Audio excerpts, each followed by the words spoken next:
Chapter 551 Escalating. 5. In one night, 37 Nibelheim executives died, in the next, another 42. These people weren't high enough on the ladder to be called the true upper echelon of Evotech yet, but they were just a step away. Their losses would genuinely harm the organization's workflow and power. Fear spread rapidly. Especially in such precarious times, fear had an extreme hold on people's hearts.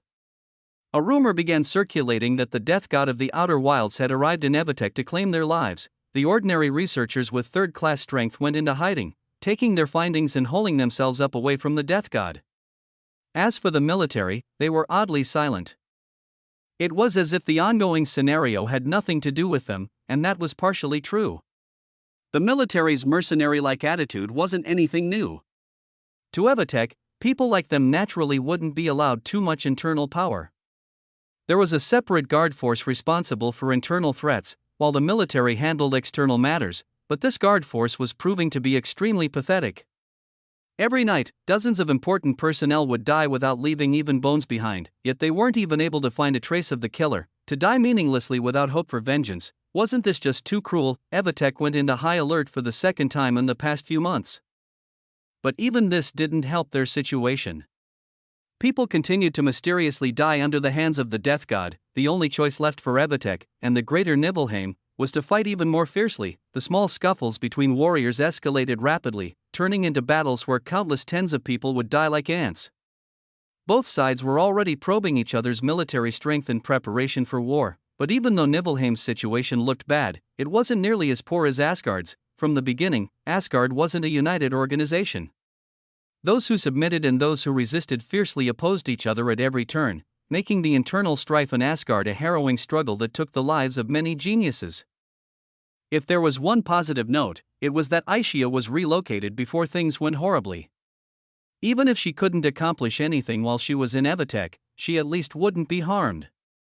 This was because the current Aishia simply didn't pose any threat to the organization, or so Odin thought as he sat on his throne. Regarding the struggles of those under him, he no longer had the power to control the situation. He was nothing more than a puppet ruler at this point. He was a fifth-class being. A true demigod. Yet, he was an indecisive person. While trying to please everyone, he always angered both sides. Until slowly, his power over Asgard was wrested away from him, of course. With his strength, it was impossible for them to take his power away completely. If Odin had any thought of resisting, even with Nibelheim's help, removing him from the throne would cost them a great deal. But, as mentioned before, Odin was indecisive. Even now, he sat in his empty throne room surrounded by reminders of the past's glory. He stared at these reminders and wished to return to these times, but he completely ignored the situation outside. Regardless of how domineering the empire was, a faulty emperor would bring it to ruin in just a few years. This was precisely the situation with Asgard. If this emperor knew that his very own daughter was being controlled and used at every turn, how would he react? Regardless, there was no turning away from the situation anymore. There was no hiding the rift in Asgard or attempting to pretend to be good anymore. With war on the horizon, people would clearly delineate where they stood. And at that time, perhaps Asgard would lose a majority of its fighting power in a single swoop. The days passed extremely slowly for those who experienced them, but in the grand scheme of things, were extremely slow. Especially in the starry sky where time seemed to stagnate, understanding its flow was nearly impossible. Of course, this phenomenon was only present for those who didn't have any comprehension of the concept itself. In reality, the starry sky was the place where time's machinations were the most concentrated. The thick time laws drifting through the chaotic space were the reason why there was never a time difference between the various worlds in the human domain and even the larger 9 sectors combined. This time essence was so ethereal and all-powerful that it set the entire known universe in balance and let it flow together. It was only natural for normal people to perceive this time chaotically, or not perceive it at all. It was simply too profound. Currently, there were many people experiencing this feeling, but only one able to benefit from it. These people stood on 2 starships that shuttled through the void, directly moving towards the unnamed world where Nibelheim was located. Naturally, these were the Celestial and Star Squadrons. On the Celestial Squadron starship, a woman looked out the window at the chaotic space nervously. Scared? As long as we're inside, it can't hurt us, you know. The woman sitting next to her consoled gently. The woman nodded, but her body wouldn't stop shivering. Even then, this vast expanse is too domineering. Even when I was told of the universe's infinite vastness, I never imagined it could be so palpably true. These two women possessed unparalleled and unique beauty that caused the flames of desire to rage in the hearts of many elites, but none dared to approach them. After all, their backing was none other than their commander himself. These women were naturally Rose and Ryue. It's still terrifying even though it's my second time doing something like this. The thought that if anything happened to this ship, we'd be thrust into that endlessness. Rose's voice trailed off, causing Ryue's shivers to become more pronounced. Seeing this, Rose let out a fit of bell-like laughter, attracting the attention of many. Relax, I was just kidding. Even if the ship is destroyed, isn't Senior Tion here? He's not only your husband's master, but yours as well. He'd never let you suffer under his watch. Ryue smiled with a bit more assurance after hearing these words. This journey had been a true eye-opener for her. Damien had already told her multiple times about the grandness of space, but Ryue didn't take him entirely seriously. After all, Damien practically idolized the starry sky. It couldn't be helped. He was both a celestial and a spacetime practitioner. To him, the starry sky was heaven. He simply didn't understand or consider how terrifying it could be to others. Nevertheless, the celestial and star squadron ships continued to push forward rapidly. By now, it would only be around a week or two longer before they arrived in the New World, but what waited for them was no longer the situation they desired. It was a chaotic place where their presence could lead to a war far outside of their caliber to participate in. If Bai Sharon had the means, she would have directly told the two attack squads to turn back to prevent further aggregating the situation, but that wasn't possible. Besides, Bai Sharon only had total control over the Moon Squadron. The true controlling force of the operation was, Chapter 552 escalating. 6. The Sun Squadron had been more than just quiet since the beginning of the operation. It was more like their presence vanished entirely. Shang Guanyu had taken his squad directly to Asgard and integrated with them when the mission began, but of course, back then he didn't know the situation in Asgard at all. With his mind, he was naturally able to deduce it rapidly after seeing it for himself. But knowing something and truly acting upon it were two different things. As Shang Guanyu was organizing his forces to begin stabilizing and conquering Asgard, he was met with fierce opposition, and not just any opposition. He met the first demigod of Asgard a month after arriving in the world, and though it wasn't Odin, this person was a powerhouse in his own right. When he understood what Shang Guanyu was attempting, he acted without care for face and directly threw him and his people into a dungeon thousands of feet below Asgard's main headquarters. This is where they'd stayed even until now, when the situation was on the verge of exploding, although it was called a dungeon. The treatment wasn't cruel at all. Every squad member would receive 3 meals per day, had a soft bed to sleep on, many recreational centers to visit, and even a personal servant to tend to their needs. If anything, this place was a 7-star resort, but this was only on the surface. Regardless of how they were treated, they were still being forced away from the surface. Their position was taken away from them entirely. For the first few days, some held hope that more noble souls would rescue them from confinement, but that hope faded away long ago, because it was a demigod who acted. Even if there was a demigod willing to aid them, he wouldn't be able to do so unless he wanted to blow the powder keg that was Asgard. Ha!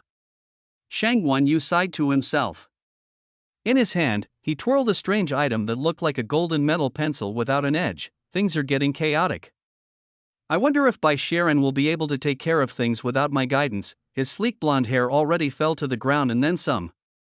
He got bored and decided to grow it out as a more fun measure of telling the time. According to the strand length, it should almost be time for the main show to begin. Yet, he wasn't being given the opportunity to participate, and I thought I'd finally get to see something fun. With how the old man has been going on about seed this, seed that, I wanted to be there when it blooms. Shang Guanyu sighed once more and put down the small golden object in his hand. His pupils dilated as his gaze extended to its limit. At least they're kind enough to let me watch them crumble from the inside. If you were going to do it even without my help, then was there a need to ever lock me up in the first place? A small grin spread on his face. But this is fine too. I quite like this new feeling of being a spectator. Besides, it's not like my harvests were small. The golden pencil on the floor began rapidly spinning like a drill, drilling a hole into the dungeon floor below. As Shang Guanyu controlled this action, the light of curiosity in his eyes became more and more pronounced. How can such an inconceivable thing be possible? How could such a secret remain hidden for eons? Ha, how interesting. Shang Guanyu soon became enamored with his task once more. Since being thrown into this dungeon, he'd rarely ever left his room. The elites outside were slowly becoming acclimated to their new lifestyles, completely forgetting about the original mission. But this wasn't some kind of conditioning done by Asgard, it was entirely by the fault of those elites. They had witnessed a demigod casually manhandle them as he pleased, and this demigod wasn't even Odin. What did that mean?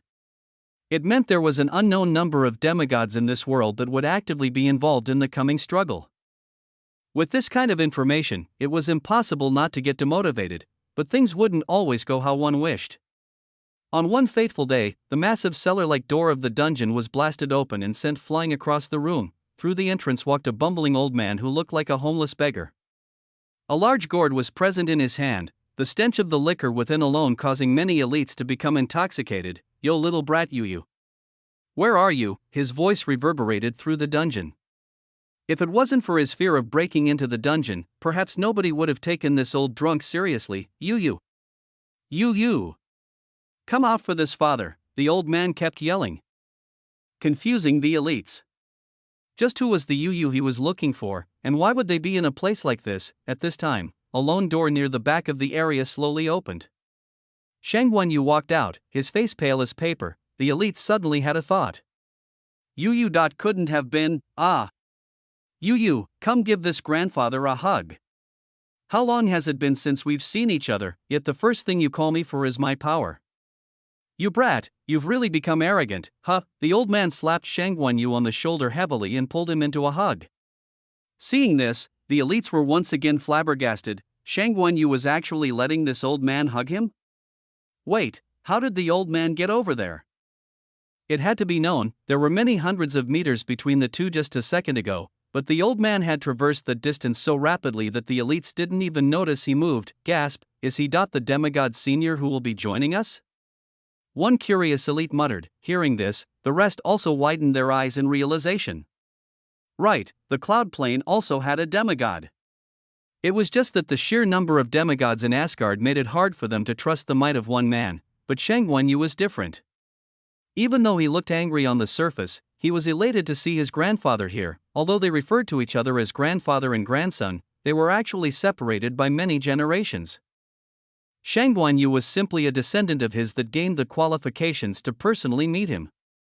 And after they met the first time, they hit it off. "Geezer, get the hell off me. We have work to do." Shang Guanyu muttered, "Huh? Brat, don't be so cheeky. Actually, you've been locked up so you don't know. There isn't much left to do besides sit back and enjoy the show, Shang Guanyu's brow raised curiously.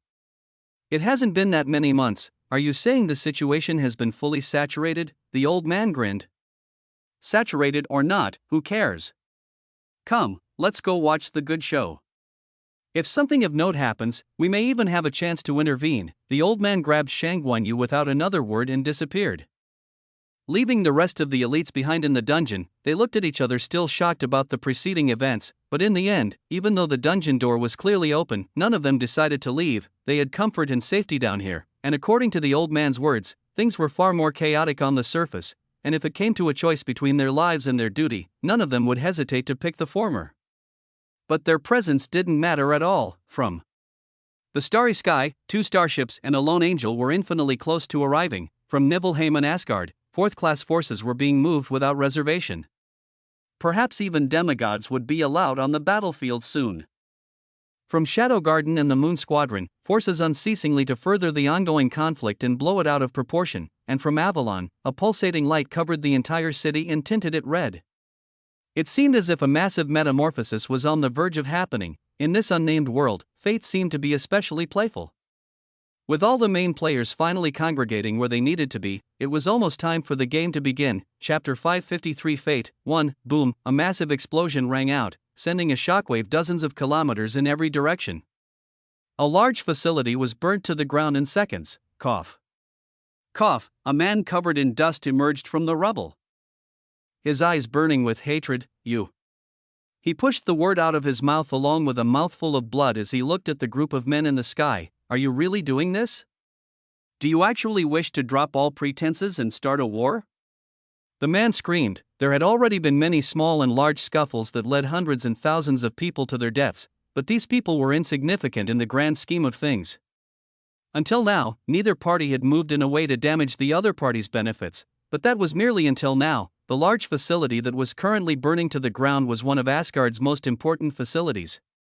It was located in Hub City Primus, one of the few territories controlled by Asgard, and dealt mainly with the production of nodal weaponry. With the way the unnamed world's mana utilization method worked, nodal weaponry facilities were every organization's lifeblood. If the production of these weapons was halted, it'd heavily impact the combat power their armies could show, and although this facility was just one of many, it was also one of the largest. Asgard would take a massive blow from this raid, target eliminated. Erasing evidence, a cold mechanical voice left the man at the forefront of the attack. His arm lifted, a beam of condensed mana shooting out of his palm towards the man who screamed, "Ah!"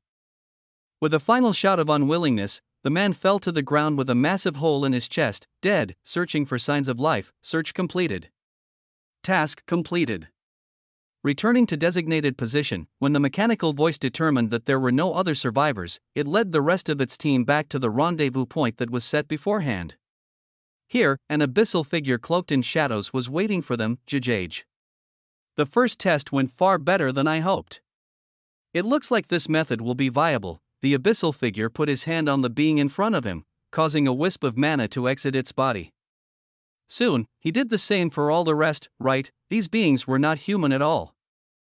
They are puppet mechs that had been enhanced and mass-produced by Niflheim after acquiring Aishia's data. This was their first field test, and it was a major one at that. But now that they'd come back successful, there was nothing more to say. Niflheim had come into possession of a massive number of disposable troops through this invention, and now, they could start a war without worries. Jjaj. I wonder how that little girl will react when she learns of this. Ah, I truly wish to see that expression. With an eerie chuckle, the abyssal figure swept his arm and collected the puppet mechs into his spatial ring, returning to Niflheim thereafter. News of the attack spread rapidly. The fact that Niflheim had done it was obvious, as if they were proudly boasting of their achievement. Asgard was hit hard on the first day, losing any chance of initiative they had. They were forced into a passive position where they could only receive a beating, and at this point, even the pro-Niflheim faction was beginning to have doubts. Even if they supported Niflheim, wouldn't they be killed along with everyone else if Asgard was destroyed? If Niflheim planned to shelter them, why hadn't they done so already? With every day, news of another attack was spread, but Asgard wasn't able to stop it at all. The attack patterns were simply too random, and they didn't have enough fourth-class existences or space to spread their forces so thinly. As these attacks continued, Asgard slowly united. Not by choice, but by necessity. They slowly realized that every single one of them would die if they didn't fight back, so their only option was to go fully offensive without care for losses until they evened things out, and that was exactly what happened. Asgard's forces began desperately attacking the 12 hub cities under Niflheim's control. If Asgard's 3 hub cities and the completely neutral Avalon were removed, these were all that remained. These attacks were incredibly fierce. It wasn't just the experts panicking, but the common soldiers too. They all desperately fought for a chance to keep their lives, and like this, the hub city's eminence. Protos and wine were destroyed one after another. Longchen sat in his office with his head in his hands. The constant reports that kept coming in were like buckets of oil being poured onto a fire that was already raging across the world. It was like every single chaotic variable exploded at once, tipping the precarious balance that had been kept for many years beforehand. The only safe haven remaining in the world was Avalon. Nobody dared to touch this city, as even the city itself was a weapon that could be used to slaughter fourth classes like chickens. The craftsmen of Avalon would work for anyone as long as they provided materials and money, so it was integral to never offend them. When things reach this point, you just have to disappear. Isn't this the part where you jump in like a badass and fix everything? Longchen inadvertently muttered. He'd been managing things alone without Damien's help for many months already, and he found that it wasn't fun at all. He didn't understand how Damien could move so confidently and recklessly while still achieving the result he desired. At this rate, I won't be able to do anything besides continue my assassination missions, but that isn't saving anyone. His hand banged against the desk in frustration. The situation had developed to the point of no return in less than a week. This just went to show how bad things already were under the surface. With this kind of development speed, Long Chen wasn't given any time to think. Long Chen's eyes hardened. He couldn't believe he actually ended up thinking about Damien at this critical juncture. He didn't realize just how much he idolized the man's carefree persona until this moment of crisis, but if that was what he idolized, then why was he acting in a way opposite of it? Long Chen's mind cleared as if he gained enlightenment. Right, I was never born to be a general who hides behind his soldiers. I was born to be on the front lines slaughtering enemies. Instead of being holed up here, I should fight. He wasn't going to fight for Nibelheim or Evatek. Now that they'd reached this stage, all pretenses were being dropped. Long Chen stood up, draping himself in battle armor and grabbing the Empyrean dragon sword. As he marched out of his office, each of his steps carried an untold momentum that couldn't be stopped. Line up. Get ready. From today onward, we fight. I don't care who you kill or what you kill for, we are not picking sides in this conflict. Kill, kill, and kill until you can't kill anymore. This is my only order. Hundreds and thousands of troops gathered under his command. Their bloodlust combined into a frightening momentum that almost directly crushed the barracks. Long Chen looked at these men with a profound expression in his eyes. As they looked back at him, he could see the trust they had in him. If he asked them to die, they'd do so without hesitation. Long Chen grinned beside himself. He couldn't help but be proud of what he'd achieved these past few months, and in order to retain everything he cared and stood for, we march. With his command, bloodlust filled the heavens. An earth-shaking roar was formed from the combined voices of these thousands of troops. In this conflict that had now escalated to the pinnacle, a new force would soon enter the fray. Chapter 554 Fate 2. Until this point, both sides had only been sending out third-class soldiers and the occasional fourth class to manage them. Even Nibelheim's mass-produced puppet mechs couldn't surpass the barrier of fourth-class strength. This was the result of choosing quantity over quality. When Long Chen and his private militia entered the fray, things became even more chaotic. Asgard and Nibelheim weren't able to just focus on each other anymore. They had to be wary of countless others who wanted to reap benefits from their conflict, but Long Chen's group was different from those vultures. Their advent onto the battlefield earned them the nickname of Bloody Cavalry, depicting how they charged in without fear and caused a river of blood to flow under their feet. The Bloody Cavalry was one of the most difficult threats to deal with, because they weren't interested in anything other than killing. Whenever battle broke out in important capture points, they'd always appear and ruin the flow, taking the battlefield as their own stage, and due to their interference, the battlefield itself slowly moved away from the hub cities and territories of the two organizations. Because this was the only way the Bloody Cavalry would lessen their intervention, Long Chen grinned as he watched this change take place in real time. From the beginning, his goal wasn't to kill, he wanted to save people, the innocents residing in these hub cities unaware of the world's undercurrents. He didn't want to see them harmed as collateral damage. This was why the Bloody Cavalry only acted when important capture points or facilities within hub cities were involved. And their reputation slowly grew to a point where it preceded them. The thick bloodlust that signified their arrival would immediately cause battles to end and relocate, achieving the purpose Long Chen aimed for all along. While Long Chen led the Bloody Cavalry from its head, Ethan Strom acted as their tail, staying behind the desk and taking care of the troublesome matters. The two together formed a perfect combination. As for Long Chen, he was ecstatic. If this was how Damien felt whenever he acted, it was no wonder he became an arrogant asshole. Living like this was simply too good, ha ha ha. Good job, boys. Long Chen laughed raucously as he raised his mug of liquor into the air. We've become heroes of our generation, but this isn't our end. By the end of this war, the entire universe will know our names. The Bloody Cavalry was a brotherhood, and they celebrated like one as well. Now that their main goal of diverting the battlefield had been achieved, they had the capital to celebrate for a bit, but not everyone was as jovial as them. Within Evatek headquarters, a woman stoically stared at the screen in front of her. It was a status report of the happenings in Avalon, so that bastard actually managed to absorb it. I don't know if I should praise him or curse him. Lynn Carter thought to herself. She had originally put the World Core Fusion reactor up as bait to lure Damien into her plans. But who knew the situation would erupt without her help? Ironically, things had developed to the point where it'd actually benefit her more if Damien became more powerful, making her loss hurt far less than it would have. but as she looked at the screen, a frown still colored her face. He won't wake up in time to guide the conflict, and his friend is too justice-minded to be of any help.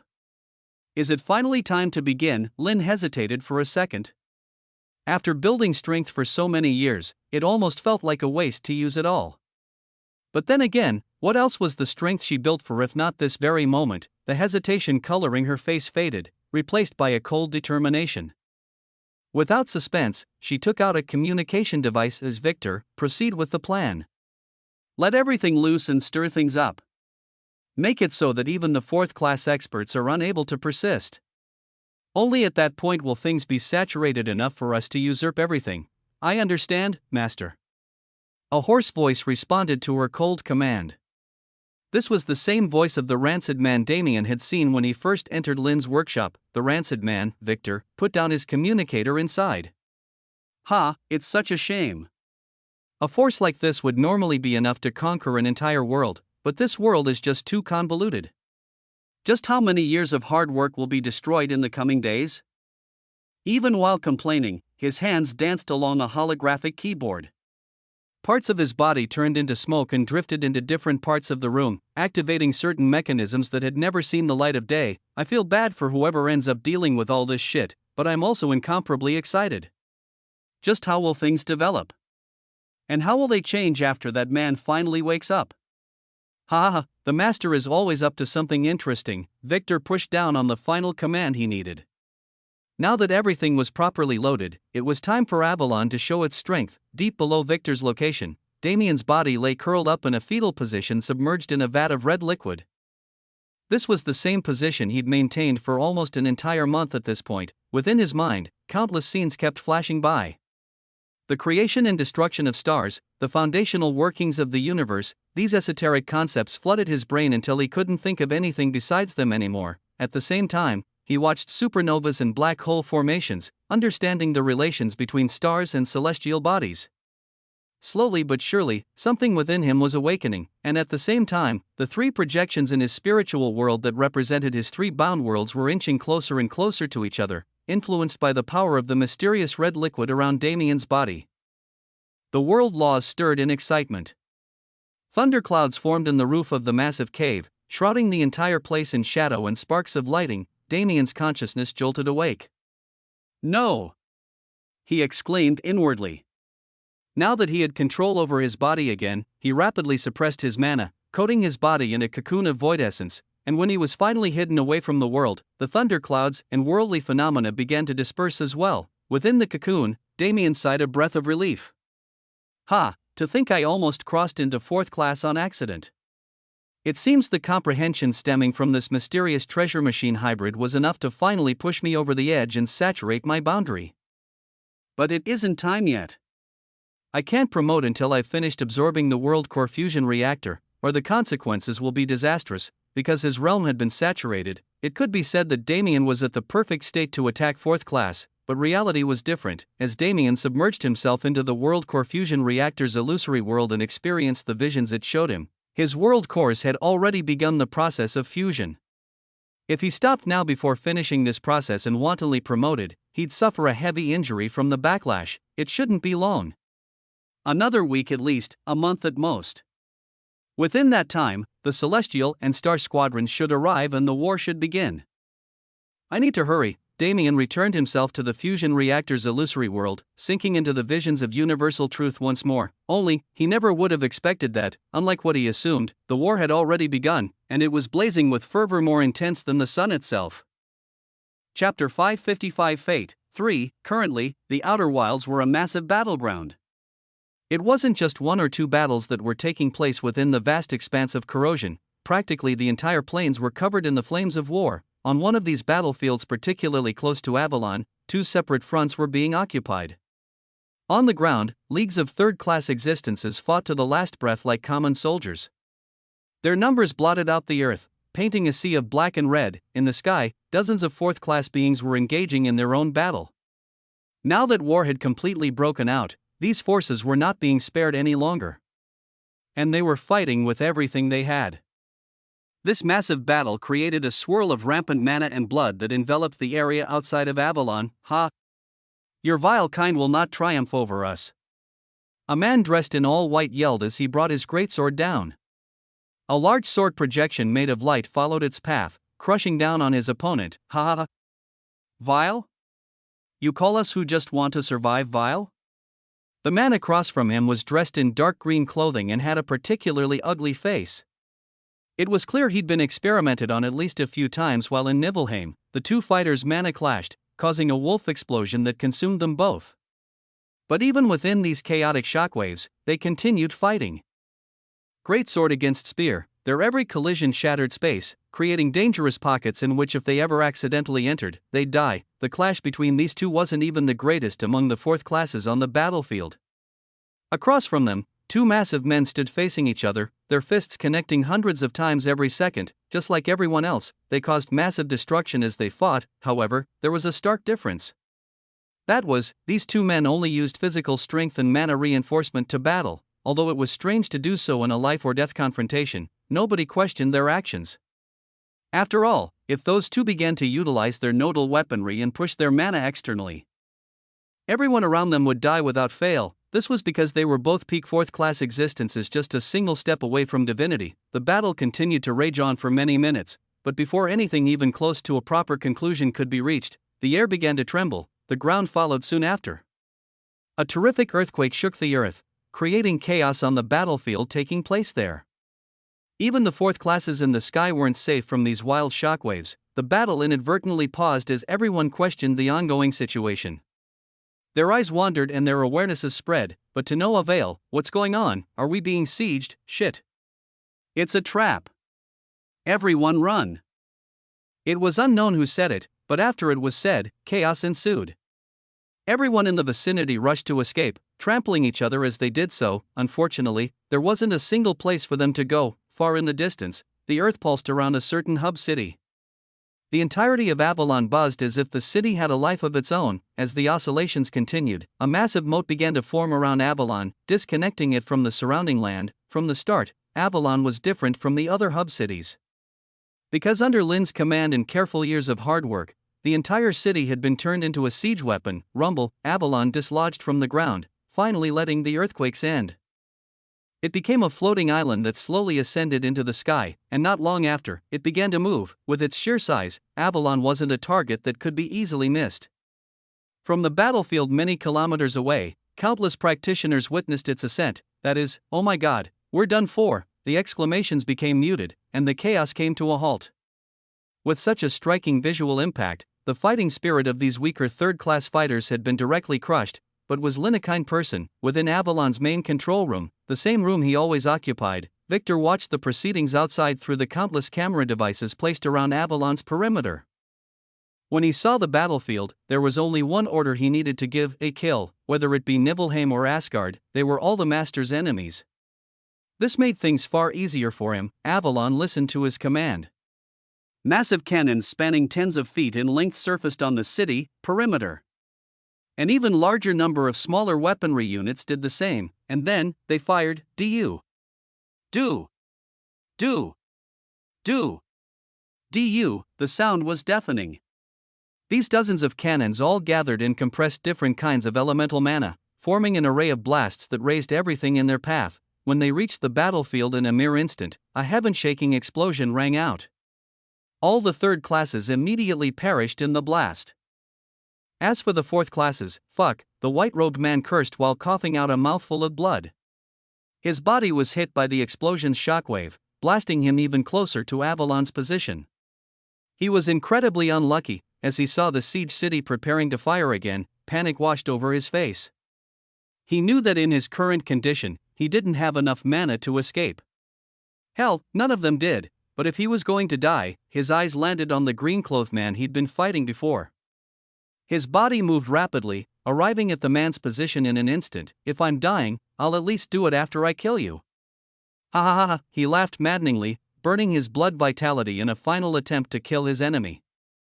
His body turned into a beacon of holy light that was even able to cleanse a small portion of the corruption in the atmosphere. The green-robed man called out in panic. He rapidly revolved his mana and attempted to form a sturdy barrier, but how could he have that sort of time? The white-robed man's light beam fell onto his body, cleaving him directly in half. And only a second later, Avalon let off its second volley. The white-robed man grinned without fear. To eliminate one more enemy before I go, and fight until the bitter end, he charged fearlessly into the coming barrage, his sword in hand. As the light of explosion swallowed him whole, nobody could bring themselves to scorn him. He'd died better than the rest of them at least, that was their final thought before the explosion swallowed them as well. Coupled with the precision weapons that were firing at the same time, this blast guaranteed their deaths. When the battlefield cleared with not even a single bone remaining, Avalon stopped firing.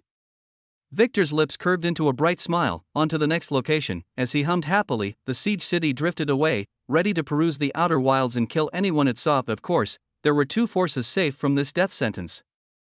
First was Shadow Garden, which Lynn was a part of, and second was the Cloud Plains forces, which Damien was a part of, luckily. These two forces were quite easy to differentiate from Asgard and Niflheim, so there was no need to worry about friendly fire. Chapter 556 Fate. For, what is this? Deep in the starry sky, a lone angel looked down upon an unnamed world. His eyes clearly reflected his shock as he did so. After all, he didn't expect that when he finally arrived in the human domain, the scene he would see was war. Actually, he'd been in the human domain for quite some time, but he wasn't able to find anything substantial. Only when he finally checked the flow of fate did he find that the fate of this sector was concentrated on a single world at the moment. As for how he did so, naturally, it was due to his status as a high angel. Angels were beings who already had heavy ties to fate and karma. Once they reached a high enough boundary, it was even possible for them to perceive and read it, though they couldn't do so as intrinsically as Rose could with her eyes of destiny. Nevertheless, when Parcial finally arrived at this planet, he found a war. Combined with the fact that the sector's fate was being attracted to this world, it meant this war was incredibly important for the sector's future. Don't tell me this is. Parcial was a smart man. It was the reason why he was the only angel who realized the human domain's importance. It didn't take long for him to deduce the world's identity, just like your fallen heaven and our demon abyss. This must be the infected source world of their sector. Parcial, my good friend, why didn't you tell me you were going to explore something so fun? A figure materialized next to the high angel. This was none other than Demon Emperor Lucifer, the ruler of Sector 2. Lucifer, to think you followed me all the way here. But why are you acting so high and mighty? Can't you sense the sheer number of divinities in that world? Parcial asked without any surprise at the sudden visitor. Even if Lucifer was powerful, he wasn't powerful enough to hide from him. Lucifer shrugged in response. How could I not be aware? However, doesn't their presence just validate your theories? They are not involved with us. Nor are we involved with them. I am content with sitting on the sidelines and enjoying the show. Parcial shook his head and returned his attention to the unnamed world. From his vantage point, he could even see the two Cloud Plains starships that had just landed on the planet moments prior. If I'm reading the flow correctly, the final participating force has just arrived. Now all that is left to see is whether or not they can truly uproot this infected source world. If they can manage it, they'll have accomplished something unimaginable. There was an infected source world in every sector, not just the human domain. However, these infected source worlds were far more terrifying than the unnamed world where Niflheim resided. These worlds were Nox infested. There wasn't a single being within that wasn't enslaved by the foreign race. And on those worlds, there would be thousands of fourth-class Nox and dozens of demigods. These worlds truly had the strength to contend with the entire sectors they occupied. Infected source worlds were ticking time bombs where the Nox multiplied and grew in power. It was every sector's wish to destroy them, but they were too powerful. When there were Nox pressuring them from outside and within, no sector could afford a full-on war with the infected source worlds, but the human domain was different. Not only were they largely cut off from the wider universe, but they had also been struck incredibly hard in the previous war. There was only a single Nox demigod and many corrupted demigods. With the number of demigods on the Allied side, destroying them wouldn't be a problem. This was an advantage only the human domain possessed, and it was an advantage they thoroughly earned for themselves. After all, the human domain's current situation was only such because of how fiercely its precious generation had fought. Parcial shook his head in wonder. Now that this final force has arrived, it shouldn't take longer than another month for the situation to reach its climax. Let us stay and watch. I really am curious about what these humans can achieve. With that, Parcial and Lucifer entered a small personal space vessel where they'd spend their time for the next few weeks. They would thoroughly enjoy this show while also evaluating the human domain.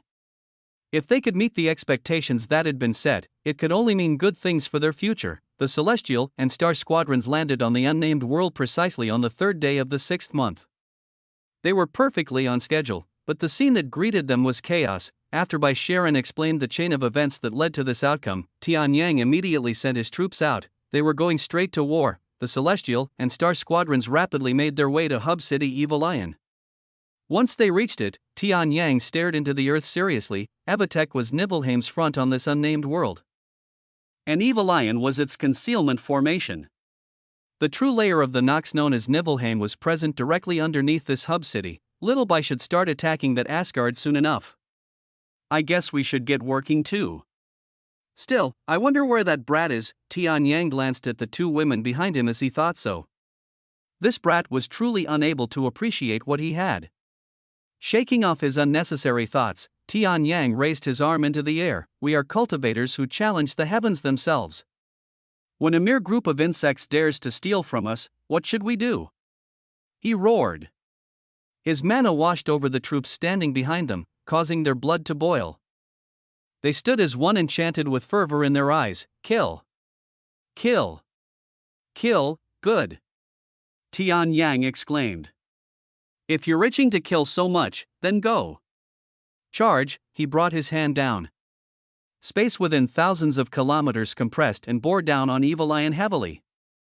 The city was already situated over a gaping abyss, so when such an immense amount of pressure was forced onto it, the city imploded in on itself. The abyss below was revealed.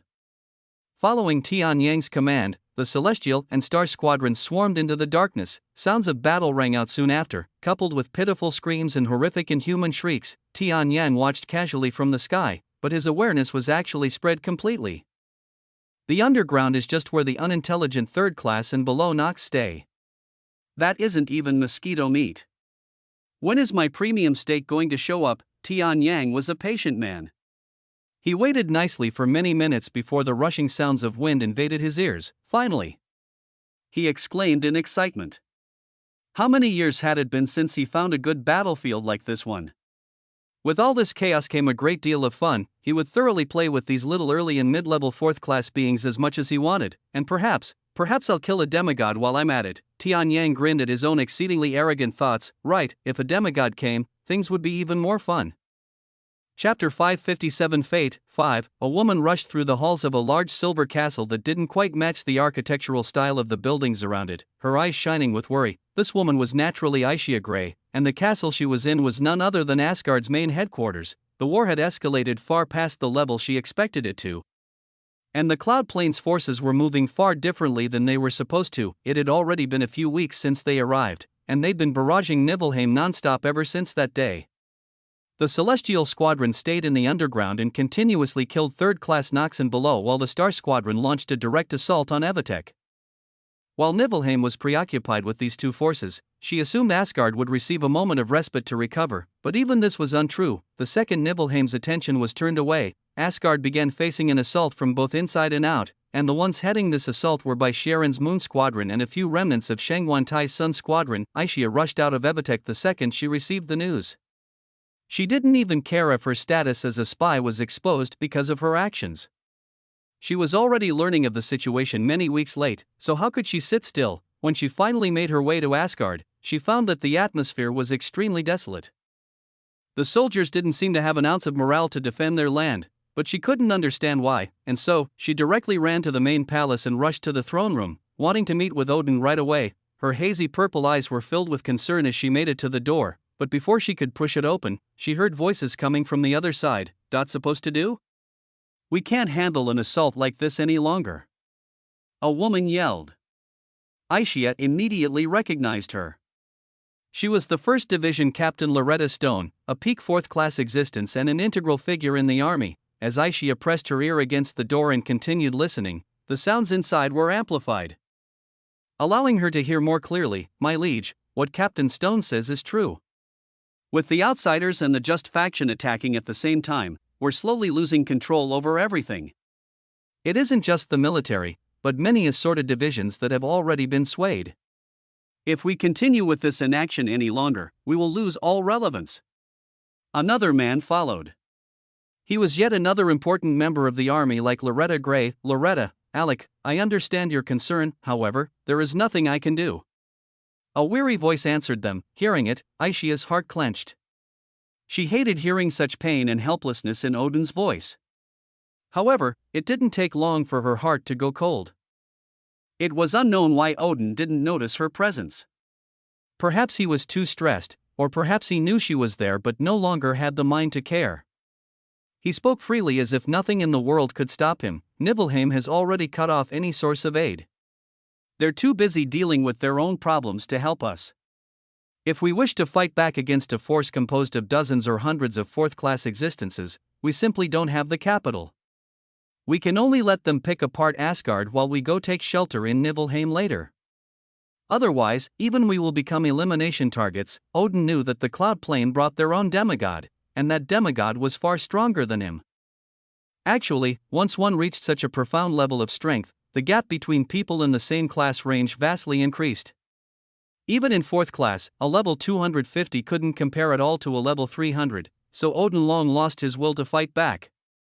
His only hope of survival was taking refuge with a stronger power, which just happened to be Nibelheim. To Odin and the other two in the room, this was the natural course of action, but to Aishia, who was listening from outside, her entire world felt like it was collapsing. Seek refuge in Nibelheim? The Nibelheim. Aishia's body shivered uncontrollably as a rush of unwanted memories flashed through her mind, scenes of carnage and blood, scenes of her entire family being slaughtered in front of her eyes. Scenes of her people doing everything they could to whittle away at the Nox's strength before perishing, saving her from their fate. Hearing her second family speak about Nibelheim as if a savior rather than an oppressor, her entire worldview was flipped. Weren't these supposed to be the good guys? Hadn't she been fighting for justice on the side of Asgard for so many years? When did the justice-driven Asgard become an organization that sipped wine with the enemy? Her head hurt. No, the pain stemmed from her soul. This level of betrayal wasn't something she could handle. Her eyes turned red with fury. Is this the truth of the world? Is it truly such an unforgiving place? Was everything else I was told throughout my life a lie too? It had to be understood that the people Aishia was questioning were more than just organization leaders to her. They were her family, her father, aunts, and uncles who raised her since young. When all these people suddenly betrayed her at the same time, how could she remain calm? Aishia's feet stumbled. She walked away from the throne room shakily without ever entering. Even she didn't know her current destination. Her entire world was dyed red. The only thing she could see was blood. Her body naturally left Asgard, left civilization, and entered the outer wilds. Here, she was going to kill until her fury was satiated. And afterwards, she'd die. There was nothing else worth living for. Anyway, all her hopes had been crushed in a single instant, so she'd pour everything she had into the battlefield. The outer wilds hadn't been a safe place for a long while already, but today, it was particularly dangerous. After all, there was nothing left of Nibelheim's main headquarters. The Celestial and Star Squadrons had thoroughly wrecked it, and while they did so, an unknown third party, Shadow Garden, took advantage of the chaos and assassinated the board of executives. Just like that, a ferocious group of fourth-class Nox were slaughtered like chickens. They weren't even given the opportunity to display the horrific might that earned them their positions, with Asgard facing internal strife as well. Neither organization could afford to prolong this war. They both wished to end it as fast as possible, and none of the intruding third parties had any problems with this either. The faster Nibelheim and Asgard went down, the better it was for them. With tensions reaching an all-time high, the small skirmishes and large battles all came together, forming a massive battlefield that expanded for thousands of kilometers filled with war. The troops on both sides fought desperately. Thousands of fourth classes in the air and hundreds of thousands of third classes and below on the ground were giving everything they had, because they knew that this would be a pivotal battle in the Grand War. Chapter 558 Fate 6. Within the ranks of the fourth-class experts battling in the air was a single bloodthirsty Valkyrie.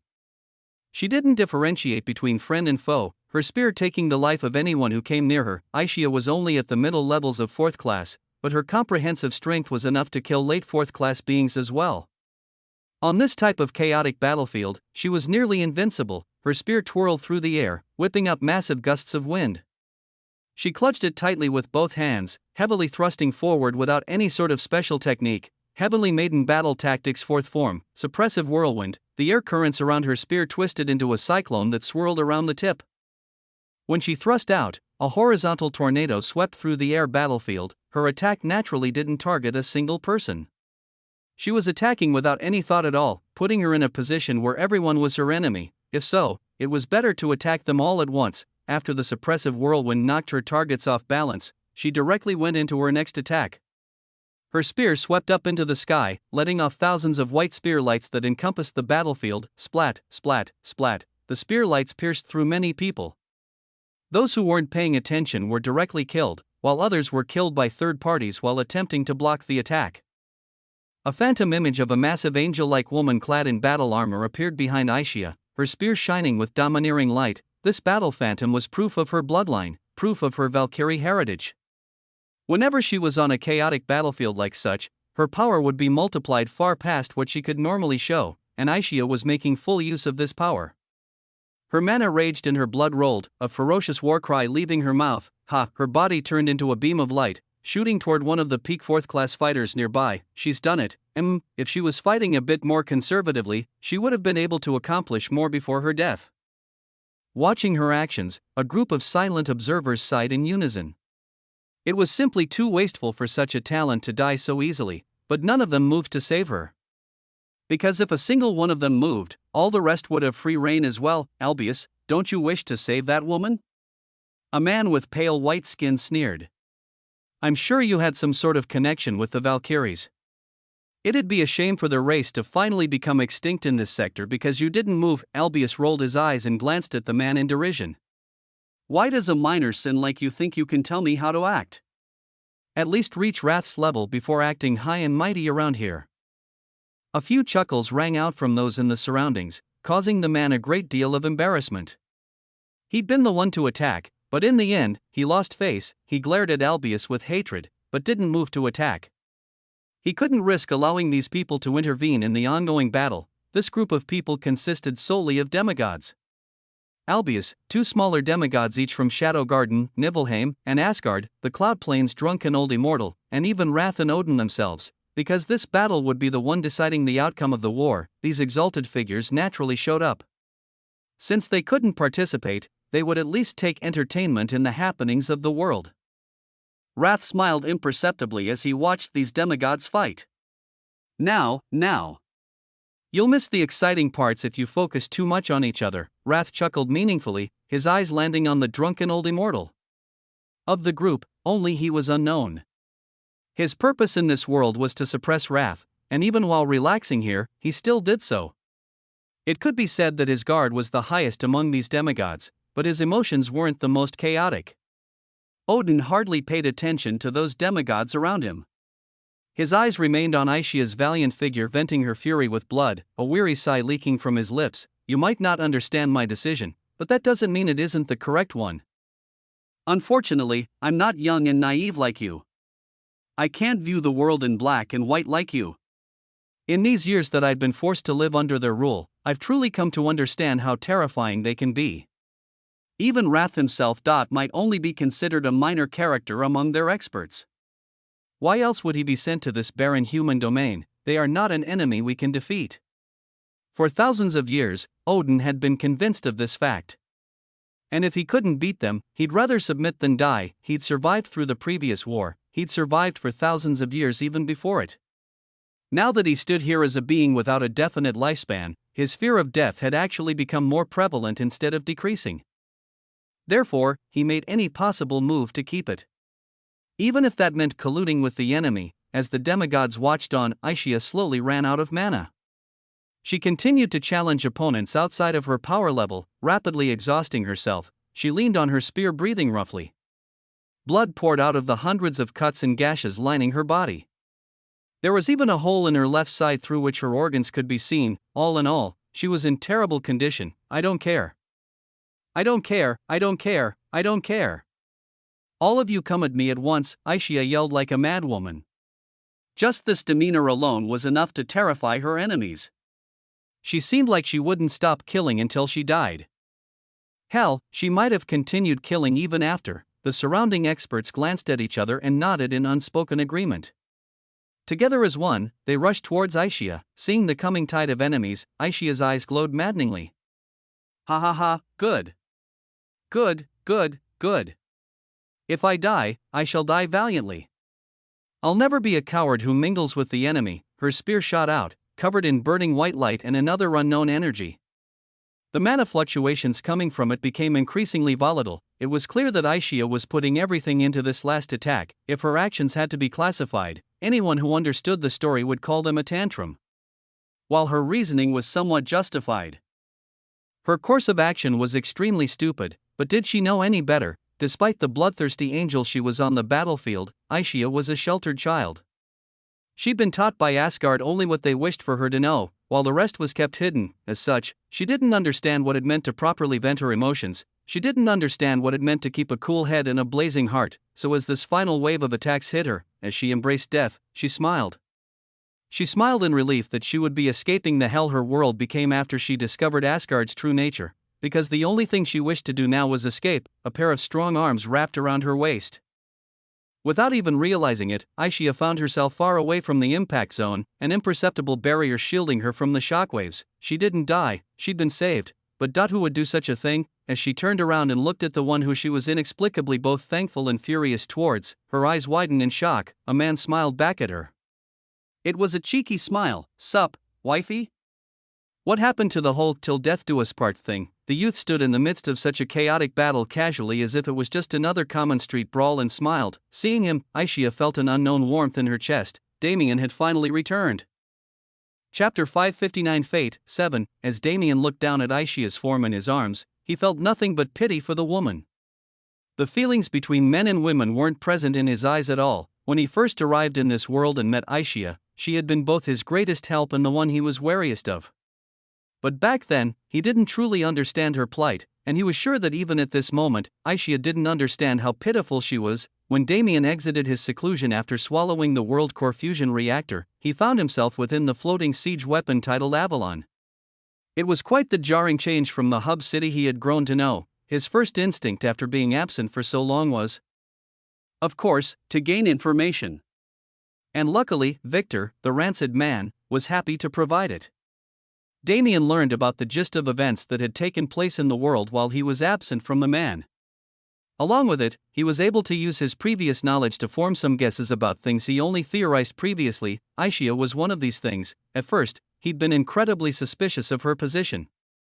Especially with that little girl Riva who carried the scent of the abyss, there was no way for Damien to trust her easily, but he was wrong. He was overly suspicious because of his lack of knowledge. In fact, of this world's natural denizens, perhaps Aishia had suffered the most. Her entire race was slaughtered in front of her eyes, and the family that took her in turned out to be a group of hypocritical scum. Even in her final moment, she most likely didn't understand the complexities of the situation that caused it to devolve to such a level. She didn't have the mental capacity to question it in her current state. Damien sighed with emotion. Even as an exalted fourth-class existence, Aishia was still forced to bear the struggles of the weak. Her plight truly allowed him to understand the vastness of the world, but none of that mattered now. Damien felt a sudden pang in his heart. When he looked for its source, he found a white-haired beauty staring at him from the ground. A teasingly questioning look on her face. Seeing her, Damien smiled wryly and hastily withdrew his arms from Aishia's waist, holding them up to proclaim his innocence. Only then did Ryue nod in satisfaction. She and Rose had been present on this battlefield from the start. The two women worked in tandem to slaughter countless third-class existences, pushing them closer and closer to the same boundary Damien found himself resisting. Naturally, the battlefield was the best place to gain strength. Even if the Nox beings that the Celestial and Star squadrons were fighting also gave experience, it wasn't nearly the same. Those Nox were a mixture of third-class, second-class, first-class, and even classless beings. When the disparity in strength grew so large, one wouldn't even gain experience anymore from slaughtering. Therefore, the two women and many others decided to visit the main battlefield. Those remaining to take care of the Nox were those who lost the draw they had taken to decide roles. At this time, Rose and Ryue were mere specks of dust among the many third-class existences spanning the plains. Even Damien was only able to locate them due to his soul connection with Ruyua. The entire matter between the two took place within an instant, and before those fourth classes targeting Aishia could make another move, Damien had already spread his awareness through the battlefield, thoroughly preparing to receive them. Boom, a large number of elemental attacks were thrown out in tandem, meshing together into a multicolored light that rushed at Damien. But before it could reach him, space caved and bent, twisting their attack trajectories and banishing them into the void. A nearly untraceable strand of world force remained at the point of collision. What? How is this possible? A variety of exclamations rang out at once. How could they not be surprised? A mere third-class ant had just blocked their combined attack, but contrary to the ease at which he displayed his ability, Damien could clearly feel his blood rolling from the backlash. He had only just fused his 3 world cores. It was impossible for him to proficiently control his new abilities. He rapidly grabbed the stunned Aishia and retreated even further, completely leaving the battlefield. Finally, he was able to drop her off in a more stable position. Stay here for a bit. When your mind has cleared, we can speak. Aishia wanted to say something, but by the time a sound leaked from her mouth, Damien was already gone. He returned to the battlefield, facing those fourth-class existences with a savage grin on his face. Good. None of you surpassed the middle levels of fourth class. Although this exceeds my current limit, I don't believe I can't escape from you unharmed. His words were laced with clear provocation. He was telling them to focus on him instead of Aishia. And looking at the conditions of the two currently, Damien was naturally the greater threat. Don't underestimate him because of his level. A red-robed old man shouted. Let's attack him together. The surrounding fourth classes nodded in unison. After seeing Damien easily deflect their combined attack earlier, not a single one had thoughts of underestimating him. Killing intent flared. The battle in the sky was only moments away from resuming. But at that moment, the heavens lost their light. Damien's brow furrowed as he looked up. A frightening aura was present in this blackness. It wasn't a simple natural phenomenon caused by someone's attack. Within the dark skies, 4 men stood at a standstill. They were Wrath, Odin, the drunken old immortal, and Albius. Wrath, what are you trying to do? How dare you direct your aura to attack? Albius roared furiously. Just a moment ago, when Damien was preparing to face off against the fourth classes, Wrath had actually used his aura to attempt to suppress him. With Albius and the drunken old immortal present, how could they allow that to happen? Before anything negative could take place, they used their own auras to wash away Wrath's. This small collision was enough to fill the sky with rampant mana and change its color. Seeing the men around him stare at him so vigilantly, Wrath merely smiled. What's the problem? I was merely announcing my presence. It's not as if my attack would have harmed anyone. His words were casual, as if nothing in the world was related to him. He was just an observer present for entertainment. But were these demigods idiots? Absolutely not, let alone the drunken old immortal who knew about the seed's existence. Even Albius and Odin were able to understand that Wrath had intentions towards someone on the battlefield. And judging by his timing, this person was Damien. While Albius and Damien hadn't known each other for long, they got along well. It wasn't a stretch to call the two friends, as Damien had never let something like a power gap decide how he acted around people. Naturally, Albius wouldn't let any harm come to this young and talented friend of his. As for the drunken old immortal, his job was to suppress Wrath and protect the Cloud Plane's forces. Even disregarding the seed, wouldn't it be a great loss of face if he allowed Wrath to do as he pleased? Their demeanors only caused Wrath's smile to widen. What, you care about that boy so much? I don't believe you understand the importance of his existence. Come, allow me to pour just a bit of my aura into his body and you'll be able to witness for yourself his grand destiny. Albius gritted his teeth. He knew Damien was special long ago. If not, there was no way so many strange events would revolve around him. Wrath, the Eclipsing Shadow Sect, Lynn Carter, the Outer Wilds Death Gods, the list went on. It would be a lie to say that he wasn't curious about these secrets at all. But those are his secrets to keep, Albius replied resolutely. If he does not wish to share them, then that is his choice. Wrath, do not try to use your words to sway me. I am not so weak. The drunken old immortal nodded from the side, tacitly agreeing to Albius' words. Even if he didn't have a personal connection with Damien, Shangguan Yu seemed to favor him a great deal. Not only that, but he was also the Cloud Plane's Star Master. If something untoward happened to him, the world would be affected too. By some coincidence, these two demigods found it in their best interest to protect Damien. Seeing this, Wrath could only shake his head. Greed is a natural instinct for all beings. The only reason you do not possess it is because you do not understand the value of the treasure you are protecting. His eyes hardened, his pupils narrowing into slits. If that is so, then allow me to show you. Perhaps only then will you take my words seriously. Chapter 560 Fate 8. Wrath acted without a shred of hesitation. His aura flared to its limit, causing the unnamed world's space to directly shatter. This wasn't the level of shattering that Damien could reproduce with his abilities. This was a true destruction of space, a rift that wouldn't be healed for many years to come. Albius and the drunken old immortal looked on seriously. Despite their wish for inaction, Wrath wasn't leaving them with a choice. They couldn't simply let him act as he pleased. Two more massive auras erupted to counteract the first one. As the three demigods found themselves in a standoff, the veil in the sky cleared, revealing them to the world. The rampant aura coming from their bodies directly caused those in the sky to fall to the ground. The impact of such vast auras threw their energy into chaos, and Damien was among these people. But having his strict control over his mana disrupted had a far more profound impact on him than anyone else. Even Wrath was aware of this fact. It was why he acted in the first place, and it was the reason for the satisfied grin decorating his face at the moment. Oh shit. It was the only comment Damien could make. In the next second, the mana circulating through his body began to rapidly expand. The skies that had just recently cleared were filled with massive clouds again. The earth below was sundered, leaving Damien floating within an empty void of a few dozen kilometers. Even those in his surroundings were forced hundreds of kilometers away by the chaotic energy currents wrapping around his body. World energy raged, connecting heaven and earth in a massive cyclone. And in the center of this cyclone was none other than Damien himself. It was finally happening. The universe baptism he'd been suppressing for over half a year had descended upon his body at the most inopportune moment. Universe baptism, it was an elusive concept that described the process of ranking up from third class to fourth class. This qualitative change in a practitioner's body, mana, and legend would set them on the path to godhood, separating them from the masses. Third class was the first step a practitioner took into the world, and fourth class was when they finally had the qualifications to call themselves strong. But the concept of a universe baptism was esoteric for a reason.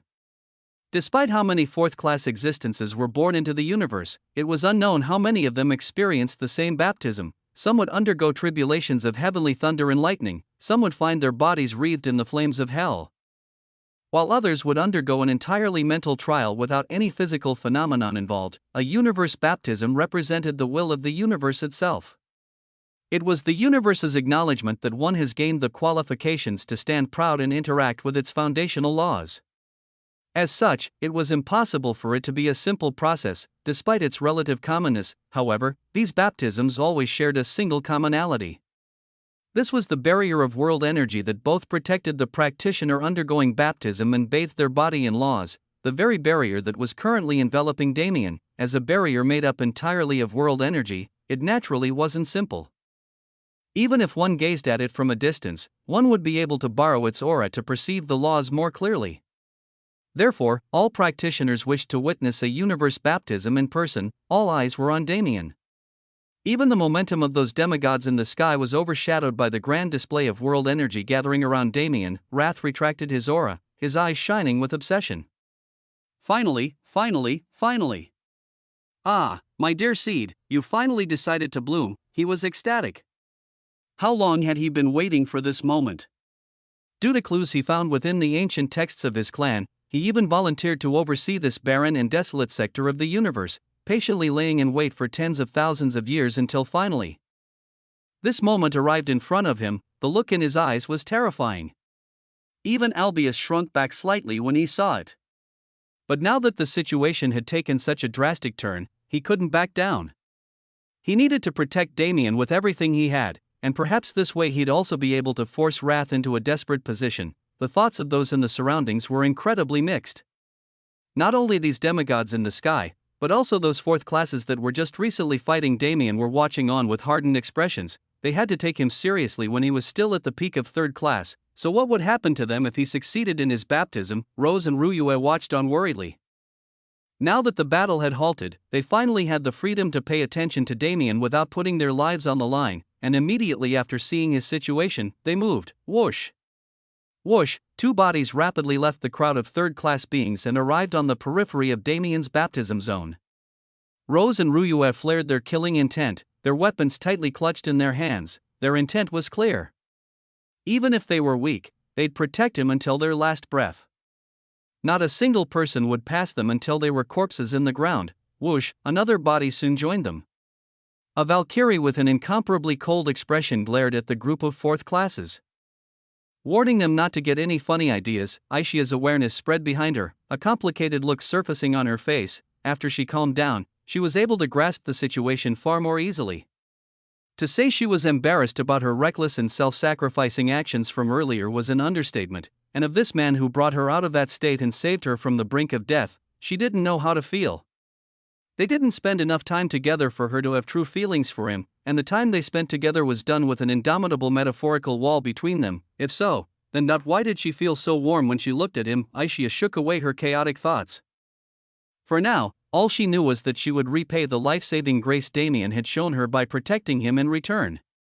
Although her reasoning was different from the other two women near her, she was just as prepared to lay down her life. All Cloud Plane forces, heed my command. Protect this area with your lives. If he succeeds in his baptism, we are guaranteed to win this war, a booming voice sounded from the void. Space bent awkwardly before returning to its original position, but there now stood a sagely old man in the sky who wasn't there previously. He didn't even have to shatter space to shuttle through it. Whenever he wished to move, space would accommodate him. This man was none other than Tian Yang. Upon receiving his command, many hesitated. It was natural for them to do so when asked to sacrifice their lives for someone they didn't know. However, Tian Yang was a Cloud Plane denizen himself. He perfectly grasped their personalities. I will not speak of rewards here because you are all aware that you will be awarded. However, know this.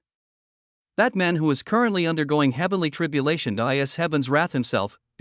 Dozens of massive lightning bolts fell from the sky around Damien, bathing him in their essence as if to back Tian Yang's statement. When the Cloud Plane forces saw this, they erupted with fervor. Heaven's wrath, the mysterious existence who raised a large portion of the central plains in an instant. He was a third class who was just experiencing his universe baptism. This was simply too mind-boggling. Just how was it possible for someone to possess such strength? But in reality, that didn't matter at all.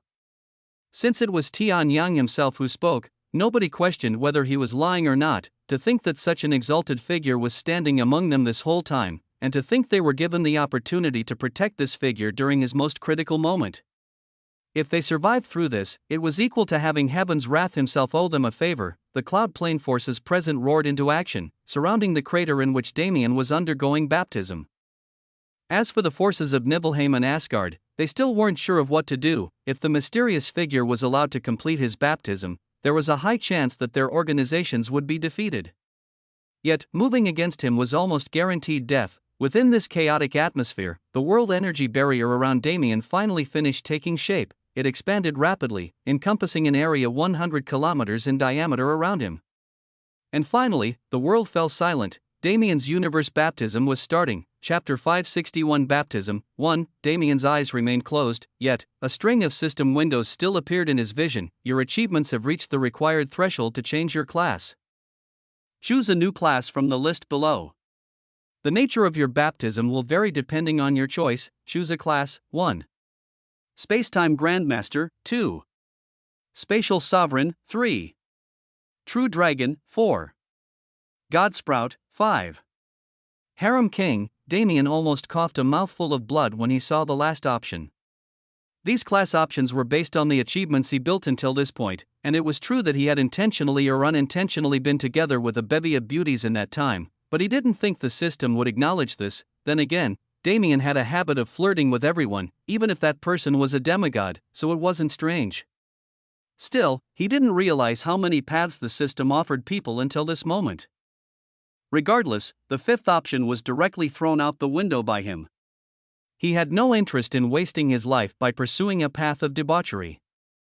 But even as he looked at the other options, his brow became increasingly more furrowed. Spacetime Grandmaster, Spatial Sovereign, these were most definitely classes that were based on his achievements. Unlike his journey to third class, he concentrated on a more focused path during the past few years spent reaching the fourth class boundary. It was natural that his choices had less variation between them. Even True Dragon was based on the direction he guided his bodily evolution.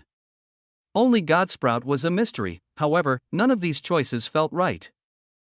None of them resonated with his being the same way his celestial class did when he first chose it. Damien frowned. Is changing my class necessary? I have yet to even touch on the precipice of a celestial. How can I think about abandoning it already to try something new? This was his true thought.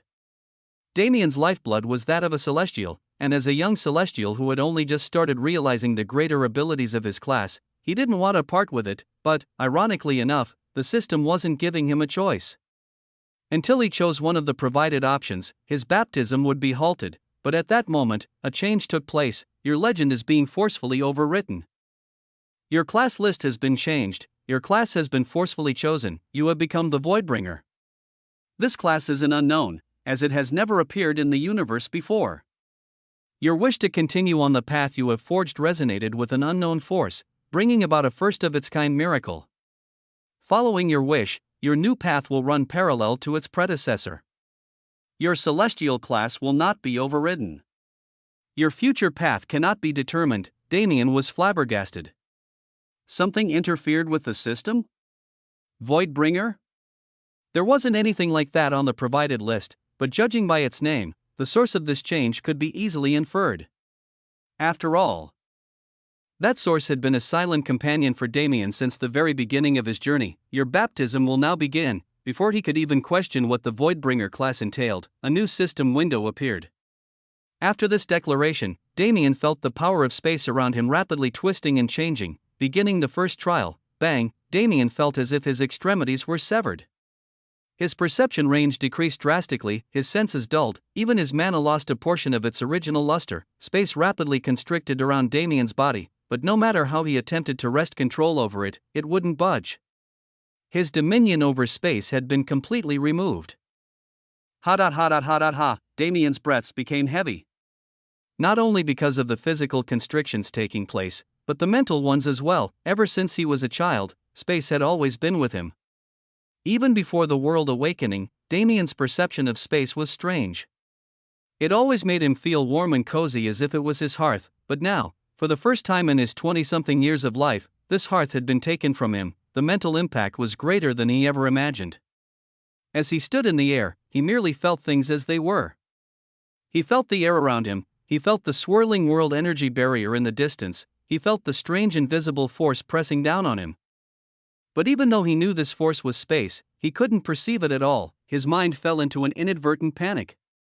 No matter how strong his will was, it was impossible for him to immediately adapt to the loss he was currently feeling, and as if to mock his mental state, the compression force of the surrounding space increased drastically. Blood vessels popped out of Damien's skin, his muscles bulging as he was forced to resist the pressure with his bare body. His mana revolved rapidly, but after losing its core attribute, it wasn't anywhere near as fierce as it usually was. Circulating his mana only somewhat relieved his burden, leaving a majority of it for him to continue bearing. Ha. His breathing was shallow. It didn't help his current situation at all. At that moment, his blood vessels began to pop one after another. Although the pain was immense, it allowed his chaotic mind to return to sanity at least somewhat. A wisp of rational thought crept into his muddled head. Stop panicking. What the hell are you doing? Do you want to fail the universe baptism within the first few minutes? Get your shit together. Damien roared at himself internally. Come on, bang. He recklessly punched out, but with the current state of his body, his punch didn't do any damage. In fact, the surrounding space returned his force back to him, turning his arm into a mangled mess. Shit! He exclaimed. But with more pain came more rationality. It could even be said that Damien purposefully sacrificed his arm to regain his mind. His breathing slowed. His eyes remained closed, his body feeling the ever-increasing pressure of compressing space, but his mind was elsewhere. Damien put his full trust into transcendent regeneration to keep him alive, sealing off his senses and submerging himself in his spiritual world. Calmed down, with his environment becoming more chaotic and the empty feeling of his lack of spatial affinity disappearing, his mind was able to regain enough clarity to think straight. To think I'd be so distraught at the loss of my spatial abilities. Although I've experienced extreme suppression before, I've never experienced what it's like to be a normal person without a spatial affinity at all. What a terrifying universe baptism. Thinking about it, things began to make sense. Even if this was only the first trial, it was still a universe baptism.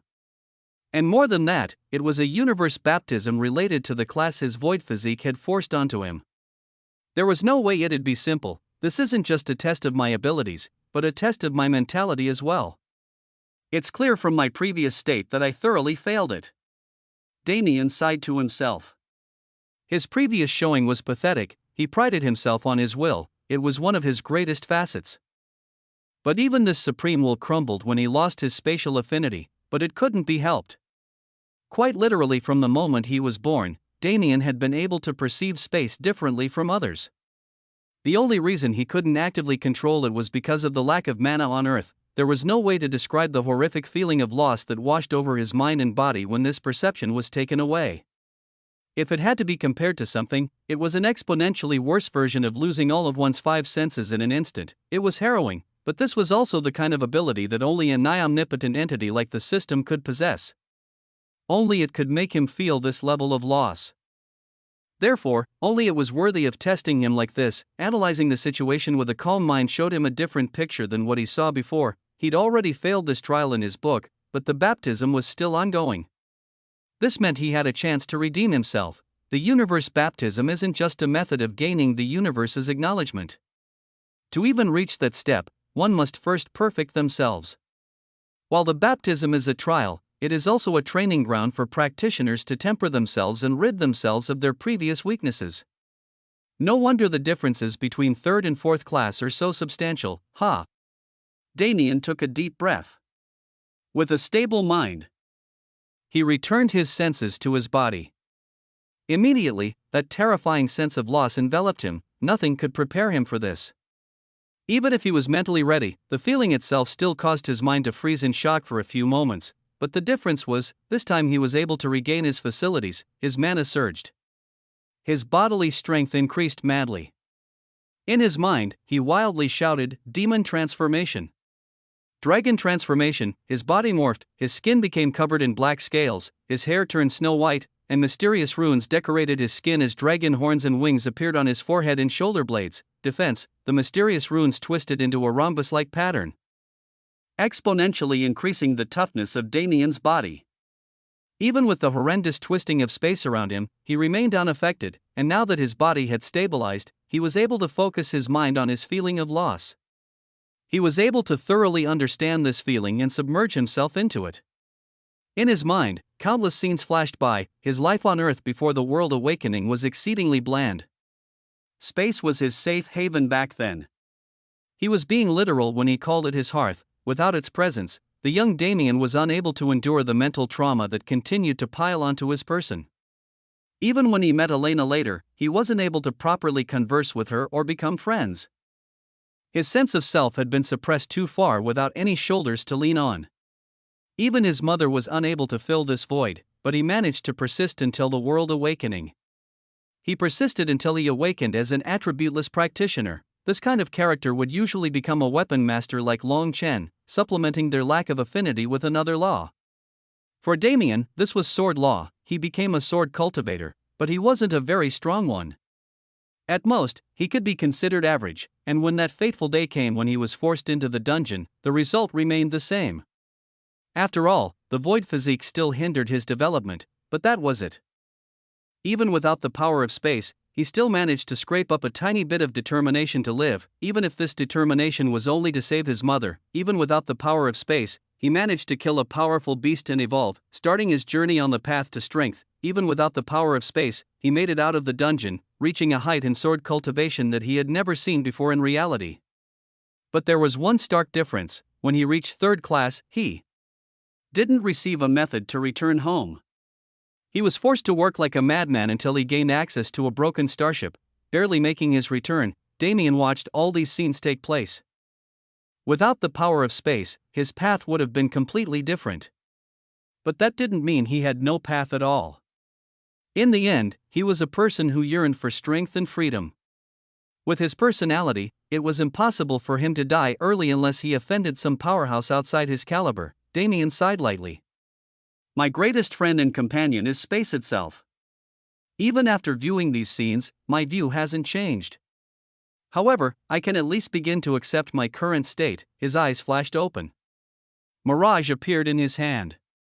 Sword intent covered its blade, slowly becoming more profound until it was nearing the level of sword aura. My path is my own, regardless of what method I use to reach it. The peak will always be my goal. If you wish to deprive me of what is rightfully mine, fine. Do as you please. However, do not expect me to sit still and just watch. Mirage made a simple arc in the air. There wasn't anything special about this strike. After all, the only sword moves Damien knew were all fueled by his spatial affinity, but the intent behind this slash was far more profound than that. It was a manifestation of Damien's desire to continue forward regardless of the consequences, regardless of the losses. Space shattered wherever the sword passed. The terrifying force bearing down on his body lessened greatly. And at the same time, the feeling of loss within Damien's body slowly faded. It wouldn't be long before he completed the first trial. Chapter 562 Baptism 2. While Damien was engrossed in the first trial of his universe baptism, the outside world didn't stay stationary. Although he couldn't see beyond the veil of world energy, Wrath was well aware of what was happening. The seed was blooming, which meant a universe baptism unlike any other was taking place. Now, his body flashed. He rapidly appeared in front of the world energy barrier, attempting to use his pure strength as a demigod to pass through the universe's protection. Now was the perfect time. Wrath didn't even wish to hinder Damien's baptism. Just being inside to witness it would allow his strength to increase by leaps and bounds. This was the beauty of the seed. It was a gift that kept on giving. And once it was in full bloom, Wrath would be able to consume it and become an existence with the potential to achieve true godhood. But before he could even impact the world energy barrier, he felt a sudden shift in his surroundings. His eyes turned cold and ruthless. Even at this juncture, you're so adamant about stopping me. None of his previous playful demeanor was present anymore. Wrath was like a ferocious cornered beast erupting with strength. Albius and the drunken old immortal frowned. Seeing Wrath in this state sent a chill down their spines. From beginning to end, they had moved together to suppress Wrath. Even though they were all demigods.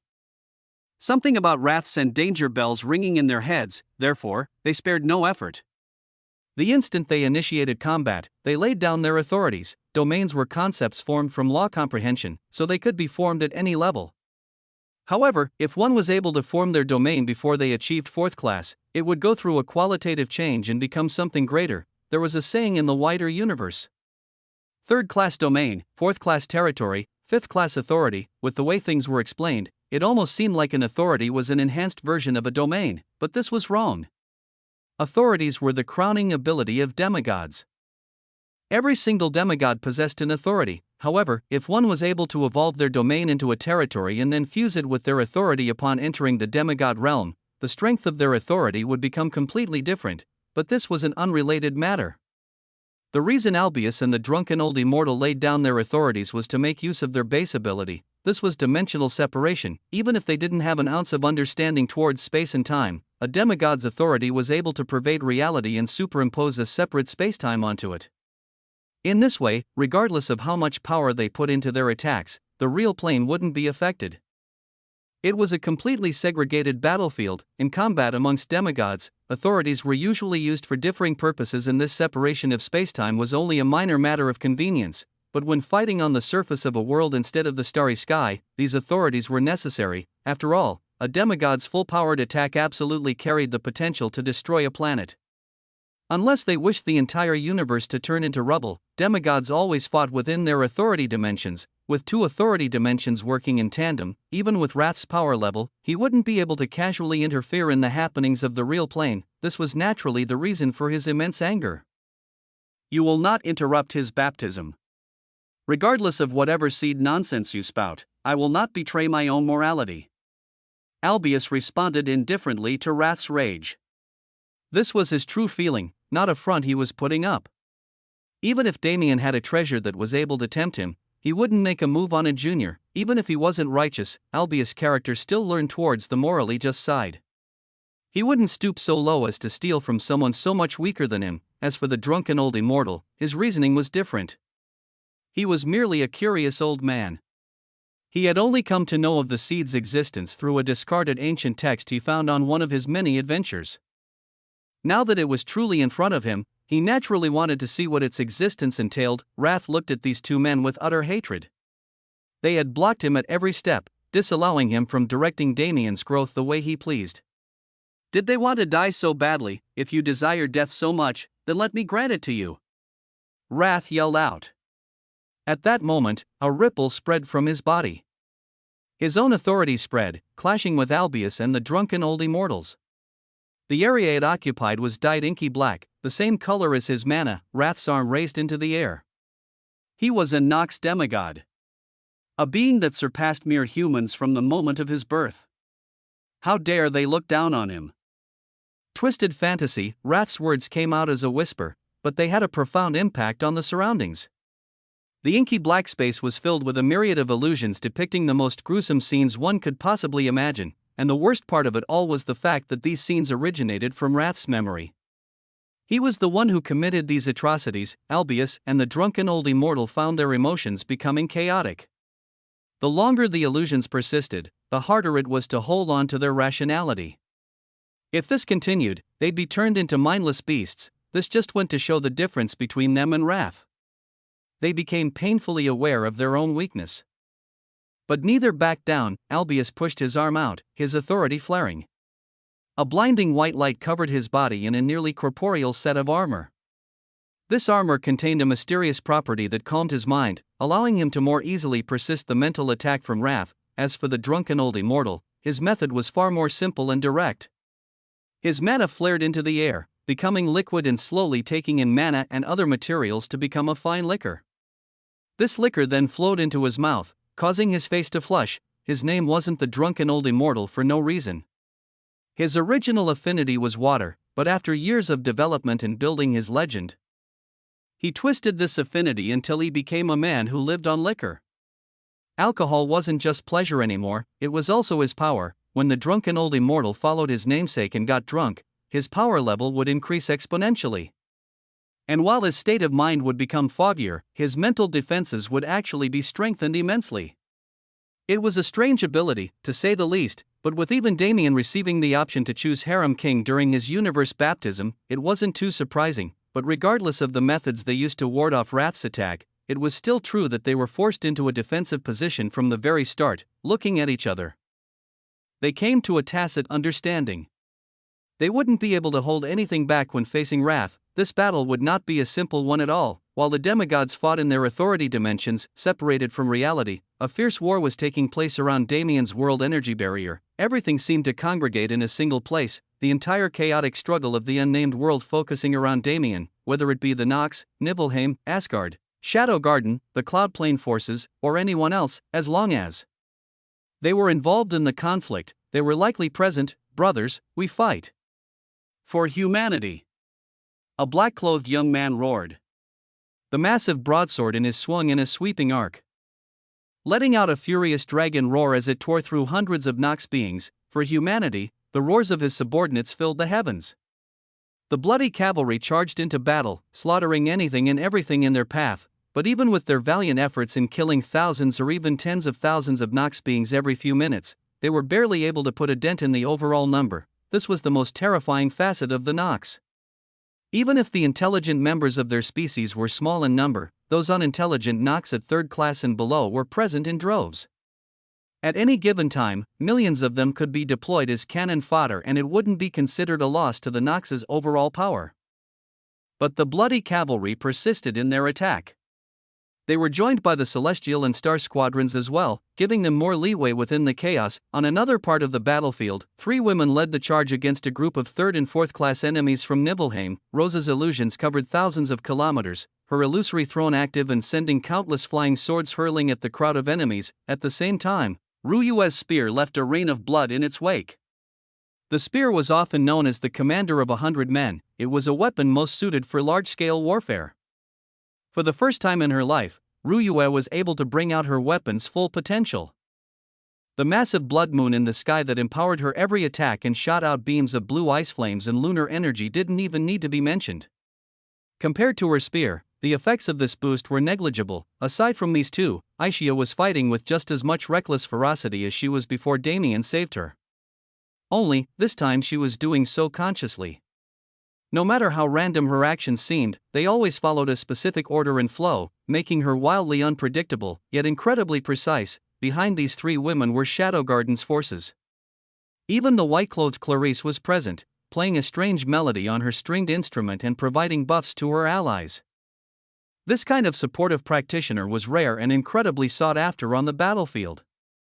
With her present, Shadow Garden and the three women held an absolute advantage over their foes. The problem lay in their numbers, just as it did on the bloody cavalry's side. Now that war had erupted in full, there was no need to hide any strength. Both Asgard and Nibelheim showed their full power, combining their efforts to siege Damien's world energy barrier under Wrath's command. Luckily, a majority of Asgard's fourth classes were being held up and slaughtered by the Moon Squadron within Asgard territory. This reduced the burden on the allied forces. Even the demigods from Asgard and Nibelheim were occupied. The two Shadow Garden demigods and the two giant sisters that made up Shadow Garden's core with Albius were locked in combat with the two Nox demigods and the two Asgardian demigods. Although the numbers on both sides matched, the two giant sisters were still young. Comparatively, they didn't have as much strength as the other six present. If this group was to truly begin combat, it was unknown whether or not Shadow Garden's side could persist, but demigods weren't idiotic beings. At least, the ones present weren't. Even if one side was able to defeat the other, they'd be forced to endure immense losses, and perhaps they'd even die in the process. When one's lifespan reached the terrifying boundary of a demigod's, they'd become extremely attached to the concept of it. None of them wished to die early, leading to the current standstill, but even with such a great deal of Nibelheim and Asgard's forces blocked, the Allied forces still had to deal with an immense number of enemies. With thousands of fourth classes and hundreds of thousands of third classes flooding the battlefield, it was impossible to just cut everyone down like chickens. The battle had devolved into one between strength and numbers. As for which side would win, it was still far too early to determine. Chapter 563 Baptism 3. The scene within the world energy barrier slowly calmed down, with Damien overcoming the spatial distortions and acclimating to the feeling of loss washing over his body. Although it was easy to describe, this process actually took many minutes to complete, and by the time it was done, Damien's perception slowly began to expand.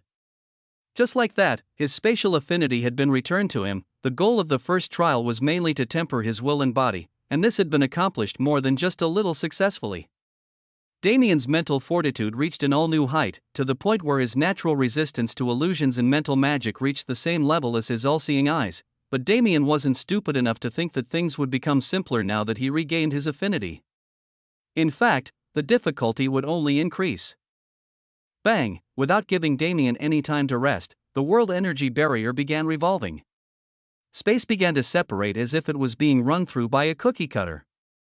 But this change was only present within Damien's perception. It didn't reflect in the real world. Swoosh! With a sudden breeze, the space around Damien strangely twisted. In that instant, he already realized what happened. He'd been separated into a lesser plane. This type of lesser plane was similar to the separate spacetime that a demigod's authority could produce. It was a different dimension when compared to the real plane, but even this was only the beginning. After the first separation, Damien continued getting pushed further and further into different dimensional barriers. His situation was like the smallest link of a Russian nesting doll. The layer of space around him was tiny, only holding enough room to house his body alone. It looked exceedingly weak, almost like it could be crushed with a single touch, but this was far from being true. This is a dimension within a dimension within a dimension within. I don't even know how many layers there are.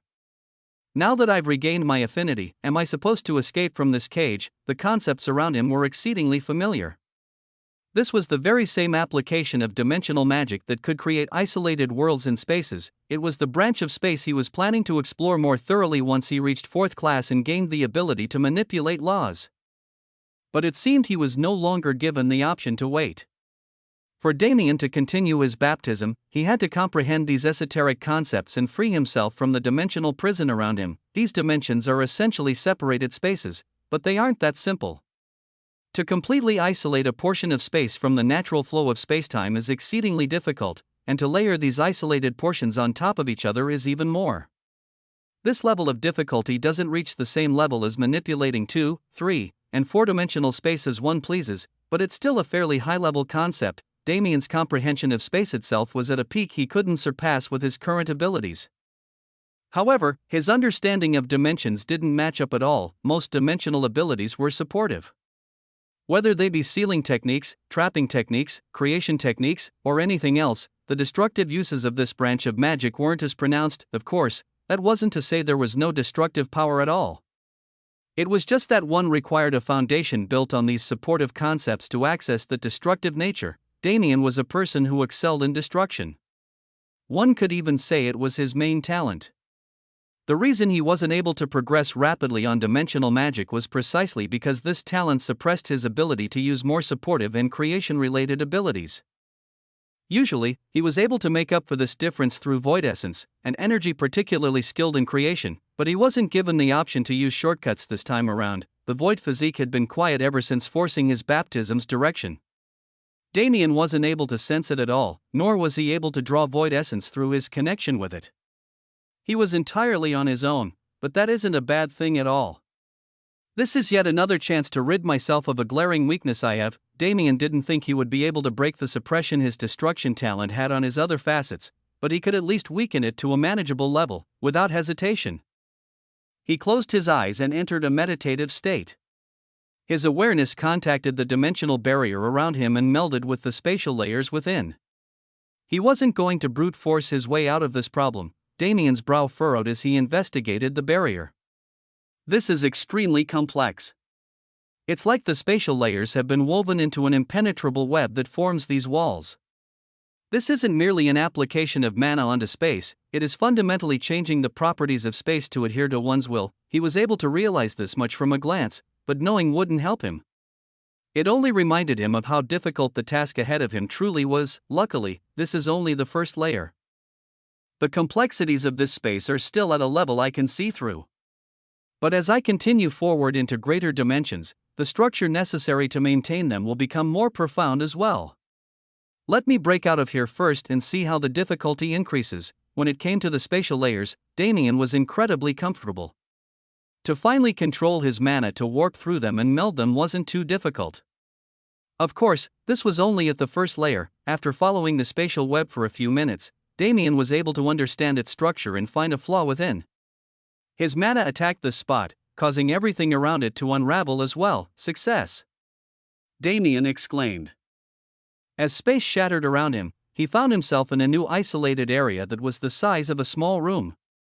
It wouldn't be a problem for 10 people to fit in this area as long as they crowded together. Damien's furrowed brows relaxed a little when he saw this. So I won't have to go through 800 different variations of these dimensional spaces before exiting. There should only be 3 or 4 more if the size grows exponentially like this. Although the difficulty will increase as well, this is actually preferable. What Damien was learning at the moment wasn't necessarily how to create these isolated spaces. Whatever force was guiding this baptism was truly giving him knowledge on the most fundamental level. As he noticed before, to create dimensional walls and isolated spaces was to fundamentally change the order of space. The spatial layers that usually ebbed and flowed like waves would be forced into the shape of the container created for them. The ability Damien was learning was precisely this. To affect space on a fundamental level and gain enough understanding of it, setting up a foundation for him to affect it on a conceptual level in the future. Damien was aware of this too. This was why, even though he understood the structure of the larger room within the hour, he didn't make any moves to break through it. First, he patiently perceived the way space responded when he changed small bits of the web. Then moved on to doing the same with larger changes. In manipulating these phenomena, Damien was unintentionally learning the concepts required to create isolated spaces. Such was the beauty of understanding fundamentals. Everything else became easier from that point forward, and once Damien felt that he gained everything he could from the 10-man room, he flicked his finger towards a certain section, using his own spatial mana to create threads that interfered with the ones already present. Rather than shattering entirely like the first space, this new space merely cracked. A rift the size of a person appeared in the location where Damien's mana was shot. This clearly outlined the level of finesse Damien achieved through his training in the 10-man room. And without pausing his momentum at all, Damien stepped through the spatial rift, arriving in a room nearly 10 times the size of the previous one. It wouldn't be a short while before he was able to complete this trial. Hours passed without end in the world energy barrier. For hours after he exited the 10-man room, he made his way out of the 100-man room as well. This time, the rift he created was more defined, almost taking the shape of a door. Another 8 hours after that, Damien escaped the 1,000-man room that followed. With the difficulty exponentially increasing, the time it took for Damien to exit increased as well, but this was only on the surface. In reality, he could have easily broken out of the 1,000-man room within 2 or 3 hours. But he consciously decided against it. Before exiting these dimensional spaces, he would reap every reward he could get. The passage of time was forgotten under Damien's intense concentration. He even forgot about the perilous situation outside the world energy barrier. His entire perception was submerged in space. As the hours passed, Damien broke through a 10,000-man space and even a 100,000-man space. At this level, it was impossible for him to break through with brute force even if he wished to. He was simply too weak to do so. Therefore, he could only take the shortcut provided for him. The method by which he opened the dimensional spaces also improved by leaps and bounds. From a single small door that could only fit his body, he was able to increase his fine control until he could change the concepts of an entire wall of the dimensional space, turning it into a grand gateway to celebrate his entrance into a higher difficulty. And finally, after what seemed like days of effort, he was able to break through all obstacles and reach his final goal.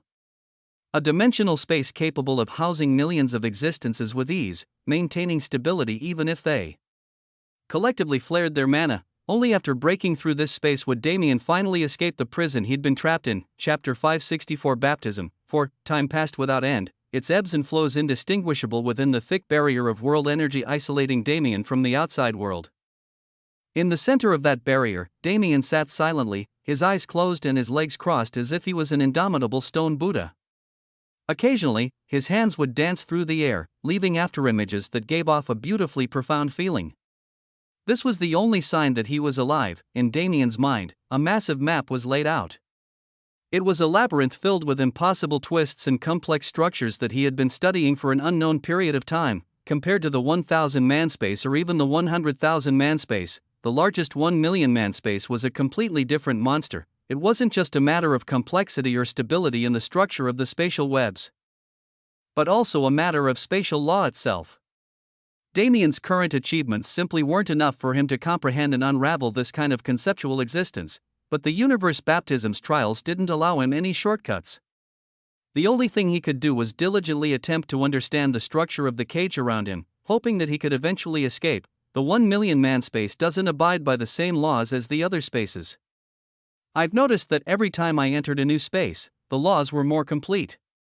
At this point, rather than being a mere separated space, one could even consider this space as an isolated world. It was a similar existence to the sanctuary. The space contained its own foundational laws that differed from those outside. Due to this, the stability of space was incredible, almost reaching the level of a true world, but the laws of an incomplete space like this couldn't compare to the sanctuary.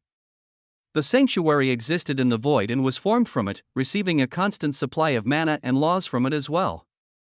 Although the sanctuary wasn't quite self-sustaining yet, it was entirely possible to reach that point when Damien became strong enough. However, this space was different. While it was true that it had developed its own foundational laws, it didn't have the ability to maintain them forever. As time passed, the traces of these laws would slowly diminish and the isolated space would collapse, rejoining the real plane as if it never existed, but this process would take an exorbitant amount of time to complete. If Damien chose to wait until this space's laws degraded, he'd be trapped within for tens of years at the very least, and naturally, he had no intention of doing that. Damien's mind moved rapidly. If he couldn't unravel the space the same way he did with the others, he needed to compensate for his lack of ability somehow. He needed to cope with the fact that he couldn't use laws yet, but who was Damien? While this task was impossible for others, he actually had a way to circumvent the universe's restrictions. Exhaling a breath of chaotic air, his mouth moved to say a single word. Bloom. That word served as a trigger. Within Damien's spiritual world, a bright red light encapsulated everything. In the past, this space had been represented by an endless starry sky with celestial bodies present to display his connections with them. There was a sun, there was Earth, a Pyron, the cloud plane, and finally his own spiritual world itself, but that scenery was different now. Aside from his spiritual world, there was only a single other existence floating in the boundless space. It was a large world, larger than any Damien had visited before. It would take tens or even hundreds of years to traverse from one end of this world to the other, displaying just how massive it was. Despite its grandiosity, however, this world was only a spiritual representation. It didn't have any physical form to be showcased to the universe. This world was the combination of the cloud plane, a Pyron, and Earth. Using this world as a medium, the wills of those three worlds could communicate and amplify each other's power. The connection they had with Damien also increased exponentially, allowing him to utilize a portion of their world force even when he wasn't present in those worlds. In the center of this massive world, acting as a substitute world core, was none other than the red magic cube known as the World Score Fusion Reactor. After Damien absorbed it, it took root in his spiritual world and refused to move. But it was constantly proving its use. The only reason this massive world could exist was because of its existence. And it was also the reason Damien would be able to pass his trial of him. Damien's awareness interacted with the massive planet.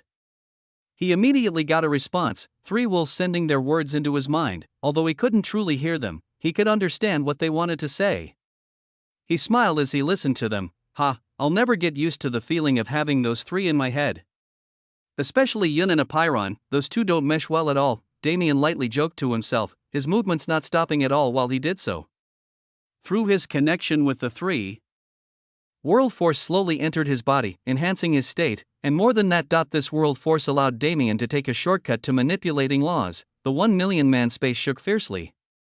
After spending days or even weeks comprehending the structure of this place, the only thing standing in Damien's way now was his lack of laws. Now that his glaring weakness had been covered, the 1 million man space couldn't withstand the burden of Damien's interference.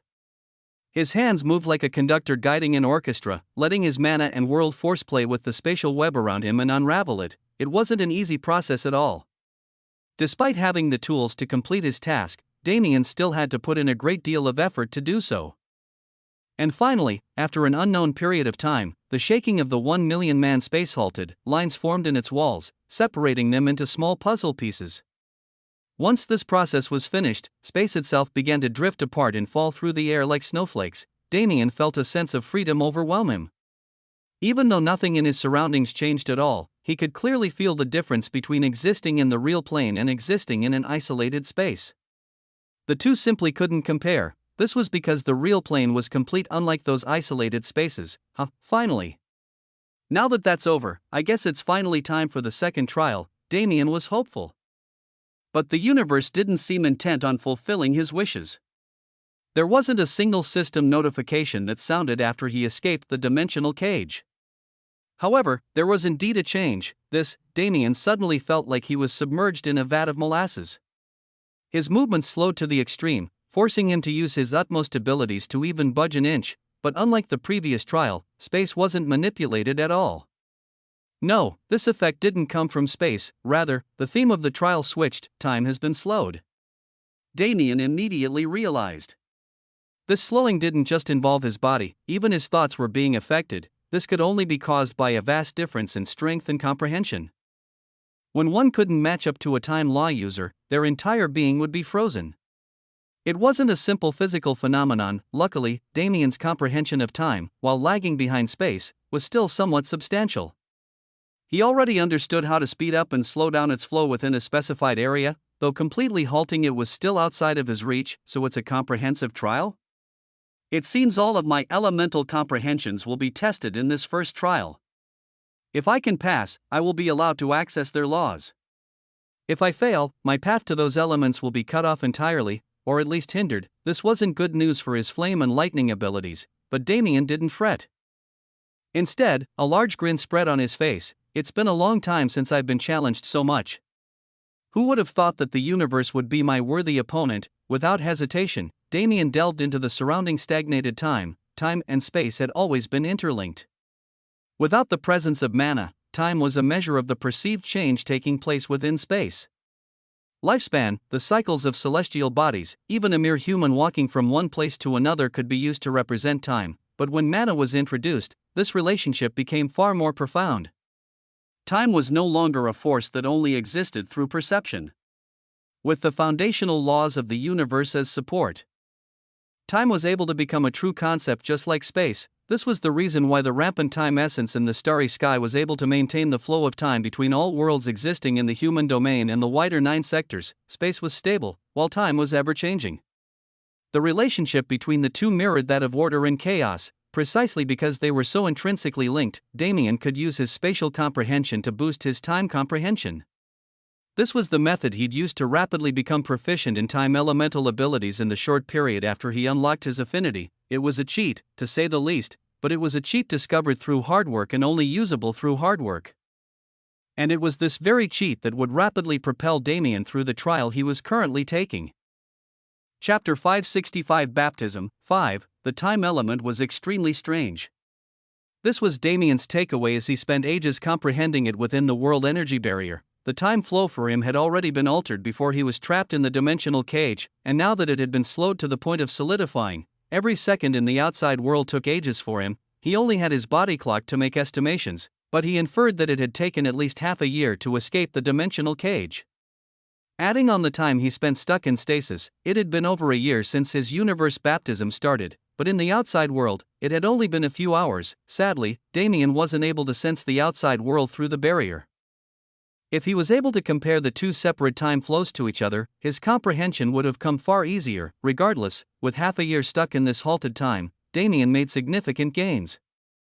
Not only did his time affinity become more pronounced, even his spatial abilities saw improvement. Slowly but surely, a mystical aura began to radiate from his body. When this aura encountered the time essence around Damien, it began to alter it, albeit not enough for it to actually matter, but progress was progress. Now that he was able to affect the atmosphere around him and even think at normal speeds again, he was able to establish a counterflow that would act as his escape route from this time lock. This process is too grueling, Damien thought to himself with a sigh. Even with my pace increasing exponentially as I understand the surrounding concepts, it'll still take at least another half a year to whittle away at this static space. When he originally began his universe baptism, although he fretted over the location, he didn't panic too much. He believed that with his abilities, it wouldn't take too long to pass. Now that he was in a situation where his baptism could potentially take many years to complete, he didn't know how to feel. Nonetheless, the time he spent within the world energy barrier would solely be spent improving. Even if it took a decade for him to finish, he at least wouldn't suffer a loss. Clearing his mind of unnecessary thoughts, Damien put his entire focus back into the counterflow he was creating. He entered an ironical state where his sense of time was lost, but his comprehension of the concept itself was rapidly increasing, and in this state, he diligently worked. It was the only thing he could do. While a few hours within the world energy barrier could be considered negligible, the situation in the outside world was one where every second counted. Now that several hours had passed, the ongoing battle had reached an extremely heated state. On your left. Watch out! Rose's voice rang out amongst the chaotic clashes of battle. Ryue rapidly spun her body upon hearing them, barely dodging a mana-coated javelin that had been hurling toward her. Ryue gave Rose a grateful look and turned to the javelin's owner. He was a middle-aged man with a massive build like a professional bodybuilder. As he looked at Ryue, he didn't even attempt to conceal the lust in his eyes. After all, why should he? He was an exalted fourth-class existence. A mere third class like Ryue should be honored to earn his lust, only, it was a shame that they were enemies on this battlefield. If he wanted to bed this woman, he'd have to first turn her into a corpse, but this idea didn't hinder his lust. It even enhanced it somewhat. Ryue's eyes were cold as she looked at this man. According to her senses, he was only at the early stages of fourth class, though his high and mighty demeanor seemed to suggest he was extremely powerful. Ryue shook her head in derision. With her looks, encountering people like this man was normal. But normal didn't mean she enjoyed it. A mere early fourth class, huh? Damien could probably kill this man with a slap, so wouldn't it be too embarrassing if I couldn't even compete with him? fighting spirit burned in her eyes. When she first met Damien, Ryue was actually stronger than him by a small margin. But as they traveled and adventured, his speed of growth far outstripped hers. She was also at the peak of third class by this point. The only reason she hadn't initiated her baptism was due to her lacking comprehension of her elements, but this wasn't her fault at all. Her affinity turned her element into a far more conceptual existence. Not to mention her moon affinity, which was even vaguer. The qualifications Ryue needed to initiate her baptism surpassed even Damien's. However, Ryue didn't use this as an excuse. In her mind, even if Damien was a talent surpassing all others, as his wife, it was her duty to keep up with him. It was lonely at the top. Ryue didn't want to see Damien turn into an existence that nobody could match, an existence with no equals and only those who looked at him in reverence. She knew Damien's personality, and she knew how much of an impact such status would have on him. She simply didn't want to see him hurt by his own talent, and if she wanted to stand by his side and support some of the weight on his shoulders when he reached that point, she needed to put in hundreds or even thousands of times the effort that he did. The start of that commitment was matching his achievements. Killing in early fourth class when she was at the peak of third class? This was only the base standard. Ryue flourished her spear, drawing an arc of blood across the battlefield. Blue flames lit up under her feet, propelling her at the burly man. Seeing her incoming figure, he licked his lips perversely. A second javelin appeared from thin air and entered his grasp. Bang! The force of his movements broke the sound barrier, the hurled javelin flying so fast it could hardly be traced by the naked eye, but Ryue remained entirely calm. The blood moon decorating the sky shot a thick beam of energy to her left, clashing against the invisible javelin with the sound of scraping metal. This beam alone was enough to divert its trajectory far away from Ryue, leaving her charge unhindered. She traversed the battlefield in seconds, arriving before the man with her spear primed to strike. Her spear thrust forward with the indomitable momentum of a dragon, straight for the man's solar plexus. The burly man smirked when he saw the spear.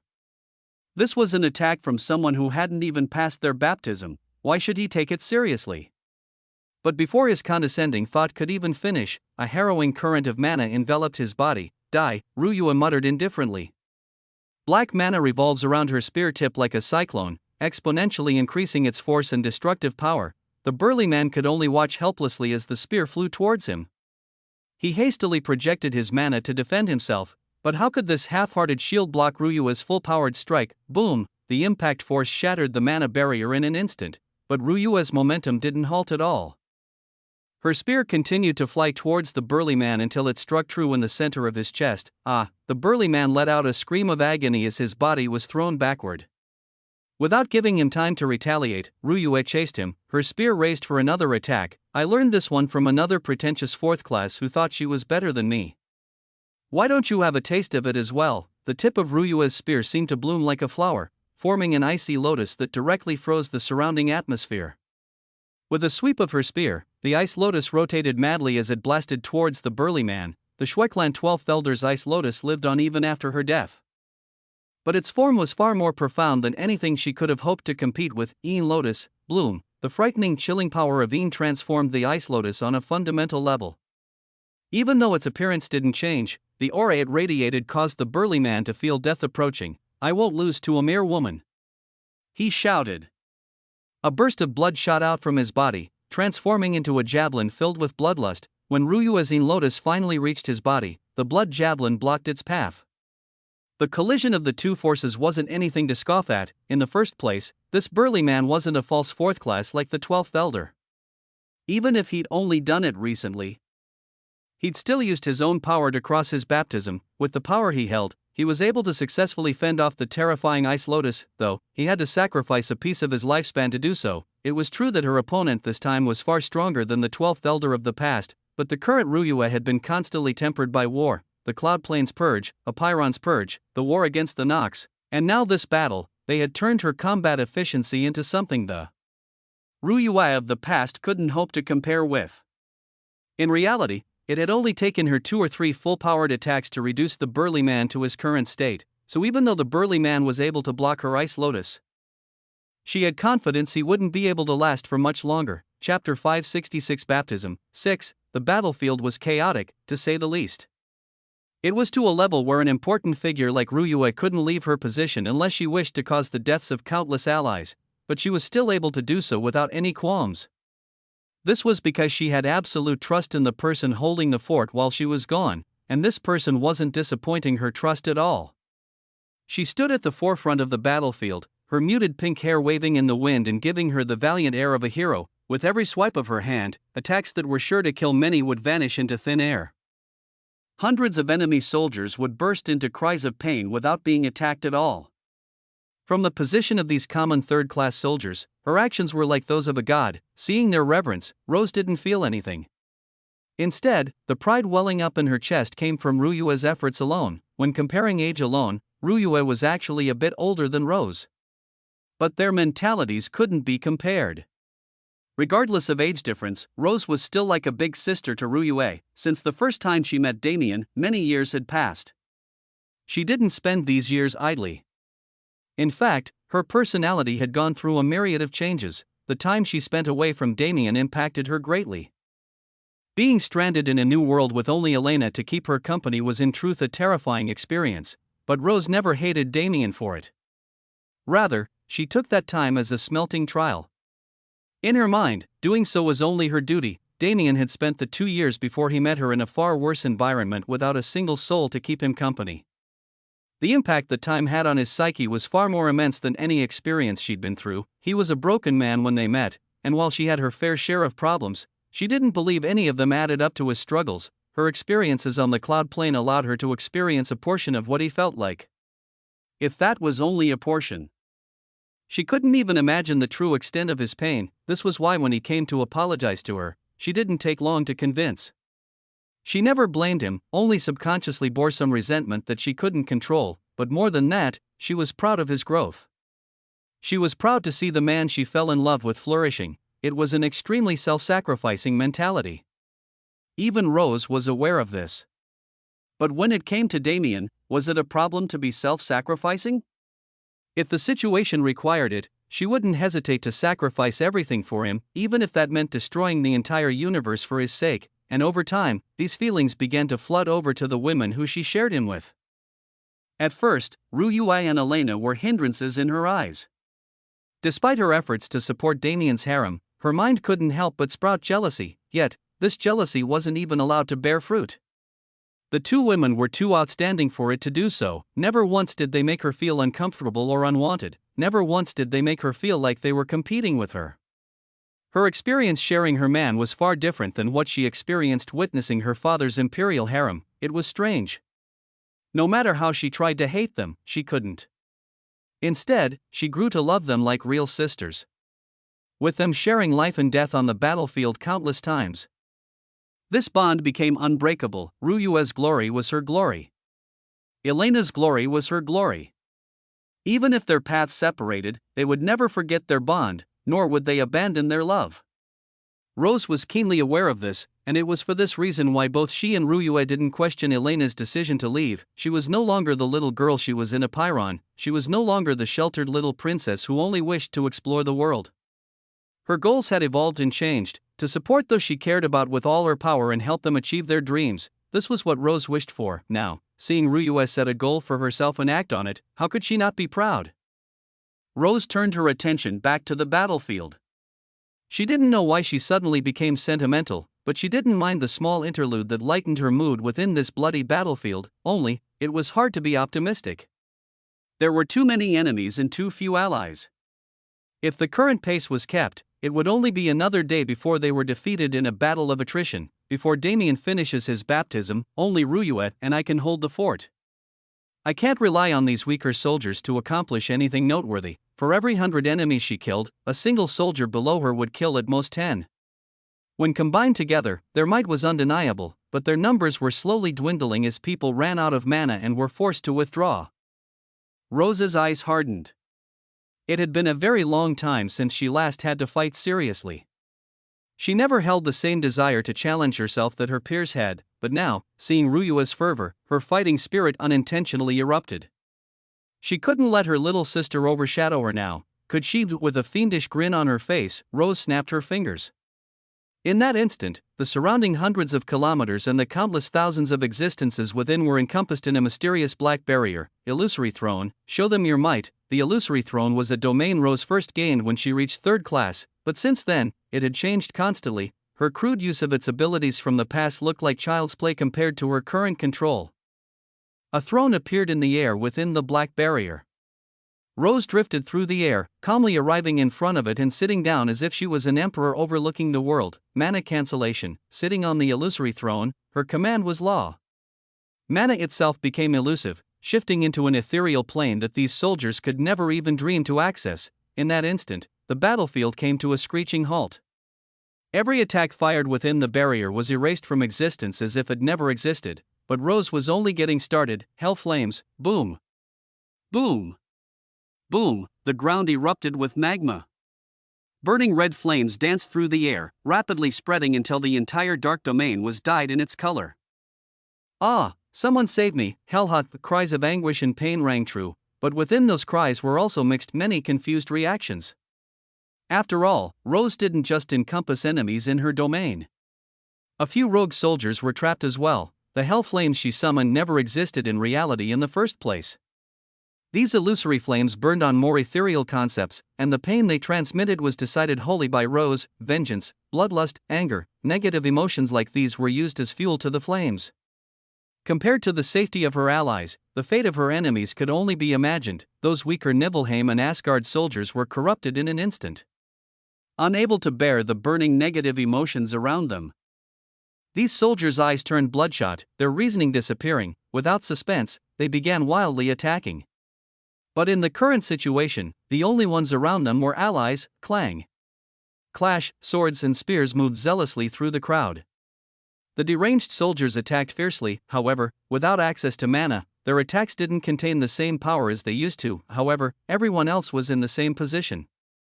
Their weapons were deadly against the weak mortal bodies of those they used to consider their friends. Burn brighter, Rose's voice rang out again. The intensity of the hell flames increased exponentially.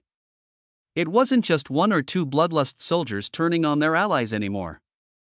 All 3rd-class soldiers were forced into a maddened state. Without Rose having to move a single step from her throne, her enemies began killing each other wildly. If she gave the word, they would do anything she said. Their minds had been corroded to such a terrifying degree, and to cause this mayhem, Rose only spoke a few words. This was the nature of her power. Rose's original affinity was for illusions, an incredibly rare non-elemental affinity. Matching their rarity, non-elemental affinities tended to have more conceptual leeway than their elemental counterparts. Even Ruyua's moon affinity could be used as an example of this. Through this strange affinity, she was able to control a power that mirrored that of a celestial. As for Rose, her situation was even more special. Her illusion affinity was similar to Ruyua's affinity in that it was able to showcase far more power than an ordinary illusion affinity. As Rose became more and more powerful, she found that her abilities were allowing her to manipulate reality itself. It was almost godlike. Naturally, there were plenty of restrictions on this power. One couldn't simply manipulate the universe's foundation because one wanted to, but to Rose, these restrictions were negligible. With the power she currently possessed and the power she possessed in the future, she had no doubt she would be able to achieve the impossible. Within an hour of Rose laying down her domain, every enemy within 1,000 kilometers had been slain, leaving a gaping hole in the battlefield. As for Ruyua, she'd long since killed the burly man and moved on to new prey, but no matter how optimistic their situation looked, reality wasn't so kind.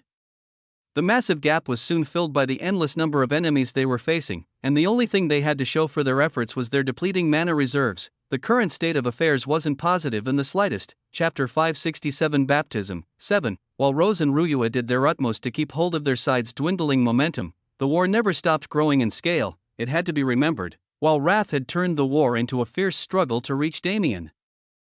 It didn't start that way. The reason the war began was merely a conflict of interests. Just like any other war, Nibelheim and Asgard were originally enemies. Shadowgarden fought against both sides, and even the Cloud Plane forces did the same. Therefore, not everyone was aiming for Damien's baptism. The chaotic battlefield was in a state where only those from the same influence were allies, with everyone else being nothing more than targets. Even now, with hundreds of thousands already dead, the war hadn't reached its climax. Almost every side still had hidden cards up their sleeves, only to be used at the critical moment, but it was still true that more than just a few hours had passed. When translated to time and the world energy barrier, it had already been another year. Two different streams of energy streaked through the air, opposing each other but coexisting without a problem. While one of these streams was noticeably stronger than the other, they somehow were able to maintain a delicate balance. In the midst of these harmoniously conflicting energies was none other than Damien, but the past year had not been kind to his appearance. His clothes were torn to shreds, portions of his hair were charred and flaking off, and his body had been destroyed and rebuilt so many times that he no longer registered the pain of it all. But his eyes still shone as bright as the stars. While his main focus in the year that passed was indeed countering the time flow around him, the universe wasn't so kind as to let him easily do so. Even while the temporal cage remained active, he was forced to endure trials related to his other elements. Spatial lightning was a form of lightning generated in the starry sky due to the intense concentration of spatial essence interacting with stray elemental particles that entered space due to the movement of celestial bodies. When it came to types of lighting, it was one of the rarest and most destructive. When Damien's lighting trial began, he was already being forced to endure spatial lighting. The rampaging energy that was like a fusion of two equally destructive energies destroyed his body outright. If it wasn't for transcendent regeneration leveling up due to how constantly he used it, he would have died in that instant, but the spatial lighting was only the beginning. Afterwards, the lighting rapidly evolved until it surpassed even black demon lighting, becoming true heavenly lighting similar to what Damien absorbed when he went through his partial baptism. However, the silver heavenly lightning from back then, the lighting that was still residing in his mana heart, actually acted as a catalyst for the new heavenly lighting that rained down on him. The impact force it had on his body was several times worse than it would have been if he hadn't possessed something so forbidden. The benefits he gained from doing so were the only thought that kept him sane throughout the process until he eventually completed it. Afterwards, he faced a flame tribulation that wasn't much different. The degree of flame he was forced to endure increased exponentially with time. The impurities on his body, both physical and ethereal, were rapidly reduced to ashes by these flames, but the flame tribulation didn't cause nearly enough pain as its lighting counterpart. After all, Damien had a cheat code. If anything, he had to thank the universe for the format in which it tested him. Starting from flames that could be found in nature and moving up to flames that were more elusive and powerful meant that his void flames were essentially provided a buffet. Besides the flames needed to temper his body, Damien let the void flame eat everything. And looking at its progress, he was more than just satisfied. Until this point, the void flames had been relatively useless in battle, only showing their worth against a large number of weaker enemies. With Damien's power set, he didn't need another ability that did so. However, the current void flames couldn't be compared with their pathetic past self. As they burned on Damien's body, even the time essence in the vicinity was burned away, giving Damien more leeway to establish his counterflow. It was still unfortunate, though. While the void flames devoured an eyesight flame source to gain the ability to grow stronger by eating other flames, Damien's lighting didn't have such an ability. The best he could do was store heavenly lightning as a one-time use treasure for later, and when the lighting and flame tribulations finally passed, Damien finally managed to completely establish his counterflow. The strength he gained through those trials wasn't wasted in the slightest. Time was like an indomitable river. Reversing its flow was impossible, but if one had enough capital, accelerating or decelerating that flow could be done easily. As for halting the flow entirely, that was far more difficult. Even though it was still possible, Damien was fighting against time that seemed halted, but in reality, it was merely slowed to the extreme. The solution to this problem was simply to counteract the slowed flow with an accelerated flow, but this was far easier than it sounded. After all, time was being slowed by the universe itself. This wasn't a level Damien was able to match simply because he understood the concept or knew what to do. Even when his comprehension was sufficient, he still needed to proficiently wield world force in order to affect phenomena on a level intrinsic enough to compete. Now, it had been a year. Damien stood silently as he waited for the next trial to begin. Spending 2 years in this space absorbed in training and forgetting everything else had a severe impact on his mentality. He found that although he still had the ability to joke about his situation, it was harder for him to maintain the personality he upheld before. He didn't think he could act so immature as to annoy every demigod he met just for the sake of it anymore. Acting far above his station out of a false sense of rebellion, was it a bad thing for him to change? He didn't think so. He didn't think that this change would turn him into a stoic brick who didn't interact with anyone. It was more accurate to say that he understood his capital. He understood how much arrogance he could possess without it becoming harmful. and more than that, his mind was calmer. His ability to react situationally had improved drastically. Even if Damien were to suddenly lose all his power, he wouldn't panic as he did 2 years ago. Thus, when the time flow around him began to stabilize and all light slowly faded from within the world energy barrier, he silently put his guard up and waited. Whatever the next trial would be, he'd pass it with flying colors. And after that, he'd truly be reborn. Chapter 568 Baptism 8. As light faded from the world energy barrier, a myriad of changes took place, but they all had one main purpose: everything was being erased except Damien. All essences, whether they be simpler elemental essences or more esoteric ones like space and time, vanished from the air. This was a phenomenon that was quite literally impossible to mimic using human hands. In Damien's mind, even gods couldn't do such a thing. It was one thing to establish a domain where other essences were suppressed, it was even possible to banish the ambient mana into separate planes to mimic this effect, but Damien could clearly feel that neither of these were the case at the moment. These essences were quite literally vanishing, ignoring concepts like the law of conservation of energy. At the same time, even the mana in Damien's body was being chained down. It was a similar feeling to the first trial when his spatial affinity was taken away, but now that he'd been thoroughly tempered by the past few years, he didn't panic about it. He calmly waited, and as if to respond to his calmness, a new system message appeared: first trial completed, beginning second trial. But that was it. It was only an indication that Damien had moved on to the next stage, without actually telling him how to pass through. In this situation, what was he supposed to do? There was no cage trapping him, there wasn't even any essence in the surroundings for him to comprehend. It was just him, alone in the expansive darkness, so I just have to endure. Damien thought to himself. From the beginning of his baptism until now, the general theme seemed to be enduring. He had to endure the years that passed without contact with the outside world, endure the endless dimensional cages that he had to escape, endure the infinitesimally slowed time flow, endure the physical destruction of his body through lightning and flames, and now, he was put in a situation where he no longer had anything to do, in a black space where time didn't flow, a place where one could easily go insane or lose their sense of self if their mental strength was inadequate. He would simply have to endure, until the trial finally ended. Once he realized this, Damien directly sat down in a meditative posture. Walking around was pointless, and without any time essence around to indicate its flow, Damien couldn't even use this walking to satiate the boredom that would eventually overcome him. Therefore, it was better for him to adapt as fast as he could. With his eyes closed, he simply sat like a stone Buddha, clearing his mind of any thoughts. Like this, a day passed, then 2, then multiple weeks. An entire month passed while Damien did nothing but sit silently. It was only at this time that a change occurred. A subtle pressure began to fill the air, bearing down on his body. However, at its current level, Damien quite literally didn't feel it. 4 weeks, 5 weeks, 6 weeks. When 2 months passed, the pressure finally began to tickle a bit, but Damien still ignored it. He was submerged in his spiritual world, attempting to glean some sort of benefit from his current situation. I can't wantonly use my mana. It's already hard enough to move it due to the restriction. But more than that, my supply at the moment is finite. Now that all ambient mana and essences have been removed from the surroundings, even Devour can't help me recover. For the first time in a very long time, Damien's stamina became similar to an average person's. It wouldn't be easy for him to cope with this, having gotten used to easily replenishing his mana whenever he needed to, but this is good too. Accommodating this situation will help me tune my fine control and mana utilization abilities. I can also tweak the Ananta matrix to work more efficiently too. If I can connect Eve to the Ananta matrix and have her program solely focus on algorithmically managing my mana, the whole system will be heightened to another level.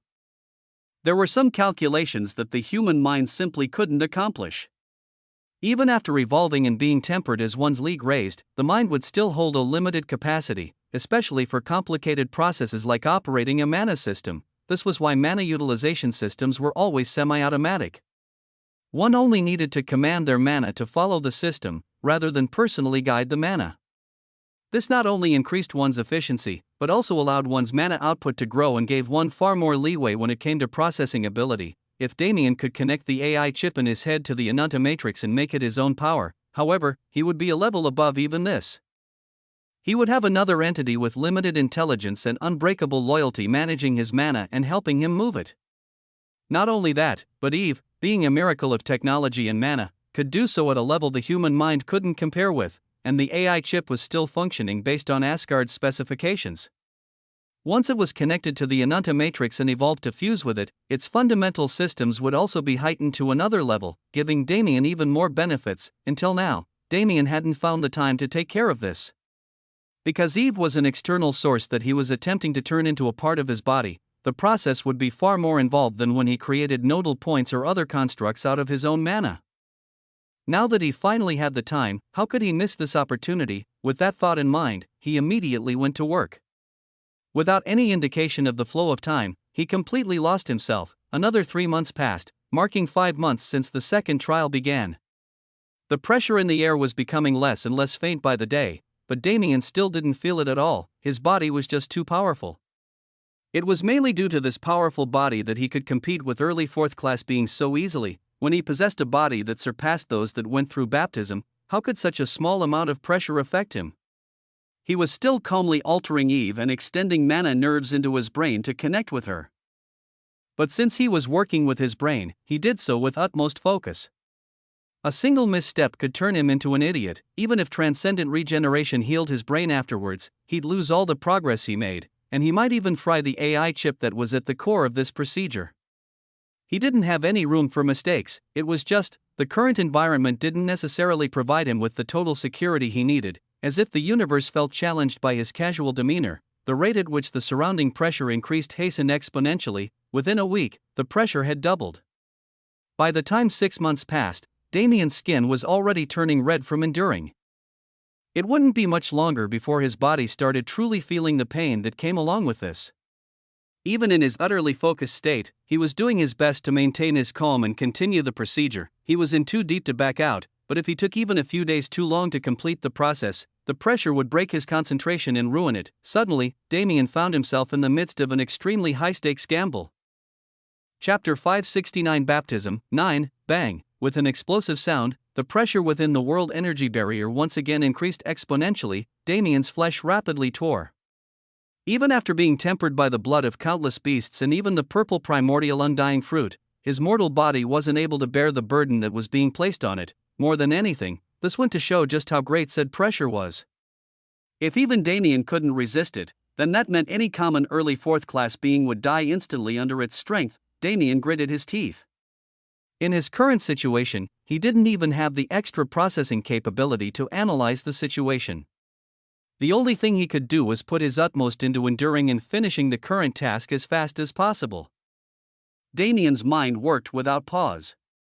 Luckily, the Ananta matrix was highly self-sufficient, so while he still had to guide the process and enact most of the changes himself, he didn't have to do any of the complicated calculations that became necessary for such a substantial change. After all, no matter how much his intelligence had increased from the past, he wasn't some super genius who could do everything. His advantage lay in the fact that he was self-aware of his own lack of intelligence, or at least, he became self-aware of it not long after leaving the dungeon. As such, his every step was made with accommodating this weakness in mind. The fact that the Ananta matrix could actively assist him in the process of its evolution even without any semblance of spiritual intelligence was proof of this. Nevertheless, the intensive process continued. The AI chip in his brain was slowly enveloped in a wrapping of mana threads that connected to the Ananta matrix. Through this connection, the AI chip was being altered to fit the mana circuit while also building an unbreakable connection with it. Essentially, the chip was becoming an ethereal existence that surpassed its original self. While it would lose most of its abilities in the process, it would become more specialized and would fit Damien's needs far better. Phew. Damien sighed internally. Reaching this step meant that most of his work was done. He still needed to watch for any outliers in the process, but his main job now was to endure the pressure surrounding him and protect his body so that the process wouldn't be interrupted. Damien's eyes flashed open. It almost felt like he didn't open them at all, though. For the past half a year, he'd been submerged in his consciousness and almost forgotten the state of the world outside. What do I do here? He asked himself after acclimating to the environment. His body was still racked with pain and the pressure wasn't decreasing in the slightest. Transcendent regeneration was being pushed to its limits every second to keep him in one piece, but this wasn't a viable solution to the problem. In the end, transcendent regeneration was also a skill. It would cease functioning when his mana was depleted, in the current situation where there was no way to replenish mana. Using this ability was hurting him more than it was helping him. I can use demon transformation to increase my defense and heal to mimic the effects of transcendent regeneration, but even this won't hold up for long. These two abilities weren't skills, but traits. While they functioned similarly, the key difference between them was the fact that traits used stamina instead of mana. Damien's stamina was no joke. Especially with heal retaining the ability to replenish even his blood vitality, it was far more viable in the long term than transcendent regeneration at the moment. Without hesitation, Damien enacted his plan. His body went through a massive change as he embodied his demon form. And a greenish-white light subtly emanated from his skin. Under these effects, the burden he felt lessened considerably. I finally have room to think. Luckily, I've reached the final steps in integrating the algorithmic system into my Ananta matrix. That process shouldn't even take a few more hours to finish up, but who knows how long a few hours will take in this strange space. Damien quite literally had nothing to do. Endure, endure, endure. This was the only thought in his mind. It could be said that Damien's baptism was already a unique case. From the dimensional cage to the temporal prison and finally this dark space, none of these trials would have impacted the average fourth class. If the universe baptism was really such an intensive trial for everyone, there wouldn't be so many fourth class existences around. There was no way any normal influence could stomach the burden of raising them, but in the end, the format was still the same. Elemental mastery and mental fortitude, these were the two elements being tested in the universe baptism. While Damien didn't know how the latter was usually tested, he was sure that the average elemental tribulations weren't as complicated as his. After all, pseudo-fourth-class beings like the Shweklan's 11th and 12th elders only passed their baptisms with outside help. Naturally, their baptisms were also easier to stomach, in Damien's opinion. There were two main reasons for this difference. The first was the most obvious. The change that took place during his class selection. It was clear that the void physique somehow altered his baptism to suit its needs. Turning him into a Voidbringer against his will was enough proof of that. If the situation had to be compared to terms he was familiar with, Damien would classify Voidbringer as a hidden class. Hidden classes having more difficult trials was a commonplace trope among video games he played in the past, so it didn't surprise him that such a thing happened. As for the second reason, it was far more practical. Compared to the average existence, Damien spent far more time consolidating his power before impacting the fourth class threshold. Speaking realistically, Damien could have begun his baptism at any time after his partial baptism had been completed. If he just played an active part in any single one of the purges that took place in the 6-month period before the Moon Squadron left for Nibelheim, he could have easily accumulated the levels and achievements necessary, but he didn't. Under Yun's influence, he suppressed his desire to rapidly increase his strength and familiarized himself with what he already had. In the process, he discovered a portion of dimensional magic's true power and even brought his time comprehension to a level far higher than he expected it to grow in the time he had. As for his flames and lighting, although they didn't receive any direct strengthening, they were consistently growing stronger along with him. Even Damien didn't quite understand why this was possible, but if he had to take a guess, it was the influence of the final set of question marks in his status window. Regardless of which facet he looked at, he reached the peak or at least near the peak of what he could achieve as a mere third class.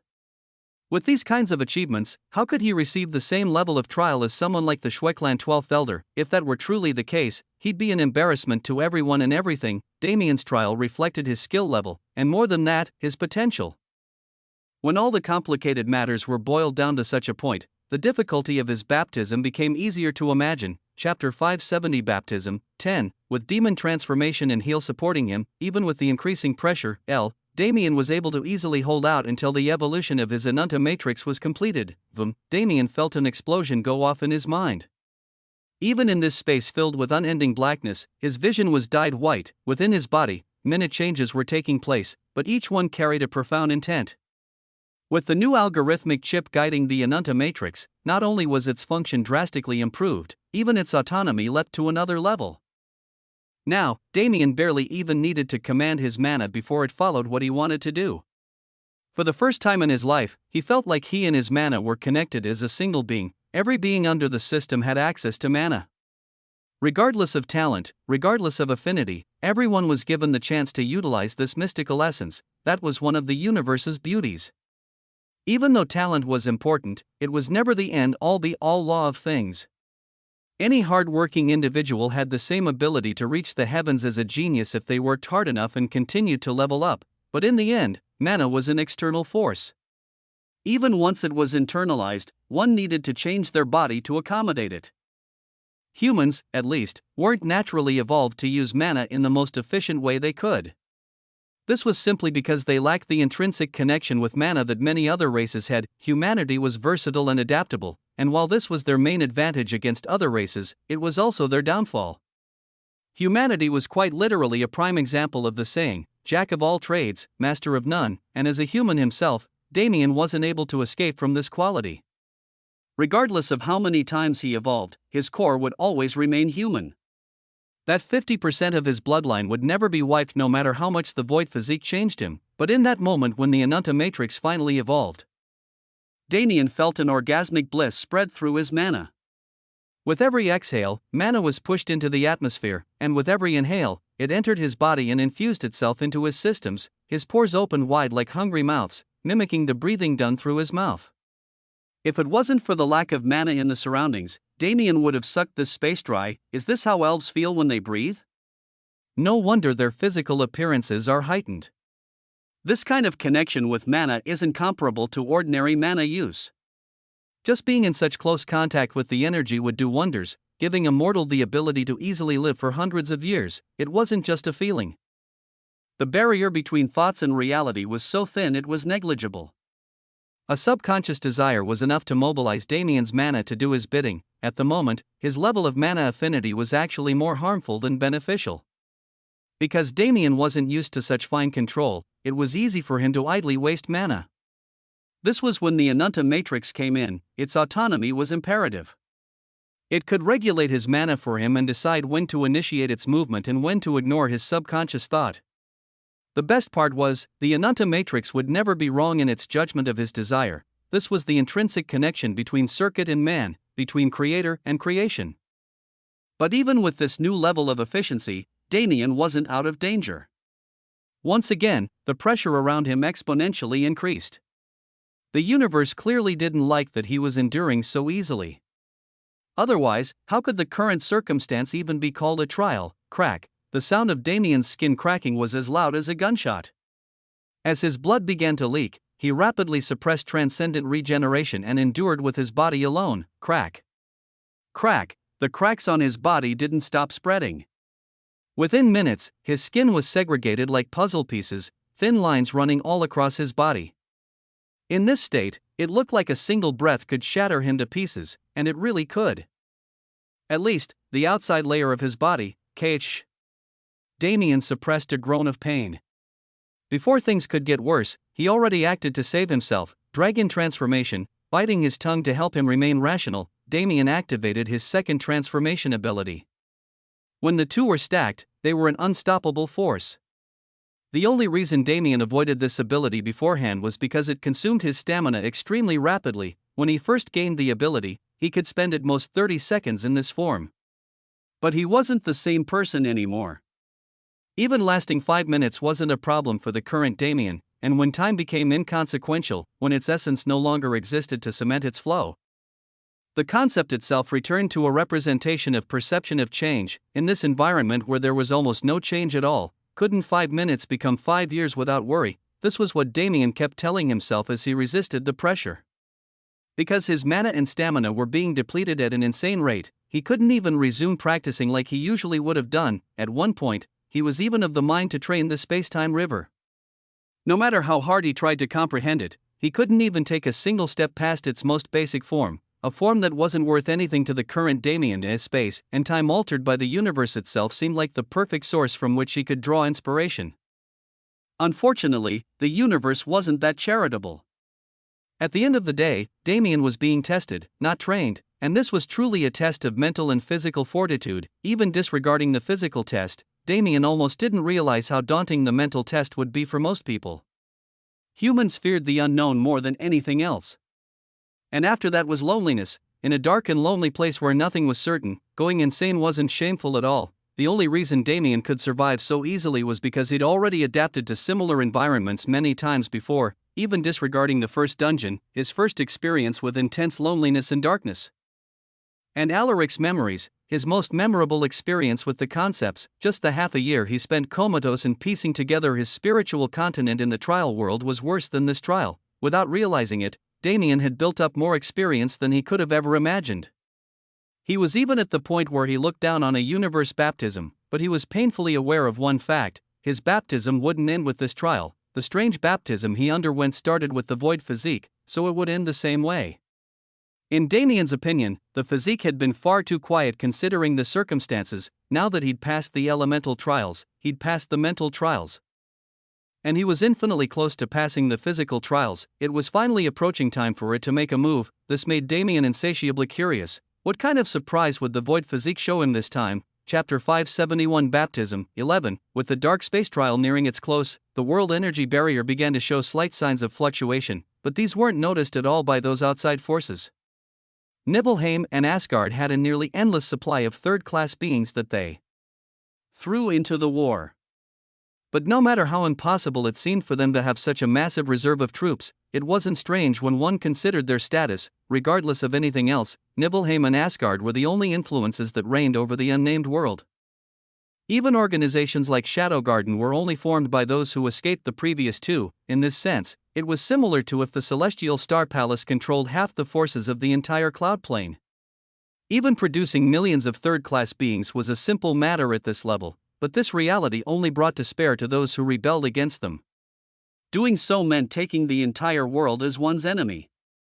And when the entire world arrived on a single battlefield, holding them off was more difficult than anyone could ever imagine. But those of Shadow Garden and even those from the cloud plane had resolved themselves to give their lives to their cause long ago.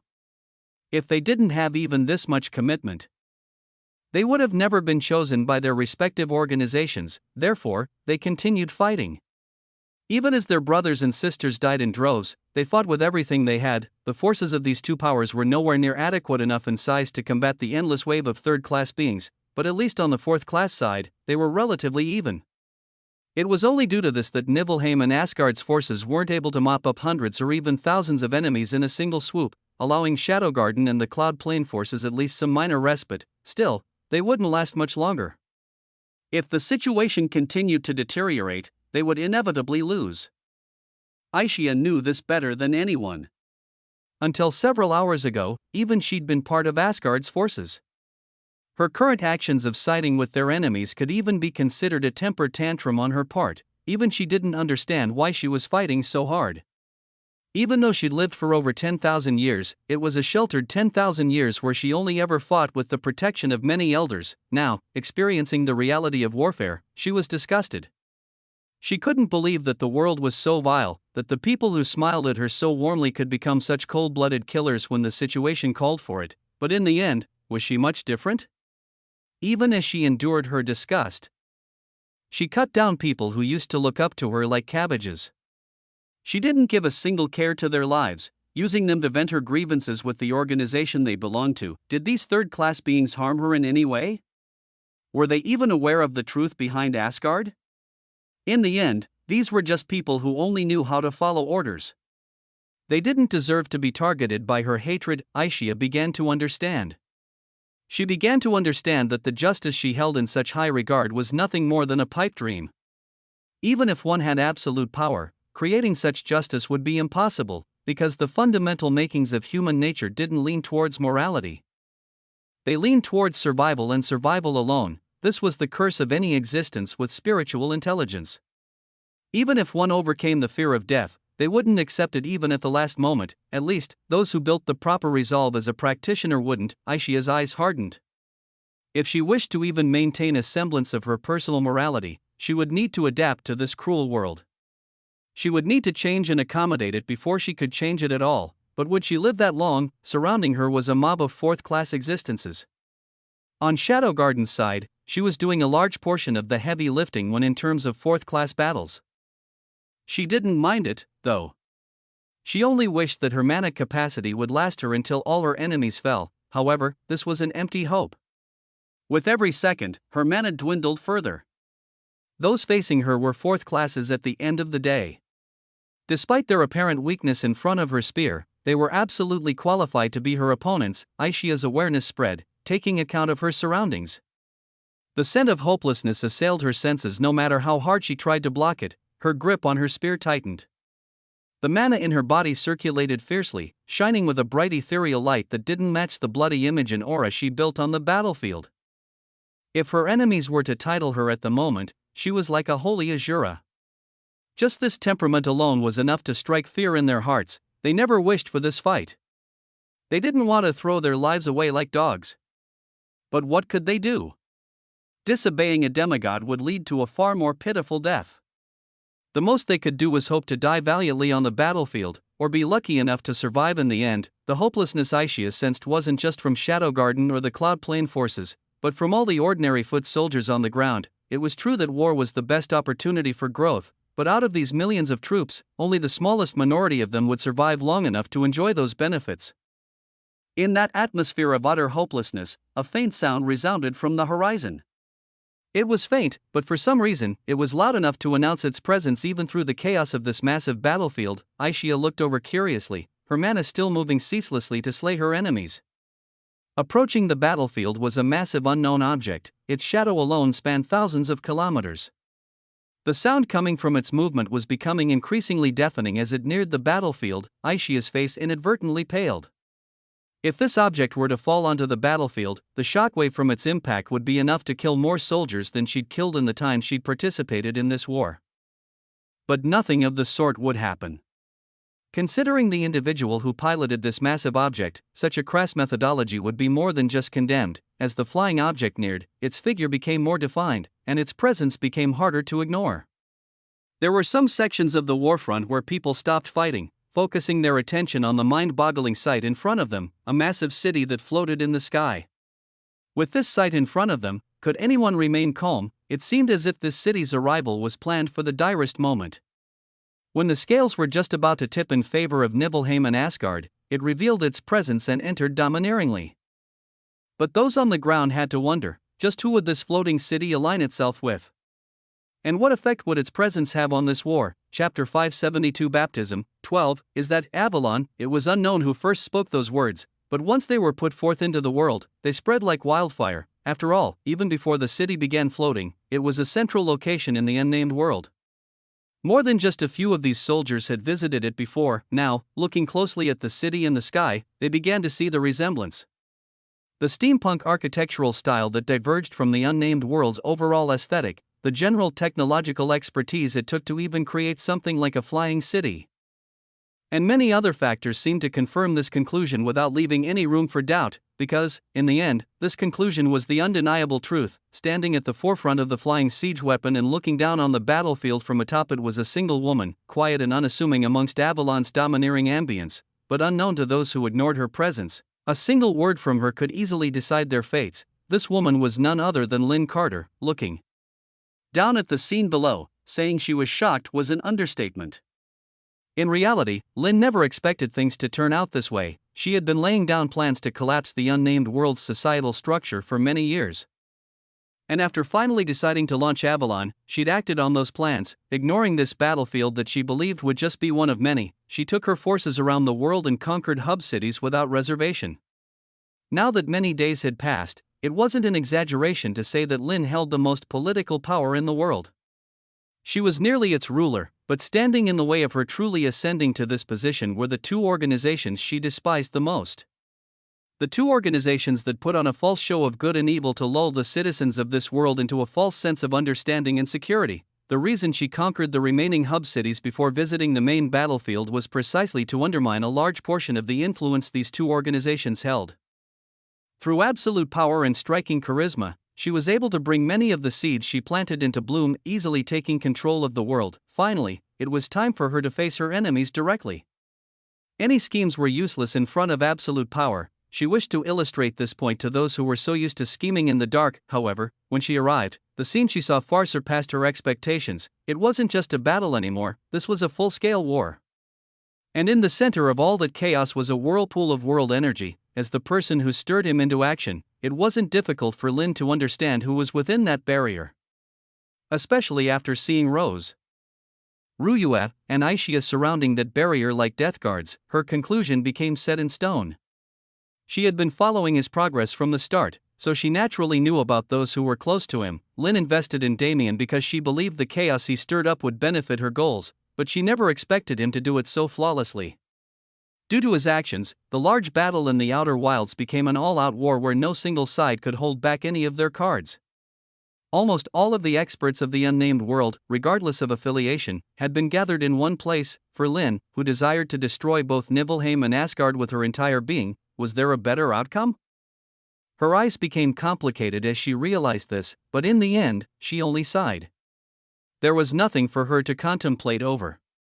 Since her enemies were gathered in one place, her course of action was already set: open fire on Nibelheim and Asgard. If even a single fighter from Shadowgarden or the Cloud Plane is injured as collateral, it'll be your heads on the line. Lynn's cold command rang out, and Avalon responded immediately. Everyone in this city worshipped her like a god. They wouldn't dare to even think about betraying her expectations. As the cannons primed and all weapons turned towards the battlefield, a single thought entered the mind of every soldier, whether ally or enemy. When that city began its siege, they were fucked. Compared to the chaos taking place outside, the scenery within the authorities in the sky was far different. Currently, Wrath was looking at Albius and the drunken old immortal with a condescending smirk. Beads of sweat dripped down his brow and blood leaked from various parts of his body, but his demeanor was still that of an emperor. After engaging in battle with these two, he was able to slowly regain his calm and rein in his madness. He didn't need anything interfering with his rational thinking at this critical moment. Whoosh, an unassuming breeze passed by Wrath's body, but he dodged without hesitation. After all, this breeze was a coagulation of laws. Even he wouldn't be unscathed if he let it hit him, a point which could be easily proven by witnessing the state of his body. Do you think anything you do here has relevance? I am not shameless enough to say that you two pose no threat to me. However, it is true that you will not be able to kill me no matter how hard you try. In response to Wrath's words, Albius spat. Stop the nonsense and fight me already. He already knew this fact. It wasn't hard to guess it. Wrath had been concealing himself far too deeply. This was something Albius realized through their small bouts so far. He and the drunken old immortal working together could only stand equal to Wrath, and this was only because of how casual their battle had been up until this point. If they truly fought with everything they had, it was unknown who would come out on top. However, their goal was never to kill or even defeat Wrath. They only wished to stall him long enough for the seed to bloom safely. When that happened, their true battle would begin. Why so serious? The drunken old immortal stumbled. The seed is useless to you, anyway. You can't control the power it possesses. Even if you consume it, you will only implode from the burden. Compared to Albius, he knew far more about what the seed entailed. Even then, most of the information he had was hard to imagine. As a demigod himself, he could be said to have reached the peak of the universe without leaving for the heavenly world. Ascending to true godhood was impossible. The universe simply couldn't bear the burden of housing a god. Therefore, demigods were the true peak. Yet, the seed was an existence that surpassed even them. The legends he read from the ancient texts were incredibly vague, with many portions lost in the annals of time, but from what he could make out, if the seed was allowed to bloom to its full potential, even at the demigod level, it would surpass the universe. To possess such a thing, and to even try to consume it for his own benefit, the drunken old immortal couldn't decide whether Wrath was absurdly stupid or hiding a pivotal card. But would Wrath ever reveal himself to his enemy? An ant with a hint of knowledge thinks he can compare to me? You do not understand what the seed entails. You do not understand how imperative its existence is to my race. To consume it? That is a meager goal. I will not only consume the seed, I will usurp it and take its place. A mere junior who is just undergoing his first baptism isn't qualified to house it. Wrath didn't bother conversing with his enemies anymore. Even if he told them everything he knew, they still wouldn't understand. Besides, his focus was never on them. Whether it be the war, the demigods around him, or even the world itself, they all faded from his vision. The only thing Wrath could see was the slowly fading world energy barrier that was turning into a whirlpool connecting the heavens and earth. Chapter 573 Baptism 13. The world energy barrier was fading, or rather, it was becoming one with the outside world, synchronizing their time flows and laws. As Damien saw this happen, a wave of vertigo overcame him. It had only been roughly half a day in the outside world, but to Damien, a full 2.5 years had passed since his universe baptism began. The ratio between the two time flows was almost 1 to 2000. As Damien was forced to rapidly adapt to the drastically differing time flow of the outside world, it was only natural that he was incredibly disoriented, but more than that, he was confused. His baptism hadn't ended, this much he was aware of. If so, what significance did the world energy barrier's movements have? Why was he being reintroduced to the real plane? Before he could question it further, his thought process was interrupted by a massive chain of explosions. His eyes moved instantly, locking onto the side of a familiar city in an entirely unfamiliar position. That's Avalon. He wasn't given time to remain surprised. From the floating island on which Avalon rested, dozens of massive artillery weapons emerged, blasting the battlefield without a single care, but if one looked closely, they'd notice that these shots were aimed quite precisely. They only fell in locations where Shadow Garden and Cloud Plane forces weren't present. In this way, these attacks with massive blast radii wouldn't affect the Allied forces. However, this didn't mean that Avalon couldn't provide support for its allies. Above ground and lining the roofs of nearly every building were smaller precision-based weapons. These weapons were operated by Avalon citizens, accurately aiding their allies in repelling the swarm of enemies encroaching upon them. But swarm wasn't even a substantial enough word to describe the scene of hundreds of thousands or even millions of enemy soldiers wantonly charging through the battlefield without a care for their lives. It was a terrifying sight. Above the ground, some few hundred meters in the air, the fourth-class combatants held their battles. Even Rose and Ruyue were included in this group. Here were the true powerhouses, those who could kill thousands of those on the ground with a single swing.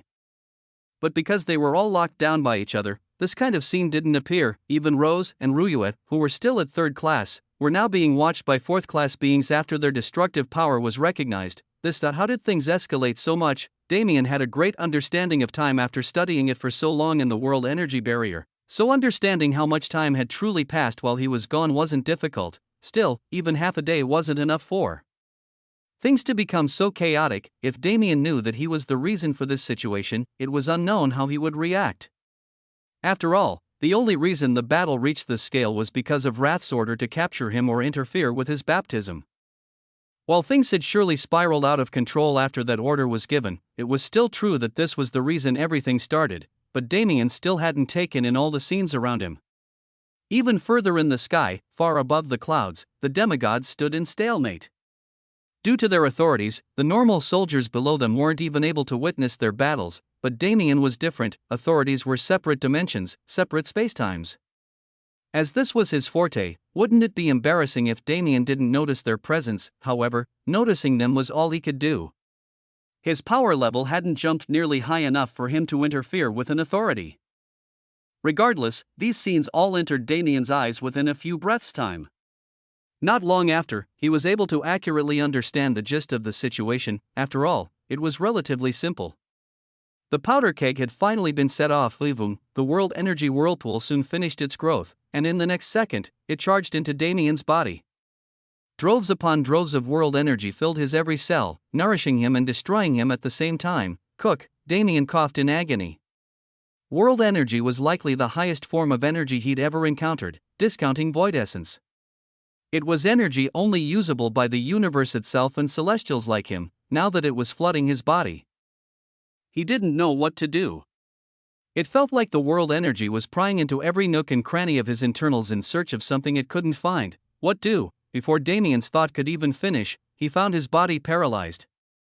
A slew of system notifications appeared in front of his eyes. The universe has acknowledged your qualifications. You have successfully completed the universe baptism. Your class has been changed to unknown entity interfering with procedures. The third test will begin. Damien panicked. Now, of all times, the void physique decided to mess with him? He was already in a precarious position, disoriented and unprotected, but now he was also paralyzed? If someone decided to attack him. A flash appeared in front of Damien's body. Time seemed to slow to a crawl. This was an attack. Not only was it an attack, it was an attack that could instantly kill him if it landed. Damien felt the horrifying energy fluctuations coming from this attack. It wasn't something a mere fourth-class being could conjure. No, this was the work of a divinity. In that moment of crisis, the world slowed nearly to a halt in Damien's eyes. His mind remained incomparably calm, racing in search of a solution to his predicament. If he couldn't find one, he would die. This was a demigod. There was no lucky chance, no miracle ability, no life-saving opportunity that could protect him from a divinity. In front of a mortal, a divinity was absolute. The feeling of death encroached upon Damien. It was a strange yet familiar feeling, but today, it seemed far more defined than usual. It was almost as if his senses were telling him he had no chance to escape this situation. It was almost as if the universe paralyzed him on purpose so that he could die under this sneak attack. The figure in front of Damien coalesced. Under his gaze, the visage of a bulky old man with a domineering beard and tired yet maddened eyes appeared. This man was none other than Odin himself, the exalted leader of Asgard, the demigod whose presence allowed Asgard to remain standing under Niflheim's regime. This man was currently standing in front of a junior, his arms slowly extending while being encased in mana and mysterious law fluctuations that Damien couldn't comprehend. He had already given up any sense of independence he had. The current Odin was no more than Rat's dog. In the strange mental state he was in, Damien clearly saw every motion Odin took as if it was in slow motion. But seeing these movements wouldn't help him. He was just a being in the process of ascending to 4th class. Even among mortals, he had a long way to go before being the strongest. His body simply didn't have the ability to react. Chapter 574 Baptism 14. Throughout the entire war in the Outer Wilds, Odin had been a bystander. He watched as the situation escalated, he watched as Damien began his breakthrough, he watched as the demigods around him began fighting, but he didn't move. Odin didn't know what to do. He wasn't a person who lacked morality. At one point in his life, he'd been a just leader who fought against Niflheim with everything he had. When did things change? When he looked down at the lower battlegrounds and saw Aishia killing her own people with indifference painting her face, he felt a heart-wrenching pain. His being felt empty. Aishia was just a little girl not past 100 years old when he first met her. Her power level was barely scraping the bottom of 3rd class due to how intensely the Valkyries around her cherished and protected her. That little girl had lost everyone after the war ended. There wasn't a single Valkyrie left in existence, there was no place for her to call home, and that's when Odin found her. As he swept the world that was previously known as Asgard for any survivors, he found a single little girl crying amongst a mountain of corpses. His heart warmed in that instant. It wasn't just pity he felt for the girl, but a sense of camaraderie. War wasn't something that deserved to be glorified. Regardless of the heroes who appeared during wars, regardless of the various opportunities that would spawn in the chaos. For soldiers, wartime was represented by death and depression. Back then, Odin wasn't as powerful as he was now. Although he was still a demigod, he was the weakest kind, not even worthy of kissing Rat's feet, and when war broke out on a universal scale, there was a rule that almost always had to be followed: demigods would remain in the ancient battlefield. If one side dispatched a demigod, their enemy would be allowed the same privilege. In this way, it was impossible for demigods to appear and turn the tides with absolute power. It was yet another method the universe used to maintain balance, so even though Odin could barely be considered a demigod, he was forced into the ancient battlefield. He was separated from those who made up the world known as Asgard, and when he was finally allowed to return, when the war reached its conclusion, the only member of Asgard remaining was that small Valkyrie he found amidst the rubble. She wasn't the only one who had everything she loved stolen from her. Odin was the same, and an uncountable number of existences shared their pain, but in Asgard, there were only two. When Odin took Aishia in and raised her, he'd done it more for his own self-satisfaction than anything else. Seeing Aishia grow truly made him happy. It gave him the determination to rebuild Asgard, but fate was cruel. Niflheim claimed their world long before Odin returned from the ancient battlefield. Even after Asgard was rebuilt, it became a minor power that had to struggle to survive. And even then, it was only able to do so because of Odin's existence. As time passed, the worries that plagued his mind became ever prevalent. He was spending less and less time with Aishia, holding himself up in his study to desperately keep Asgard afloat. This was when the two started drifting apart, and this was when things began going downhill. Aishia wasn't just a daughter or a disciple to Odin, she was his emotional support. Her existence allowed him to maintain his sanity even through trying times. But due to his own actions, he lost this support. Aishia began to act on her own, integrating herself into Asgard and actively working to take down their enemy. Meanwhile, Odin became lost. He wanted Asgard to survive. He didn't want everything he knew and loved to fall in war again.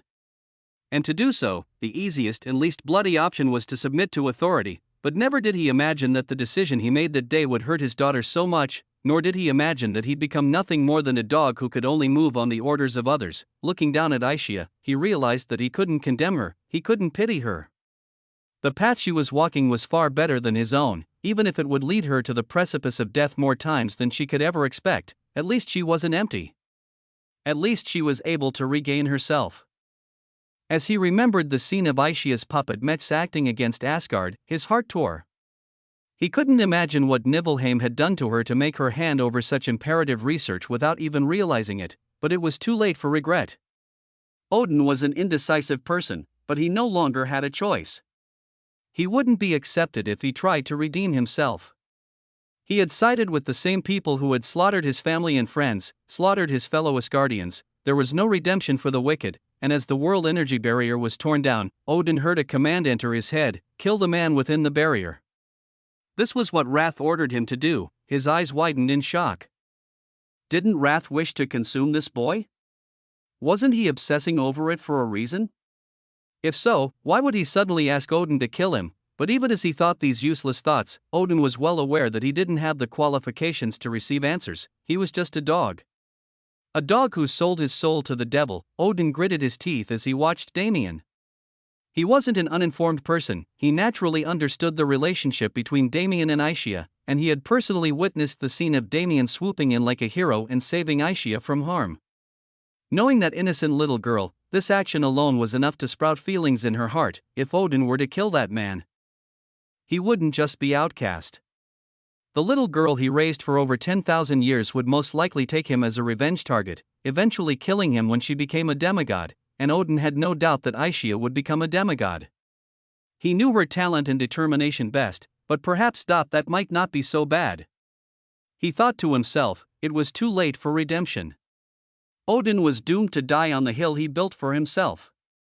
If so, wouldn't it be best if karma came full circle? If Aisha was the one who killed him, if he could provide Aisha with a goal to become stronger, he would at least do one good deed amongst the pile of terrible ones. His body moved without hesitation. For the sake of Asgard. For the sake of Aisha, and for the sake of himself, the boy named Damien had to die. It was his fate for being too weak to keep the treasures he had. Odin arrived in front of Damien within a tenth of an instant. Strangely enough, though, he could feel Damien's gaze on his body. This gaze only made him move ever faster. His arm snaked forward, his hand outstretched like a blade. The least he could do was provide this boy a quick death, but when he looked into those eyes, he only saw indifference and disdain. Even at the edge of death, Damien didn't fold in the slightest. His heroic spirit only became all the more obvious. Odin's eyes narrowed. This was the kind of person he despised the most. What gave them the right to be so haughty? Why must they act so domineering with death inevitably in front of them? Wasn't it common sense to do anything in one's power to live? These heroic youths who inadvertently forced Odin to face the pathetic person he'd become, he wouldn't allow them to exist. The mana and law fluctuations around his arm became fiercer. Even though the attack hadn't connected yet, half of Damien's body had already been charred to a crisp, seemingly burnt through, and in that instant before the attack finally connected, a sigh resounded through the battlefield. Chapter 575 Baptism, 15. A sigh resounded through the battlefield, to those weaker beings. This sigh didn't mean anything. They simply ignored it and continued their battles. But to the experts present, this sigh had a completely different intent. In that moment, Odin's momentum halted. His hand was already pressed into Damien's neck, drawing a few drops of blood. If he had stopped his movements only a second later, Damien's head would have been cut clean off, but regardless of how intentional and skillful his actions looked, Odin knew best that this halting wasn't his intent at all. A strange and profound law fluctuation appeared around him, disallowing him from moving further, no matter how he tried to push his mana, no matter how he tried to counter these laws with his own. All his attempts were futile. Despite the amount of time that had passed since he first met Aisha, Odin hadn't made too much progress in the demigod realm. It was too vast and too vague of a power level even to someone who had reached it. The path forward from this point on was incomparably difficult. Characters like Wrath, who surpassed others to the point where two normal demigods had to work together to suppress him, were rare enough as it stood. This was the fate of those demigods who refused the universe's laws. By right, a demigod was to break through the universe's boundaries and reach the heavenly world upon their ascension. This was the path they were meant to follow, if they truly desired to stay in the lower universe. It was entirely possible. However, this also meant that the path forward was something they'd have to learn for themselves. The universe barely had the capacity to contain demigod-level existences. Naturally, it wouldn't have the proper foundation for them to raise themselves easily. This was why, when a character appeared whose breath alone could suppress another demigod, regardless of how weak the opposing demigod was, it was a shocking display of power. I had no desire to participate in these squabbles, otherwise, why would I remain hidden for so long? However, it seems you do not desire for me to remain a mere bystander. The voice from the void was languid and indifferent. But there was an unstoppable momentum contained within. Simply listening to his words forced those in the surroundings to halt, a powerful sense of oppression washing over them, but the figure didn't reveal himself yet. Clearly, Odin wasn't enough to make him do so. Damien looked down at the hand inserted into his neck in shock. Regardless of any appearance he showed to the outside world, the vivid threat of death that assailed his senses wasn't something he could easily cope with. This was true, inescapable death. It wasn't a situation where he could maneuver his way out with enough wits and craftiness, but somehow, he'd managed to survive. It was only due to the grace of the mysterious senior that saved him. Damien was well aware of this fact. He wished he could thank this senior or perhaps understand his identity, but let alone speak, he couldn't even move his body. He was still paralyzed by the world energy spreading within. He could only move his eyes to watch the scene playing out before him. Flash, it was unknown when it happened, but Odin was no longer in front of Damien. His body had been forcefully transported many feet away, finally giving Damien space to breathe. This is. Odin stammered in shock. It wasn't strange for Damien to miss his movements due to the massive power difference, but even Odin wasn't able to tell when he was moved, if it wasn't for the fact that Damien's skin was no longer in contact with his body. Perhaps he wouldn't have noticed at all. This senior. Odin started. Facing such a mysterious foe, he didn't dare show the slightest sign of disrespect. Forgive this junior for being rash, however, this matter is between this junior and that boy. Senior does not need to worry about this junior interfering in the ongoing battle. As Odin spoke, Rose, Ruyue, and many others in the vicinity felt a sense of disgust welling in their hearts. Even while bootlicking, Odin was still trying to find an opportunity to kill Damien. To this move, they could only shake their heads in disappointment.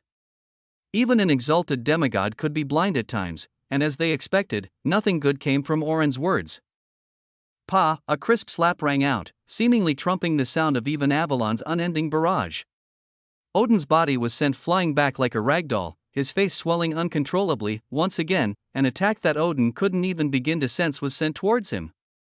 Even facing the humiliation of being slapped in front of so many people, even after losing an immense amount of face, he no longer dared to speak. In front of someone so powerful, a single misstep would lead to his death. And Odin in particular was a man who desperately clung to life. Humph. For me to interfere at this step, it should be obvious what my reason is. Anyone who dares touch that boy will die. At this point, even Wrath was paying attention to the sudden change in the situation. The appearance of this new demigod wasn't something he could have predicted. From the start, he never intended to let Odin kill Damien. In reality, he understood that the seed's blooming process couldn't be stopped halfway. Any action against Damien could only be taken after his baptism was completed. However, even Wrath wasn't aware of the repercussions of interfering. He only sent Odin out to test the waters. In essence, he was a sacrificial lamb, yet, the pitiful Asgardian couldn't even do this job properly. Before Wrath could obtain any useful information, this new demigod appeared out of nowhere and ruined everything. This made Wrath warier than anything that took place until this point. When concerning this mysterious expert, even Wrath couldn't judge his depths. This meant that at the very least, he was on par with him. While most of the involved parties were sunk in shock and confusion, only a single person stood with a silly grin on his face. This person was none other than the drunken old immortal. Hearing the voice that cut through the battlefield, he couldn't help but think that it was extremely familiar. Only after feeling the law fluctuations from the previous slap did he realize the newcomer's identity. Without a care in the world, he took a swig of wine from his gourd and cackled. "Ha! You finally decided to reveal yourself? Old Void, quit acting mysterious and come out here." His voice wasn't too loud, but the intent behind his words grabbed everyone's attention. By the looks of it, the drunken old immortal actually knew this newcomer. "Ha, why do you have to ruin my fun every time?" The mysterious voice responded despondently. "Can't you just allow me to have my moment even once?" The drunken old immortal grinned like a fox. "Ha! You and your obsession with those mundane things. If you want to look good in front of these kids, just come out and slap this wrath character silly. Don't joke with me. You just want me to clean up your mess since you're too lazy to do it yourself." The voice's tone was deadpan with a trace of annoyance, clearly fed up with the drunken old immortal's antics. "Ha ha ha." The drunken old immortal laughed raucously, not ashamed at being exposed at all. "Of course. Isn't that what you always do?" The void trembled. An old man walked out of space next to the drunken old immortal and slapped him on the back of the head, directly taking the gourd out of his hand and drinking the wine within as if nothing else concerned him. "TCH, don't say that as though it's my job. If you didn't create trouble everywhere you went, would I have to do so much needless work?" The old man's appearance wasn't anything shocking, and his method of revealing himself made him seem like nothing more than a passing scholar. But seeing this old man, two people on the battlefield felt a shock so immense that if it were possible, they would have coughed blood and fainted on the spot. After all, this was an incredibly familiar old man, with his hair, grayed from age, whipping in the wind, and his sagely beard falling down his front. The man who casually revealed himself as a demigod. Was none other than the great elder of the celestial star palace, Tian Yang. Chapter 576 Baptism. 16. Shocked? Flabbergasted? Could these words even begin to describe how Damien was feeling at the moment? It wasn't just him, even Ruyue was in the same position. To them, Tian Yang was both their master and a kind old man that provided them support and helped them grow into the people they were today.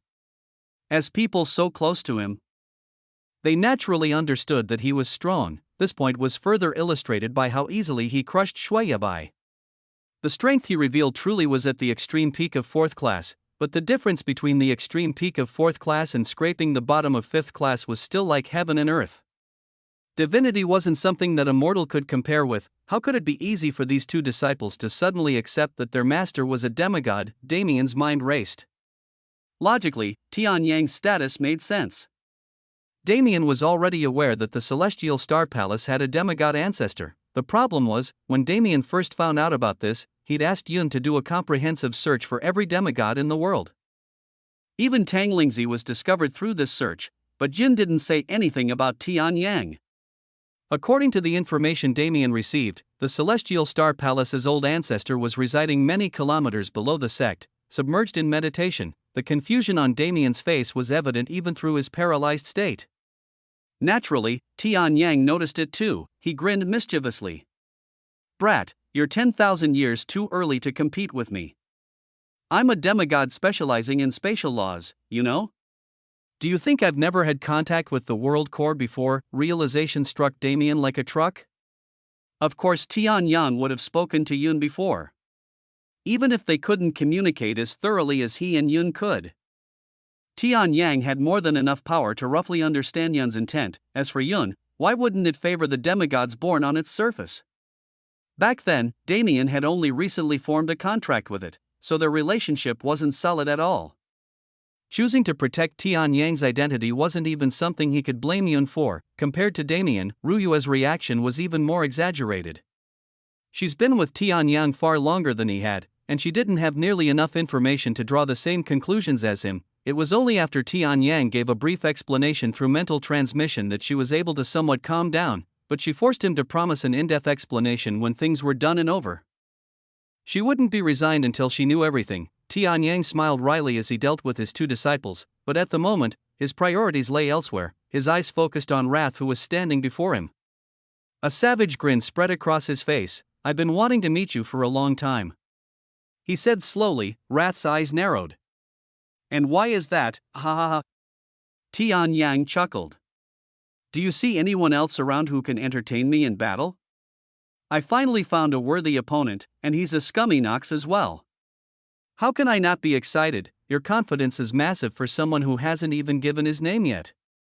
Don't you think you've bitten off more than you can chew?" Wrath spat back. "HM? I didn't think your kind was civilized enough to care about such things. I am called Tian Yang. As for my title, I am the Void Old Immortal. Damien dearly wished he could move at the moment so he could slap Tian Yang silly. If anyone was going to have that title, shouldn't it have been him? But Damien had lost relevance in the current matter. All eyes were focused on Tian Yang and Wrath, the Void Old Immortal of the Cloud Plane. While this wasn't a name Damien had ever heard before, to the native Cloud Plane denizens that joined the operation against Nibelheim, this title was like an explosion going off in their heads. He wasn't just a legend, he was a mythical existence that surpassed anyone and everyone who had ever existed on the Cloud Plane. His name was known by every child. Decorated glamorously in the books they were read by their parents, for that figure to be standing before them, these denizens felt as if they were dreaming, floating on cloud nine. To use the Void's name in your title is quite bold. Don't you think you'll incur its wrath by doing so? Wrath sneered. He didn't know anything about Tian Yang, so naturally, his title wouldn't matter either. Tian Yang scoffed in return. If you want to test my qualifications, I'd be more than happy to show you.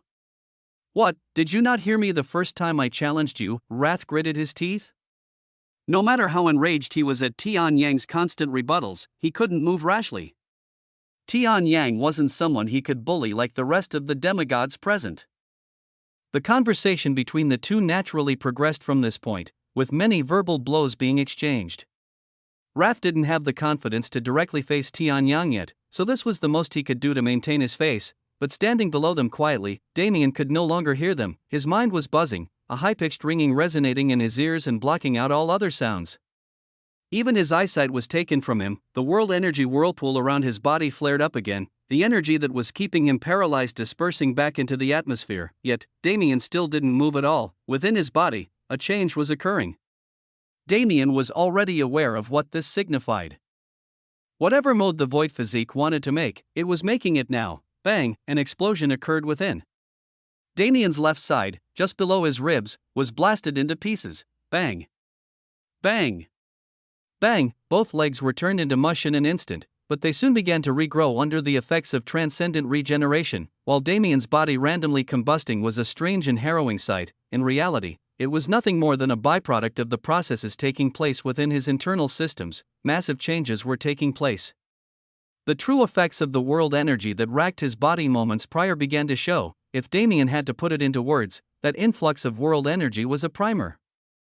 By adapting to the flow it forced into his body, circuits were already heated and his bodily systems working at full power. Even the world core fusion reactor hungrily interfered with his body, attempting to consume every trace of world energy it found. The reason his body was changing was because it was finally adapting to the pathways laid out by world energy. The combustion was due to major changes that completely inverted or countered the existing flow of energy through his body, creating a naturally chaotic reaction. Yet, this was only the primer.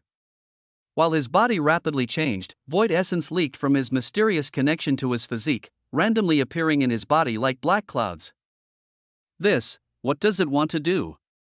Damien questioned, his expression becoming dignified. Despite the pain, he was still clear-headed. By this point, he'd gotten used to losing limbs every once in a while. What he questioned was the void essence's purpose.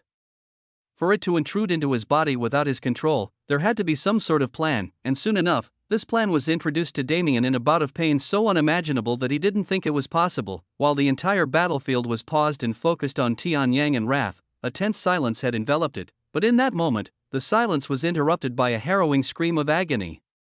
Chapter 577 Baptism, 17, Damien's agonizing roars rang out even through the frozen battlefield around him. The process of change his body was undergoing suddenly became far fiercer. Against his will, the void essence clouds in his body began circulating through it, fusing into his mana circuits, and although he was usually unaffected by the harmful side of void essence, the same couldn't be said about his current situation. As void essence attempted to penetrate his mana circuit, Damien was subjected to endless waves of scorching pain, as if he was being burned alive by the fire that created the universe. It had to be known, Damien's mana circuit wasn't simply a circuit inside his body. There was an ethereal component as well that didn't exist in the real plane. This ethereal circuit was like a backup and supplementary circuit. When his physical circuit didn't work, it took over. And when his physical circuit worked fine, it'd assist and double the efficiency of any work it was doing. This circuit was untouchable. It was the pinnacle of Damien's technical knowledge and the Ananta Matrix's ability to evolve, yet, this circuit was currently infected with void essence, turning into what looked like a diagram of complexly intertwined roots projected over his body. His terrifying screams had no end. Compared to his paralyzed state from before, his current situation was far more vulnerable. And when it came to pain, this was the most he'd ever felt in his entire life. Damien was only lucky for Tian Yang, no, the void old immortal's presence. Because of him, Wrath didn't have the confidence to move, and Odin had been put in his place and was scared witless. Even Albius and the drunken old immortal left their positions, moving to aid their lessers against the 4 demigods from both Nibelheim and Asgard. This left Damien unthreatened by those terrifying existences in the sky. As for the 4th classes, they didn't have time to even think about Damien under the combined barrage of the allied 4th classes in Avalon, but none of this mattered to Damien. How could he stay conscious about the outside situation? Void essence finally managed to penetrate his mana circuits. Immediately upon contact with his free-flowing mana, it reacted and spread like a virus. It was like watching a river turn black with squid ink. The iridescent blue and purple colors of Damien's mana were wiped completely, replaced by a black deeper than the abyss. Damien felt his mana reserves plummet immediately. It felt like if he checked his status at the moment, the mana capacity section would have a glaring 0 written in it, and oh, I won't allow this to happen. His words came out as a bellow only he could hear. In this situation, he didn't even have time to despair before collecting his thoughts. The burning will he forged through the countless trials before this moment was being tested in the harshest conditions. Even though the process itself was incredibly strange, it was still a product of his baptism. The second he realized the emergency situation with his mana reserves, Damien acted. He didn't waste time trying to think up a plan. This time, he had to trust his natural instincts and comprehensive power, and the first thing he instinctually did was circulate his mana. Whether or not it could be called mana anymore was still in question, but regardless, Damien circulated the essence, polluting his mana circuits as fiercely as he could. 1 revolution, 0.2 revolutions, 0.5 revolutions, the process repeated on loop. Every time a revolution was completed, it became far easier for him to move the essence. At the same time, the leak in his mana reserve was slowly being patched up as well. A wave of power spread from Damien's body, incorporating into the revolving world essence whirlpool around him. The process that Damien instinctively tried to activate was starting. Damien's mana heart thumped powerfully. With every thump, the mana in his body, rather than returning to its previous state, turned an even darker shade of black. This is, now that the immediate danger was gone, he had the time to at least assess the situation. As he watched how the void essence corrupted his mana, Damien suddenly realized something. This is Devour, right? The Devour skill was activated and devouring his mana on its own. But that wasn't the only thing. Mixed with the void essence was a hidden and almost unnoticeable trace of world essence that was guiding it. What is it? Before Damien could question again, another wave of power spread from his body. His mana circuits began physically changing. The Ananta matrix was made to adapt. This was its first and main function. It was made and constantly improved so that it would never break, someday becoming entirely invincible and perpetual. Even in a situation like this one, even when facing the ferocity of void essence, this quality shone through. After all, the damage he was undergoing was a byproduct of the void essence's invasion. When it came to the situation itself, things were actually simple. As long as his Ananta matrix could contain void essence, all other problems would naturally solve themselves. This was the card Damien relied on. If it wasn't for this evolving ability, perhaps he truly would have been crippled by the sudden change in his body. Damien's mana heart thumped wildly. His mana circuits continued to morph, becoming sturdier and thicker, expanding their channels to hold more mana. At the same time, they seemed to take on a mysterious property that allowed it to house void essence without a problem. Naturally, this change was caused by fusing with void essence and mirroring its properties. Small bits of world essence were fused into the circuits as well. His current Ananta matrix had gone through a significant change. After the world energy baptism and void essence baptism it received, it could hardly even be called the same circuit anymore. When the process finally completed, everything fell into a lull. The world energy whirlpool halted, the battle beyond its reach freezing in time. Only Damien was moving in the static world, but this moment was like the calm before the storm. Before Damien could even admire the mystical scene that made him feel more powerful than divinities, he felt a feeling like millions of ants crawling through his skin. When he looked down, he noticed his body turning black. His extremities were already encased in the unbreakable obsidian-like substance. His torso was rapidly enveloped. Even as he watched it happen, Damien couldn't stop the process no matter how he pushed his mana. He couldn't even move his body now that he was petrified from the neck down. He could feel it clearly. As the obsidian-like substance crawled up his face and into his orifices, he felt like he was being drowned and suffocated. It was at this moment that panic finally set in, but it was already too late. Damien's body was frozen in the obsidian substance like a statue, frozen in time along with everything else. While the change Damien underwent took a long time to explain, the actual time it took was extremely short. From the first scream that jolted the battlefield around him, not even 5 minutes had passed. This drastic turn of events left people flabbergasted. Rose, Ruyue, Aishia, and even Lin looked towards the black statue in which Damien was encased with worry. It was only natural that they wouldn't be able to understand what was happening. As for the demigods, even they were in the dark. The void physique was an existence that surpassed even them. The only reason for its lack of power was Damien's lack of power, but there were a few who roughly understood what was happening. Among them, Wrath and Tian Yang, Chapter 578 Baptism, 18. In terms of demigods, Tian Yang was among the strongest. This wasn't something limited to the human domain, it held true even when comparing him to the wider 9 sectors. To reach this level of power, staying in the cloud plane, no, staying in the human domain wasn't enough.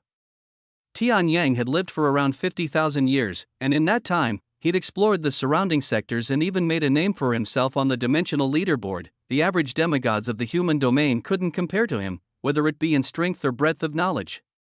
As such, it was natural for Tian Yang to have a greater understanding of the situation than even the drunken old immortal. Yet, the void physique wasn't some common physique that the other sectors had a great deal of information about. Regardless of what he knew, he couldn't compare to Wrath. The 2 strongest experts present stood in the sky across from each other. While their eyes remained on Damien's statue, their awarenesses were clashing mid-air.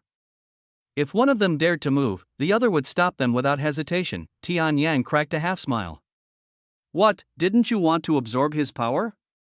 Now is the perfect time, isn't it? Why are you hesitating, TCH? There is no need for you to provoke me. I am not so foolish as to fall for your little tricks. Wrath spat back. Tian Yang nodded in disappointment. I see, so you're just a coward like the rest of them. From how obsessed you seemed with the seed, I'd expect more from you. Obsession is one thing, and rationality is another. If I move right now, what end awaits me, who knows? Tian Yang shrugged. Don't you want to find out? He cracked his knuckles in anticipation. Tian Yang wasn't some kind of savage, but that didn't mean he didn't love battle. In fact, battle maniacs were more common than not in this universe where the fastest path to strength was slaughter. Only, at his level of power, there weren't many who could challenge him anymore. Even if he wished to go find opponents in the other sectors, they wouldn't accept his challenges. On the precipice of wartime, nobody wanted to waste their strength or risk injury, at least among the demigods. Therefore, the only viable enemies for the current Tian Yang were the Nox. Now that he'd found an opponent he'd been waiting so long for, how could he just let him go? Tian Yang was trying to provoke Wrath into battle mainly to satiate his own urges, but also to protect Damien. At this critical juncture, Ran Yang didn't want his young disciple to experience any setbacks. If he did, it might leave a permanent scar on his heart. For Damien, whose greatest wish was to be unrestrained, Tian Yang felt a kinship surpassing master and disciple. He truly felt like a grandfather watching his grandson achieve what he could not. Work hard and achieve your dreams. As your master, I'll support you from the back and take care of the troublesome matters. After all, Tian Yang shook his head and refocused on Wrath. He'd given up ascension due to certain chains holding him in the lower universe. He didn't want to see Damien experience the same fate, and for that to happen, he'd first help Damien take care of the things that he was still too weak to take care of. When he reached the level he desired, Tian Yang would be there watching from behind. Damien's glory would be his own. Thinking this far, he couldn't help but smile. Damien was completely lucid within the cocoon. He could clearly feel the sticky tar-like substance snaking across his skin and devouring it. He could feel the essence attached to this substance penetrating into his body and making changes as it pleased. It was an extremely uncomfortable feeling. Especially because Damien, the owner of this body, couldn't understand what was happening to him. He could only vaguely feel the movements of the essence within. This was similar to the process of evolution Damien usually underwent, but at the same time, it was different, and after so many years of being forced to use his critical thinking skills, Damien became far quicker in understanding and analyzing. He realized that this was his chance to throw away everything useless and bring his body closer to the perfection he desired. However, the cocoon of void essence began this process without his control, doing an overall wash to its wishes. If this continued, Damien would only reach a general perfection. There was naturally a difference between this and Damien's own perception of the concept. He wanted to reach perfection through his own lens. Damien began struggling against the essence in his body. Rousing his mana, he attempted to forcefully take control over the void essence. But did he ever have such control over it? Even beforehand, he was only borrowing its strength. He had yet to understand its structure enough to wrest its control. At most, he could take control over a few strands. He would still get the rebirth he desired, but his jurisdiction over its direction would be limited to around 25%. That's more than enough. Even if I'm not actively controlling the rest, it is still working towards what the void physique perceived as perfection. If so, I need to make the most out of the 25% I can control. The few strands of void essence that Damien could move were directed towards a few specific parts of his body. These were nodal points as well as areas that had experienced evolution: his legs that evolved after devouring the first lightning wolf, his throat that evolved after devouring the wyvern, his eyes that evolved after eating that cursed spider, and all the other areas he'd inherited from others began going through drastic changes. But more than that, he focused his energy on was his mana circuits. With his current state, he wasn't in need of another massive power boost. He'd already received more power than he knew what to do with, and he needed time to adjust to it. If he decided to continue wantonly raising his strength, he would simply become an empty shell who couldn't even mobilize a portion of his full strength, conversely weakening him. Instead, what Damien focused on was ridding himself of problems he had in the past and preparing for problems that might arise in the future. His physical and ethereal mana circuits were one of these. Evidently, his mana wouldn't be the same as it used to be anymore. The pitch-black mana flowing through his mana veins was completely different than anything he'd ever seen before. If this mana continued to grow and proliferate, his body and circuits might not be able to handle it. More than that, as his mana was now intrinsically linked to the void physique, Damien needed to make sure it wouldn't rebel against him. After all, regardless of how long the void physique had been with him, Damien couldn't completely trust such a mysterious physique that seemed to have its own consciousness. Within the cocoon, Damien was quite literally going through metamorphosis. The man who exited after the process was finished would be a completely different monster compared to the man who entered at the beginning. Chapter 579 Baptism 19 Void Essence was a strange thing. In terms of profundity, even space and time combined couldn't hold a candle to it. Even Damien's understanding of it was only 1% at most. To even claim to be in control of this essence would only be arrogance on his part, but it was true that he had a method by which he could more easily comprehend the void. This was the sanctuary. The sanctuary's formation was by complete coincidence. Damien only wanted to borrow the power of void essence to make a subspace in which he could contain life. Yet, somehow, the sanctuary was born. In comparison to true worlds, the sanctuary wasn't much, but it was still far more secure than an isolated space. And more than anything else, the sanctuary had its own budding foundational laws. This was a characteristic that even true worlds didn't have. The foundational laws of true worlds were inherited from the universe. Despite the differences in the qualities of their ambient mana, the rules that made up all things on those worlds were all uniform. The sanctuary didn't match this uniformity. It received constant nourishment from the void itself, being situated within it. As such, it was slowly forming its own laws in a way that mirrored a human comprehending their element. The key points derived from this process were two. Firstly, it meant that Damien, as the master and creator of the sanctuary, had the ability to tweak and control these foundational laws, making him akin to a god within. And secondly, he could use this process to gain more understanding of the void itself, since contacting it was nigh impossible with any other method. But even then, Damien didn't have the qualifications to partake in this method of comprehension. With his previous power level, no matter how much he pondered upon it or tried to analyze it, he wouldn't gain anything. Any insight that he did gain would vanish from his memories like it never existed. There was only one thing he understood: the void was not a singular concept. If it was, there was no way it could provide the sanctuary with the fuel it needed to maintain itself without a world core. The five elements, life and death, space and time, creation and destruction, and any variance that stemmed from their foundation, the void could perfectly create them all. It was more than just ethereal. It was magisterial to an incomprehensible level. It almost seemed like the void could do anything. As he underwent evolution within the void essence cocoon, Damien felt this even more clearly. It wasn't just his body that was changing. It was only that his bodily change was far more rapid and easily sensed. In fact, within Damien, there were far more esoteric changes taking place. There was a mysterious space in his body, a space that even he couldn't sense the existence of. Within this space, there were three things. There were two colorless essences, one in the shape of a cube and the other without shape at all. These two mingled with each other and constantly intertwined, showing their affinity towards each other. These were space and time, the representations of them that manifested Damien's affinities. As for the third construct, it was a small reddish-black seed. On its surface, mystical runes of flame and lighting danced as if they were alive. This seed represented the final affinity in Damien's status window, a mystery that had remained unsolved to this day. These three forces usually cohabitated this mysterious space, continuously following the same dreary routine. But today, massive changes were taking place. Strands of void essence rapidly converged within this space, invading these three constructs and forcing them to undergo changes. The space and time essences were already mingling, but they never crossed the boundaries that would connect them as one. This was mainly because Damien's comprehension was lacking, but also because fusing them wasn't an easy task at all. To do this would require a powerhouse to first sense the existence of this space and only then take years upon years to slowly allow them to fuse. However, Damien was exempt from this. Void essence coiled around these space and time constructs, pushing them together. It acted as the glue, allowing them to fuse without problems, let alone needing to take steps towards this process. Damien wasn't even aware that it was occurring. He could only vaguely feel that his affinities were going through an extreme change, evolving alongside him, but even this was rudimentary.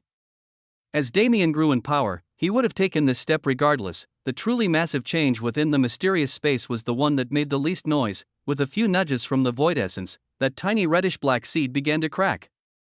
From the crack, a small sprout began to bloom. The sprout pulsated with power. The aura coming from it infected everything else, even traveling outside the mysterious space and affecting reality.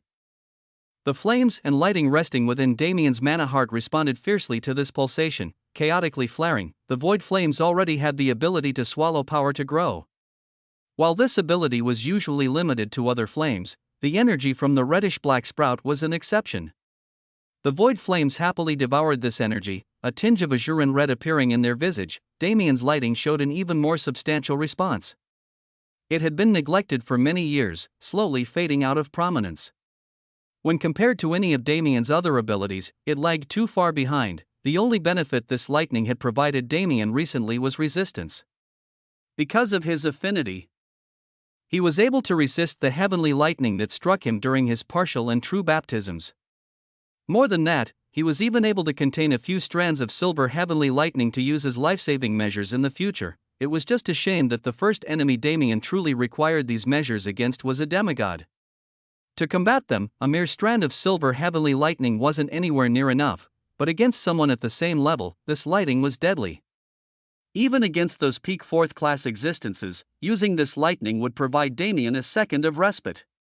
This was more than enough time for him to warp away. Now, with the heavenly lightning coming in contact with the reddish-black energy, it began to revolt. It attempted to run wild in Damien's body, doing everything it could to destroy that energy. But with void essence present, how could it be allowed to do as it pleased? Even this heavenly lightning was being forced to incorporate into Damien's ability, truly becoming a property of his lightning. Even if it wasn't as powerful as its original form, it was still a major power boost for Damien's previous black lighting. Under void essence's guidance, every facet of Damien's being received a boost. Even his legends became more defined. Slowly but surely, the process continued.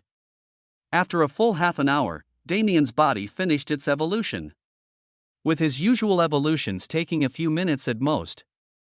It could be seen how drastic the changes he went through were. When a full hour finally passed, the more ethereal changes also reached completion. Spiderweb cracks began to form on the void essence cocoon. As the outside situation had remained still during the process, this cracking clearly resounded in the ears of all those present, and finally, many seconds later, a jade-white hand broke through the shell. Chapter 580 Baptism, 20. It was strange how fast a situation could change. Mere moments ago, hundreds of thousands of troops were earnestly fighting to kill each other, even fourth classes were dropping like flies. But with the arrival of Tian Yang and his following movements, everything went quiet. Not even the troops below dared to move, as they feared the consequences of offending this new demigod. After all, before his arrival, they weren't able to see the other demigods in the sky who were covered by authorities. Damien's situation was the cherry on top. Even an idiot could understand that these demigods were paying close attention to him. Hell, the start of this war was due to Wrath's desire to get his hands on the seed. When the void essence cocoon covered him, surprise was the main emotion among them. Especially the fourth classes who already underwent baptism, they were clearest on the strangeness of his situation. A normal baptism was simple. One's comprehension of elements would be put to the test along with their mentality. While the method of testing and difficulty varied greatly per person, the underlying intent was usually the same. A situation like Damien's was uncalled for. What did it mean? Why did it carry so much significance that even a demigod would earnestly watch? All these questions were doomed to go unanswered, but at the very least, these practitioners were happy to be present at what seemed to be a monumental moment. Crack. When that crack rang out, tensions reached an all-time high. And finally, Damien's hand pushed through, allowing the cocoon to crumble and fade into nothingness. Standing in the air now was a heroic youth. His momentum was both heroic and demonic at the same time, giving him an unpredictable aura, but his true aura was actually not present at all. If it wasn't for common sense, the previous events, and the fact that he was currently hovering in the air, it wouldn't be difficult to mistake him for a common mortal, but this was only for those weaker beings.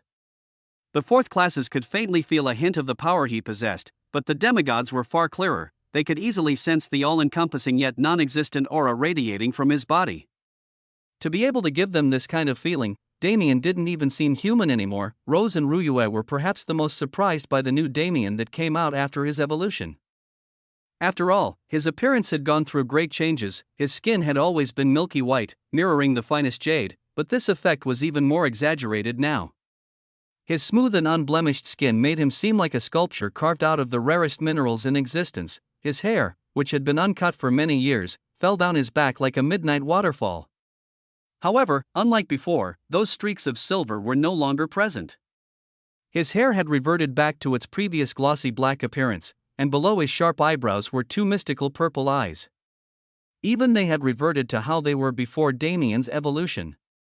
No longer did they swirl along with the blood-red color that used to be there. In essence, Damien's appearance regressed in a positive way. The only facet of his previous special appearance that remained were his cross-shaped pupils. This change in appearance wasn't done on purpose, it was a natural byproduct of his path to perfection. After all, the changes in his appearance were always imperfections. His hair and eyes were byproducts of a time when he was young and unskilled. Back then, Damien had only just unlocked the functions of his void physique and gone through his first evolution. It was only natural that this evolution wouldn't be as complete as those that came after it. Whether it be his hair or his eyes, they were both caused by his first evolution. Previously, he didn't have the ability to go back and change what had happened in the past. The damage had been done. And with the general public not raising any concerns over his flashiness, he slowly got used to it, but that didn't change the fact that they were imperfections. The void physique was able to perfectly evolve Damien's body and incorporate the traits of those he devoured. Even when he gained special bloodlines, they never affected his external appearance. This was the ideal. The only reason the all-seeing eyes maintained their cross-shaped pupils is because they functioned as both a trait and a skill. While he acquired them through devouring a spider beast, they were no longer the same pupils from back then. More than anything else, reverting to the appearance he was given at birth made Damien feel refreshed. He felt more like himself than he ever did before, and when that was combined with the unbridled power he felt coursing through his veins, he threw his head back and roared into the sky. Dragon pressure spread from his body in waves, giving off an extremely threatening feeling. Some third-class soldiers in his direct vicinity were killed by this pressure alone. Finally, after so many years, his baptism was complete. there were no messages from the system, no indications that he passed, but he knew it instinctively. He was no longer on the same level as those small third-class existences.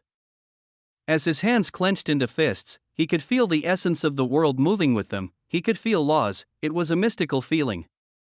Who knew that the space he had been mingling with since young could give him such a clear feeling? It felt as if he was connected with it, he had become one with it. It wasn't just his closest companion anymore. Space was him and he was space, but at the same time, it wasn't just space. Whenever he interacted with space, he found that time would sneak its way in. And when he interacted with time, the same situation would occur with space. Within his body, these two elements had been intrinsically linked. Rather than saying he had affinities for space and time, it was more accurate to just call it a singular spacetime affinity, TCH. To think the difference between utilizing laws with the help of world force would feel so different from doing it personally. I was an idiot to think that world force alone put me on par with those experts like Sharon. Back then, he'd mistakenly believed that even if he faced Sharon, he'd have a chance at victory due to world force. But he was older now and far smarter. More than that, he finally understood how it felt to be a fourth class. Even if they were on the cloud plane and he had complete control over world force, he wouldn't have been able to defeat Sharon. Her ability was her own, while Damien would only be borrowing a mere portion of the cloud plane's power. He shook his head in dismay. He didn't even realize how insane his arrogance had been. If it wasn't for the fact that those powerful beings he interacted with on the cloud plane were allies and those who respected his position as the Star Master, he would have been squashed like a bug. The godlike omniscience that binding a world provided easily got to his head.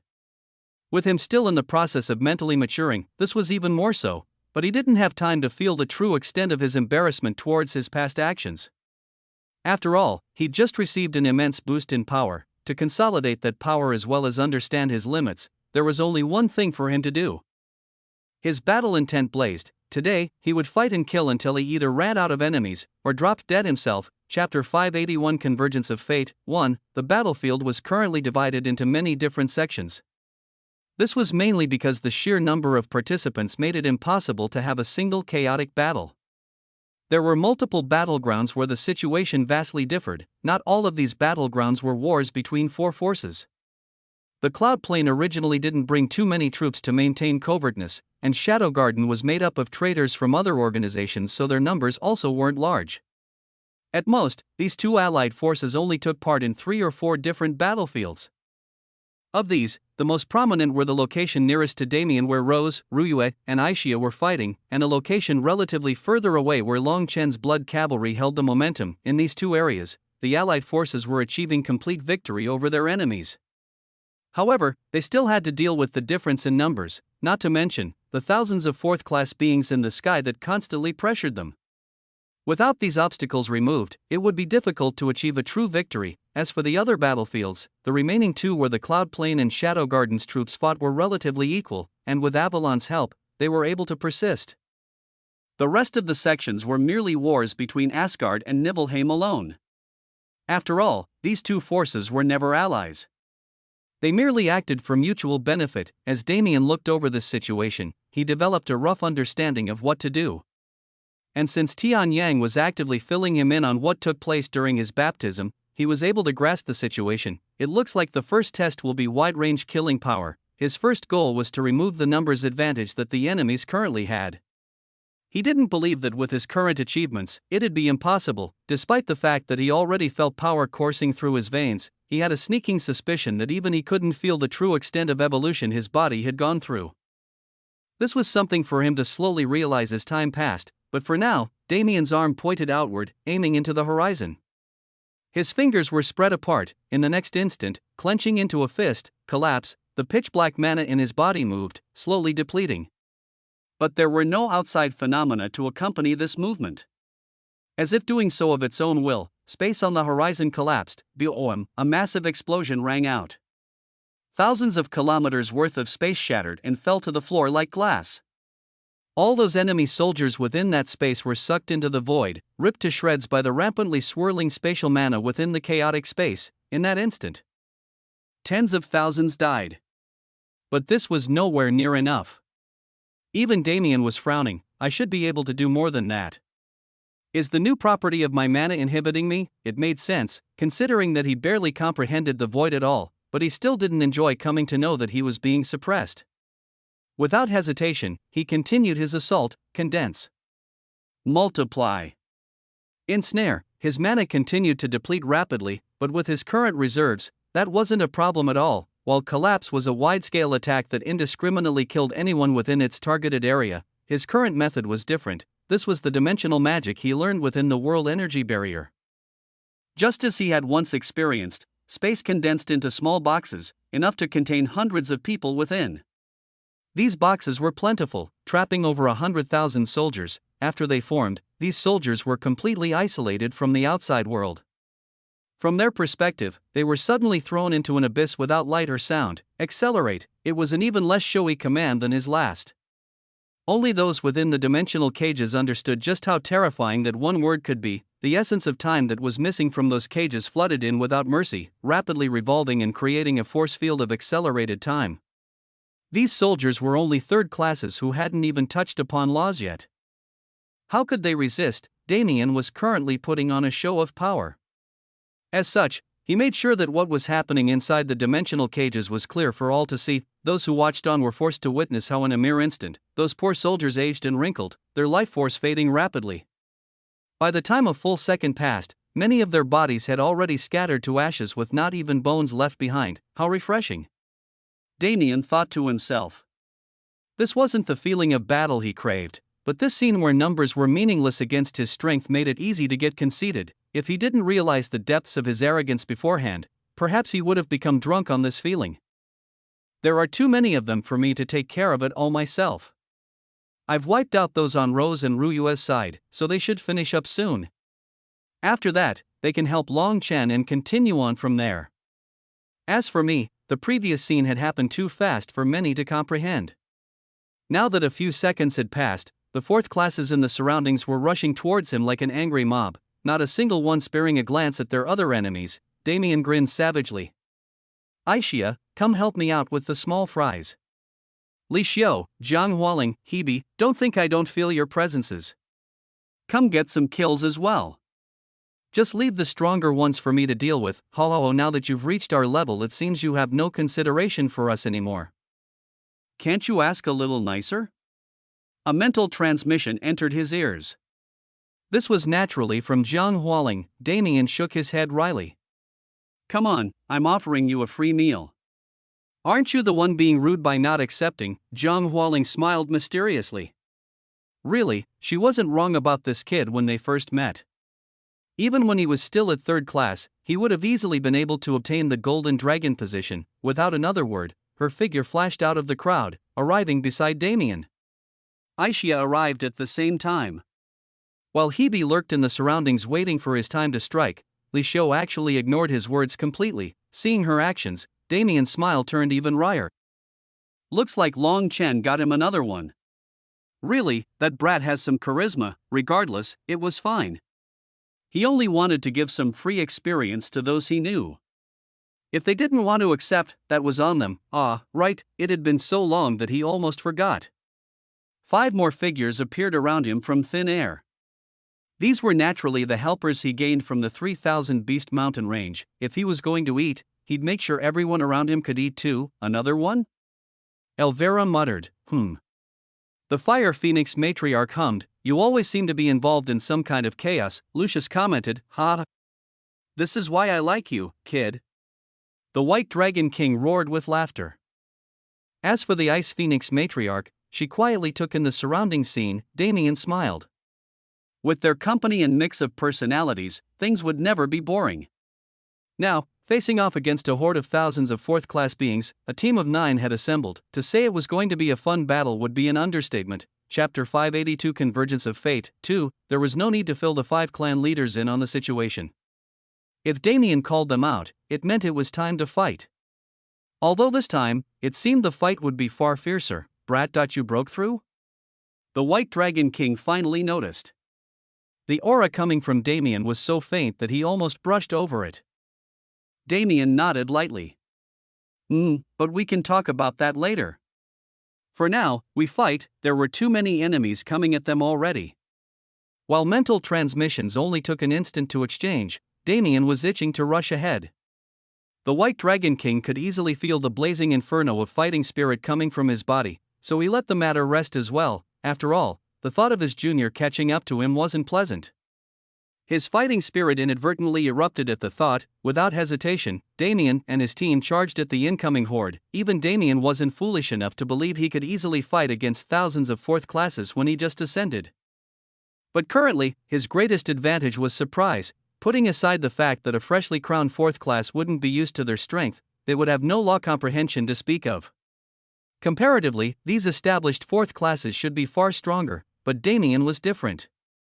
Not only did he already have some minor comprehension of spatial laws, but he could also utilize world force and his new void mana to hold the advantage. He was far stronger than someone at the same level. In a situation where single combat was practically impossible, his first goal was to leave a major psychological impact on this horde. His feet stepped through the air like nothing, his body rapidly arriving in front of a man whose aura was far stronger than those around him. This man was named Sylvius, and he was a fourth class from Asgard. He wasn't particularly outstanding among all of Asgard's forces, but his power wasn't something to scoff at. He was roughly at Aishia's level. When Damien arrived in front of him, he swung the double-edged sword in his hand without hesitation, pouring out torrents of mana as he did so. Lightning crackled and sundered the air around him, painting everything bright yellow. He had seen Damien's previous showing against the third classes. He was in no way going to underestimate this enemy. Damien grinned. Mirage appeared in his right hand and Hell appeared in his left. Pitch-black mana coiled around Mirage's blade, infusing it with space-time essence as he swung it to meet his opponent's blade. Lightning God Arts, Thunderous Impact, Void Sword Art First Form, Bladeless, a line was drawn through space wherever Mirage went. Its mere weight was enough to cause space to collapse. On the other hand, the lighting coiling around Sylvius's sword increased in quantity, raising his speed dozenfold until it far surpassed the sound barrier. Boom! The collision between these two forces was more than just a little heavy. Sylvius rapidly twisted his body to the side, evading the massive spatial tear that Bladeless created. When he looked over to see Damien doing the same, he found that his opponent actually hadn't moved at all. His lightning wasn't even an instant away from impacting Damien's body. Yet he didn't dodge. Damien grinned slyly at Slydia's confusion. If I knew you were a lighting expert, I wouldn't have chosen you. His left arm raised, the black gun in his grip letting off undulations of power. From its barrel, a silverish-black bullet was fired. This was created from Damien's own lightning. Bang! Once again, a massive impact force rang out. Silver and yellow lighting intertwined and attempted to swallow each other. But despite Sylvius' lighting being composed of years of law comprehension, how could it contend with Damien, who had swallowed the heavens lighting itself? The silver lighting rapidly devoured its opponent, its momentum constantly growing. When it finished its job, it continued forward, aiming for Sylvius himself. Sylvius gritted his teeth and raised his sword. This lighting was a higher-level existence than his, that was true, but he could feel that Damien's comprehension was lacking. While he possessed an advantage in raw power, Sylvius trumped him in skill. His sword slashed rapidly, creating a web of lightning scars in the space around him. As the silver lightning approached this web, it was caught within and forced to wrestle against Sylvius' substantial comprehension. At the same time, Sylvius glared at Damien, his arms thrusting out. Lightning God Art, Lightning Azura, a six-armed demonic phantom formed behind him, each arm holding a different lightning weapon. As Sylvius moved, the avatar moved with him. The top right arm that carried a massive lightning bolt and the middle left arm that held a domineering hammer moved together. One was fast and penetrative, while the other was slow and blunt. When combined together, they created a nearly unavoidable offense. Damien's eyes hardened when he saw this. Right, even if their numbers made them seem like minor characters, these were all still fourth-class beings. 2 years ago, he wouldn't have even dreamed of fighting against someone at Sylvius' level. The lightning Azura wasn't a joke. Damien couldn't use his own lighting to counter it, and it was true that his lack of law comprehension was currently limiting him. He had no choice but to use something more substantial. Mirror Domain. Damien immediately summoned his domain, using the shattered space crystals it formed as a barrier against the lightning Azura. At the same time, its first strike arrived. Burst. Sylvius roared. The massive lightning bolt struck the spatial barrier, separating into countless smaller and more concentrated bolts and penetrating the defense. but the mirror domain was also a surprisingly strong ability. A large majority of these miniature lightning bolts were banished into the void or redirected to different locations. As for the rest, they shattered parts of the barrier as they fizzled out, but the lightning bolt was only an appetizer. The reason Sylvius bursted in the first place was to prepare for the second attack. The lightning hammer came down. Its impact directly shattered half of Damien's barrier. Yet, this was only the beginning. Sylvius roared once again, causing the surrounding lightning mana to become active. Any trace of the shattered lightning bolt that remained in the mirror domain spontaneously combusted in a chain reaction. Whips of lighting connected them together, forming a large diagram. The lightning hammer finally broke through Damien's defense and impacted the diagram. As it did, it formed a resonant reaction with them, exponentially multiplying its force. The mirror domain was enveloped in a storm of lightning that even Damien couldn't dodge. In that instant, he activated his transformation skills, moving the blood runes on his scales into a defensive formation. Bang! The lightning struck true against Damien's body. Waves of shock traveled through his scales, a portion even penetrating through them and entering his body. Kaichish. Damien breathed. In this battle, he'd eaten the first loss. It wasn't a matter of arrogance, nor was it a matter of power. Damien surely had far more raw power than Sylvius, but his raw power couldn't show its true worth against the density of his opponent's law comprehension. This only went to show how important comprehension was in 4th class when compared to its predecessors. Still, Damien was unfazed. When it came to cards, he had more than just a few. He wouldn't go down with only this much. He circulated his mana rapidly, mimicking the way he controlled void essence in the past.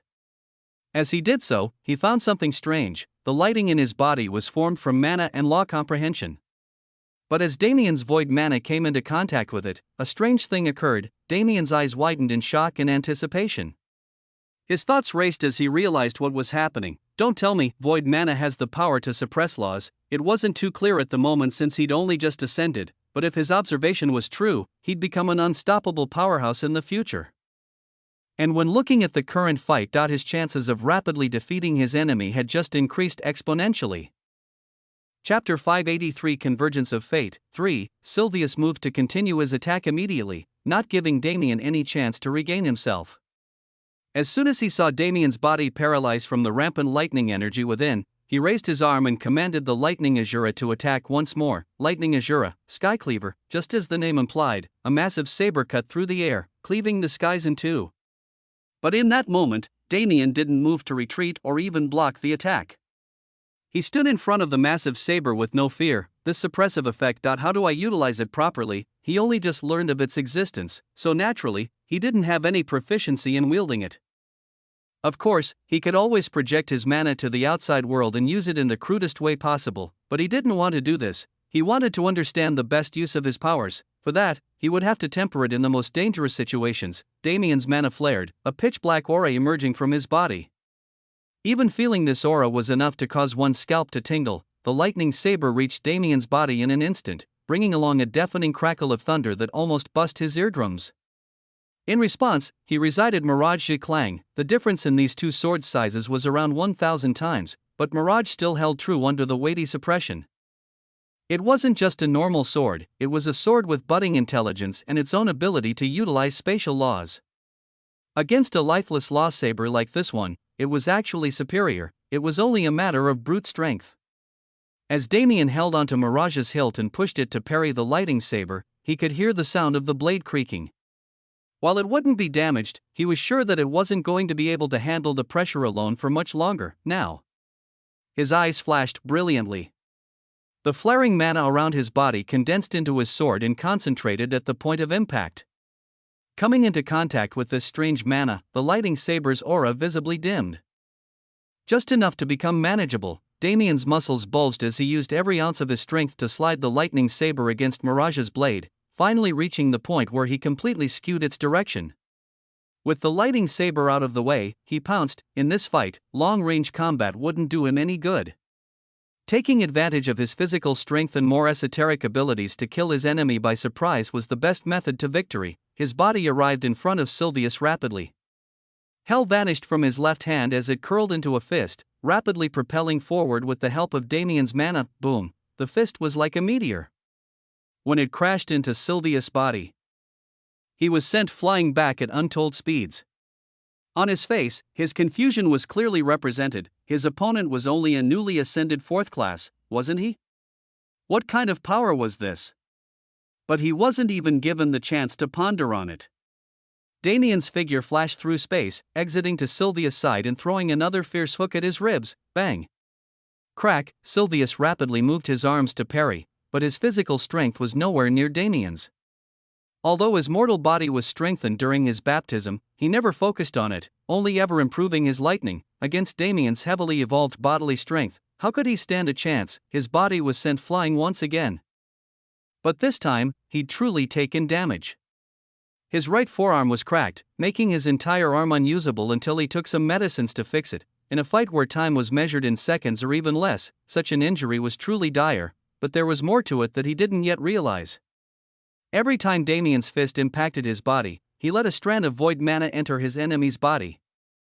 This strand was tiny and untraceable, but if Damien was correct about his mana's qualities, it would be a deadly virus that soon showed its fangs. Until then, he only needed to continue wearing Sylvius down, chipping away at his defenses until he was nothing more than a pig on the chopping block, and that's exactly what he did. When Damien's attitude switched from testing his abilities to letting them fly wantonly, the momentum of the battle completely changed. Space fractured everywhere, turning into deadly blades that rushed at Sylvius from all directions. At the same time, Damien galvanized his mana and began utilizing the Void Sword art, blocking off any methods for his enemy's retreat. Under this barrage, Sylvius gritted his teeth and revolved his mana to dodge and block. Lightning flashed endlessly with his bodily movements, heightening his speed to a level that even Damien would be hard-pressed to contend with. He waded through the onslaught of space blades, his body dexterously avoiding the fissures created by Bladeless. Unexpectedly, he was actually able to escape the encirclement, but as he did so, he realized another problem. It wasn't just spatial fissures entrapping him in the current location. When his body neared an area some few hundred meters away, he found an invisible wall blocking his path. Damien grinned. Naturally, he would set up a dimensional cage to limit his enemy's movements. Now that he had the ability, why would he waste it? Accelerate, his body became illusory, time around him slowing to a crawl. But in reality, Damien's personal time was being accelerated by the field around him. His body flashed into the spatial layers and waded through them, with space and time coming together to aid him.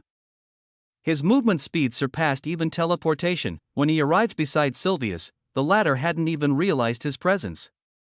From that point-blank range, Mirage moved in a downward slash, Void Sword Art 5th form, Dimensional Severance. The thin black line signifying the ability was drawn perfectly.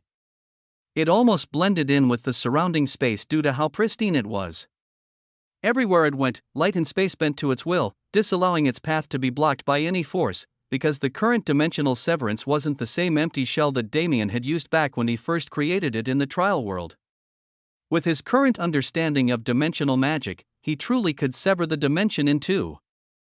Dimensional severance was ethereal.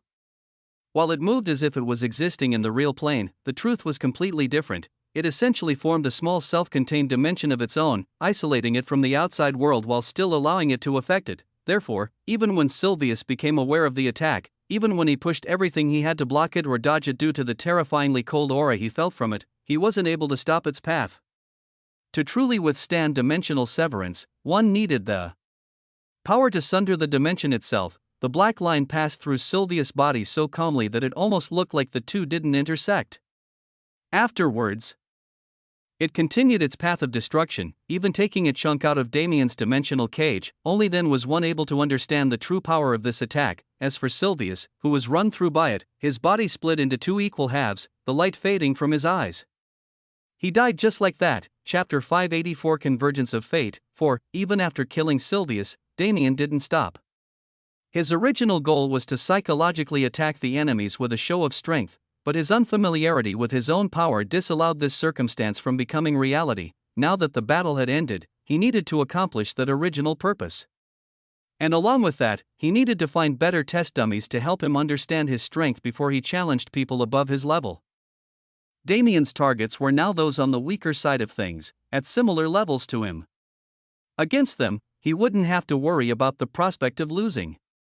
He would be able to thoroughly understand at least how to utilize his void mana's suppression effect properly. In the previous battle, he'd tried using it to enhance his weapon and fists, and he'd tried to use it intrusively, but neither of these methods seemed viable. The former was simply wasting the ability's potential, while the latter took far too long to take effect. Even when Sylvius died, the void mana suppression only slightly inhibited him. It was likely he didn't even realize that his mana was being somewhat suppressed. When battles were timed by the second, an ability that took many minutes to activate wasn't viable at all, therefore, he needed more testing. To use thousands of fourth-class beings as testing dummies, who could be so bold besides Damien, nevertheless, he moved with a goal in mind and wouldn't stop until it was accomplished. Mirage flashed once more, hell appearing in his hand. One almost began to feel sorry for his enemies. When Damien killed Sylvius, it didn't cause as major of a shock on the battlefield as it would have in normal times. The situation was far too chaotic, making it hard for people to even notice this feat. However, his allies were plenty shocked by what they saw. They naturally didn't want to see Damien die early by overestimating himself, so they'd been splitting their attention to watch his battle from the beginning. Now that it was over, they could only marvel at his talent. A newly ascended fourth class killing someone in the middle of the same realm, wasn't that too exaggerated? It had to be known. The difference between levels in fourth class was immense, and one's experience level alone didn't account for the entirety of their strength. At fourth class, the level on one's status came to represent how defined their existence was more than what their actual strength level was. True strength came from not only this, but also law comprehension. This was why the denizens of the cloud plane termed this realm as Law Connection and Law C. A high level no longer meant strong strength, but in this case, Sylvius was surely a man who spent a great deal of time perfecting his lightning laws. If not, there was no way he'd be able to fend off Damien's silver heavenly lightning by relying on comprehension alone. For Damien to slay a character like this upon just ascending was mind-boggling. Perhaps even Aishia would only be able to stand evenly matched to the current Damien. However, they didn't have much time to dwell on this topic. After affirming that Damien's life wouldn't be in danger, each of those 8 individuals returned to battle. Putting their whole focus into defending and outlasting the horde in front of them. Really, to expect 9 people to fend off thousands of enemies with similar strength wasn't practical at all. The only reason they were able to continue moving with confidence was because they weren't alone in this battle. With Damien's previous aid, Rose and Ryue were able to combine their efforts to slaughter the rest of the troops in their zone. Without fourth classes on their backs, it was far too easy. Afterward, they rushed into the adjacent zones, combining forces with those present to rapidly extinguish the enemy. Especially when the bloody cavalry met with Rose and Ryue's troops, they formed an unstoppable force. And with these third classes gaining the upper hand, the remaining allied fourth class beings no longer had to stay reserved. Hundreds of allies rushed towards Damien's battle, ready to provide aid, fourth class beings spread so far that they blotted out the sky. With these newly arrived helpers, it was far easier for the previous 8 individuals to retain their strength while they fought. In a battle of attrition against a large number of enemies, wasting mana was a deadly mistake. The only exception to this rule was Damien himself. When he first began his onslaught, it had taken him more than just a few minutes to kill a being at the same level as him. However, things were different now. With every enemy he killed, his speed rapidly increased. The void mana flaring around his body became more dignified, signifying Damien's increased control over it. In fact, this mana was slowly spreading into the distance rather than being congregated around Damien's body. During his most recent battle, he'd accidentally stumbled upon a viable method to utilize this ability. The mirror domain spread into the horizon, shattering space into small crystalline shards that danced through the air like spirits. Any concept of distance and direction was thrown into disarray, even time becoming muddled in certain areas. Under this atmosphere, a normal practitioner wouldn't even be able to stand up straight. But these fourth classes were different. Damien's domain was powerful in its own right, but it shared the same overarching problem as every other ability he had. It wasn't supported by laws. Due to this, even though they were still suppressed, even the weakest of fourth classes were able to put up some resistance against it. When Damien realized this, he spread his void mana and incorporated it into his domain. If he couldn't match their laws, he indiscriminately suppressed theirs until they matched his level. His current opponent, a young woman who looked around 20, was facing this very suppression. The ice laws she spent so much time arduously cultivating for the past 50 years since her ascension were suppressed near the level they were at when she first started sending them. This feeling was like losing something incredibly precious. putting a mental burden on her that only made her bad situation exponentially worse. Please spare me," she stammered. Her eyes were big and watery, giving off an exceedingly innocent feeling. While her looks weren't anything heaven-defying, she was beautiful in her own right. Especially with her current expression, she made one feel the inexplicable desire of wanting to protect, but facing this woman's charms, Damien was unmoved. More than that, he was disgusted. Ever since his ascension, he'd been marveling at the greatness of fourth class in comparison to its predecessors. In some sense, he'd put this power level on a pedestal and subconsciously expected those who reached it to display behavior fitting for their positions.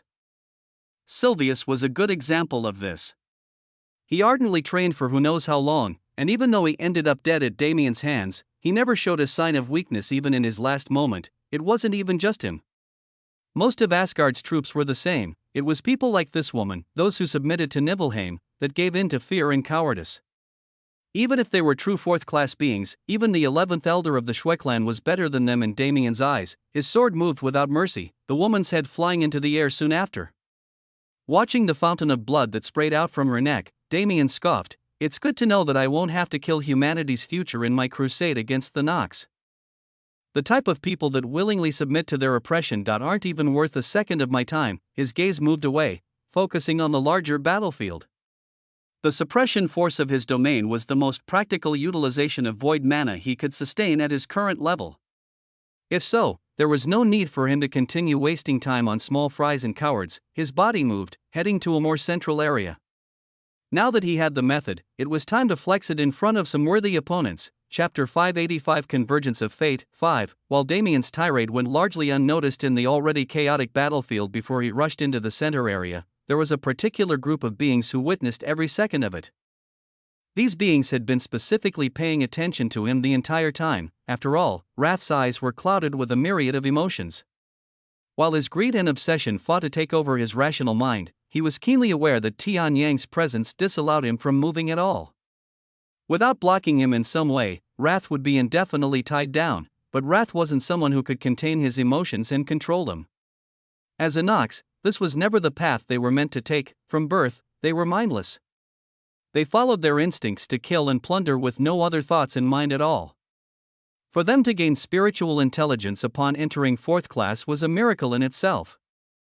But it was a change far too abrupt for them to completely suppress the desires that controlled them for so long. For this reason, many fourth-class Nox were belligerent to the core, acting domineering and without care for consequences regardless of the intelligence they possessed.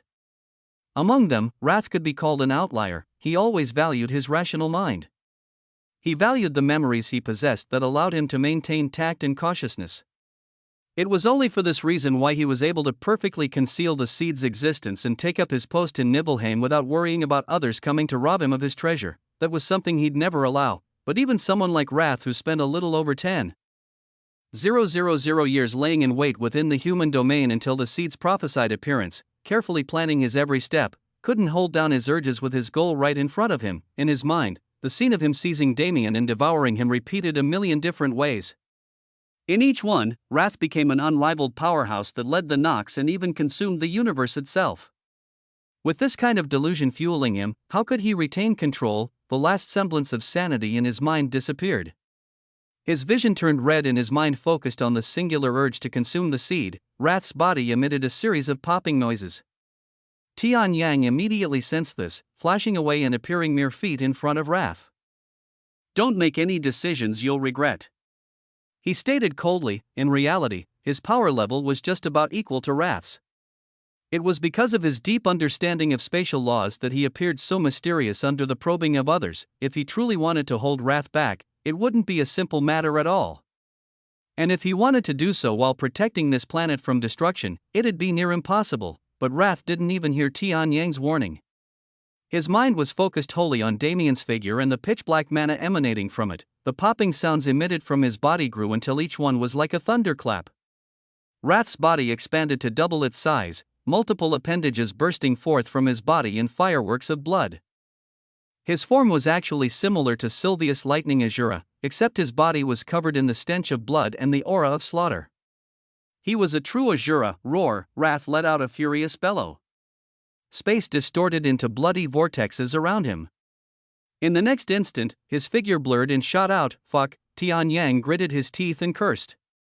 He maneuvered through space, but even then he could only match Wrath's speed. Raising his hand, he immediately forced the surrounding thousands of kilometers to compress and lock, slowing Wrath's movements, but Wrath was prepared for this. Even with his mind taken over by his instinct, he was a bred killer. Battle awareness was his natural talent. One of the 6 gargantuan arms jutting out of his back moved, a bloody bell appearing in its grasp. Dong, the bell rang violently, shaking even space at its very foundation. As these frequencies bounced around within Tian Yang's spatial cage and amplified each other, space shattered entirely. The level of connection Tian Yang had with space surpassed Damien's purely because of the difference in comprehension. When space influenced by Tian Yang shattered, it led to a void that could kill even a demigod if they stayed for too long, but Wrath didn't seem to register this fact.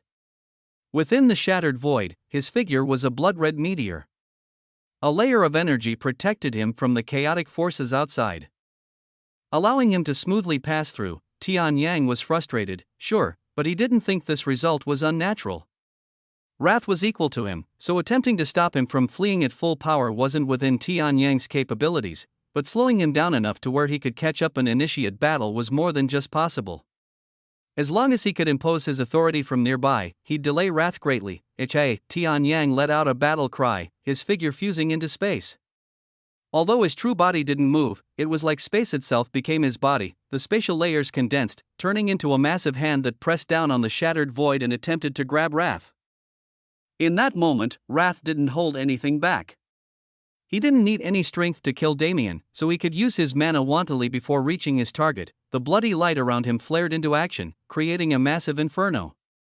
This inferno then condensed into a terrifyingly massive red sword that shot up into the hand. Planning to face it head-on, the shattered void that was still in the process of healing was blown apart once again. The collision of these two forces sent out fierce shockwaves that would have spread for thousands or even tens of thousands of kilometers if Tian Yang didn't contain them, but this was the worst possible situation, borrowing the momentum of the shockwave. Wrath rapidly increased his speed. With a demigod's full-powered momentum, he'd already reached the 4th-class battlefield in the time it took for these two collisions to occur. To put it simply, it was instantaneous. Tian Yang cursed in his heart. If he wasn't able to protect his disciple, what kind of master would he be? He threw away any hesitation he might have had before and steeled himself. Boom, his divinity-laced mana rapidly expanded. Within his body, his blood burned away, empowering it. Tian Yang took the riskiest move a cultivator could make. He sacrificed his own blood vitality. Blood vitality was the source of life force. If one burned it, while they could rapidly increase their power for a short period of time, they'd be left severely wounded for a very long time unless they ingested a great deal of heavenly materials. For Tian Yang to sacrifice his only went to show how much he valued his disciples. Break for me, his hands clenched into fists and punched out. At his command, the void shattered into countless fragments that rained down on Wrath's position. While this was a move Tian Yang could replicate without sacrificing his blood vitality, its power wasn't nearly as great. In a fraction of an instant, mere milliseconds at most, Tian Yang's attack reached Wrath. The spatial shards ran through his body, tearing him into multiple pieces, but even then, Wrath didn't stop his charge. He knew from the start that he wouldn't be able to block this attack. The injuries he received were grievous, and he would be incapacitated at the very least if he allowed them to fester. He placed all his bets on the single circumstance where he was able to consume Damien. If he succeeded, he'd not only recover but become extremely powerful as well. If he failed, he'd die pathetically without accomplishing anything. Wrath's adamance was far past the level of insanity. No matter how Tian Yang attacked him, he allowed these attacks to land and used their impact force to propel himself forward. His fierce blood vitality dwindled with every passing instant, but he didn't care anymore. Because, in that final moment, his body appeared where he desired it to be. His arm whipped out faster than lightning, his grip attempting to wrap around Damien's neck. Chapter 586 Convergence of Fate. 6. It all happened in an instant. Wrath's hand wrapped around Damien's neck, immediately exerting immense pressure to crush it. At the same time, Tian Yang arrived next to him, spreading his authority and using everything he had to force Wrath's movements to a halt. Like this, a stalemate developed. Damien became a hostage who would be killed the second Tian Yang let his guard down. Cook, he coughed out the blood that had gathered in his throat as his bewilderment grew with every passing moment. It took a few seconds for him to realize his own predicament. While his heart began to panic, he forced a strand of mana into his brain to calm his reaction.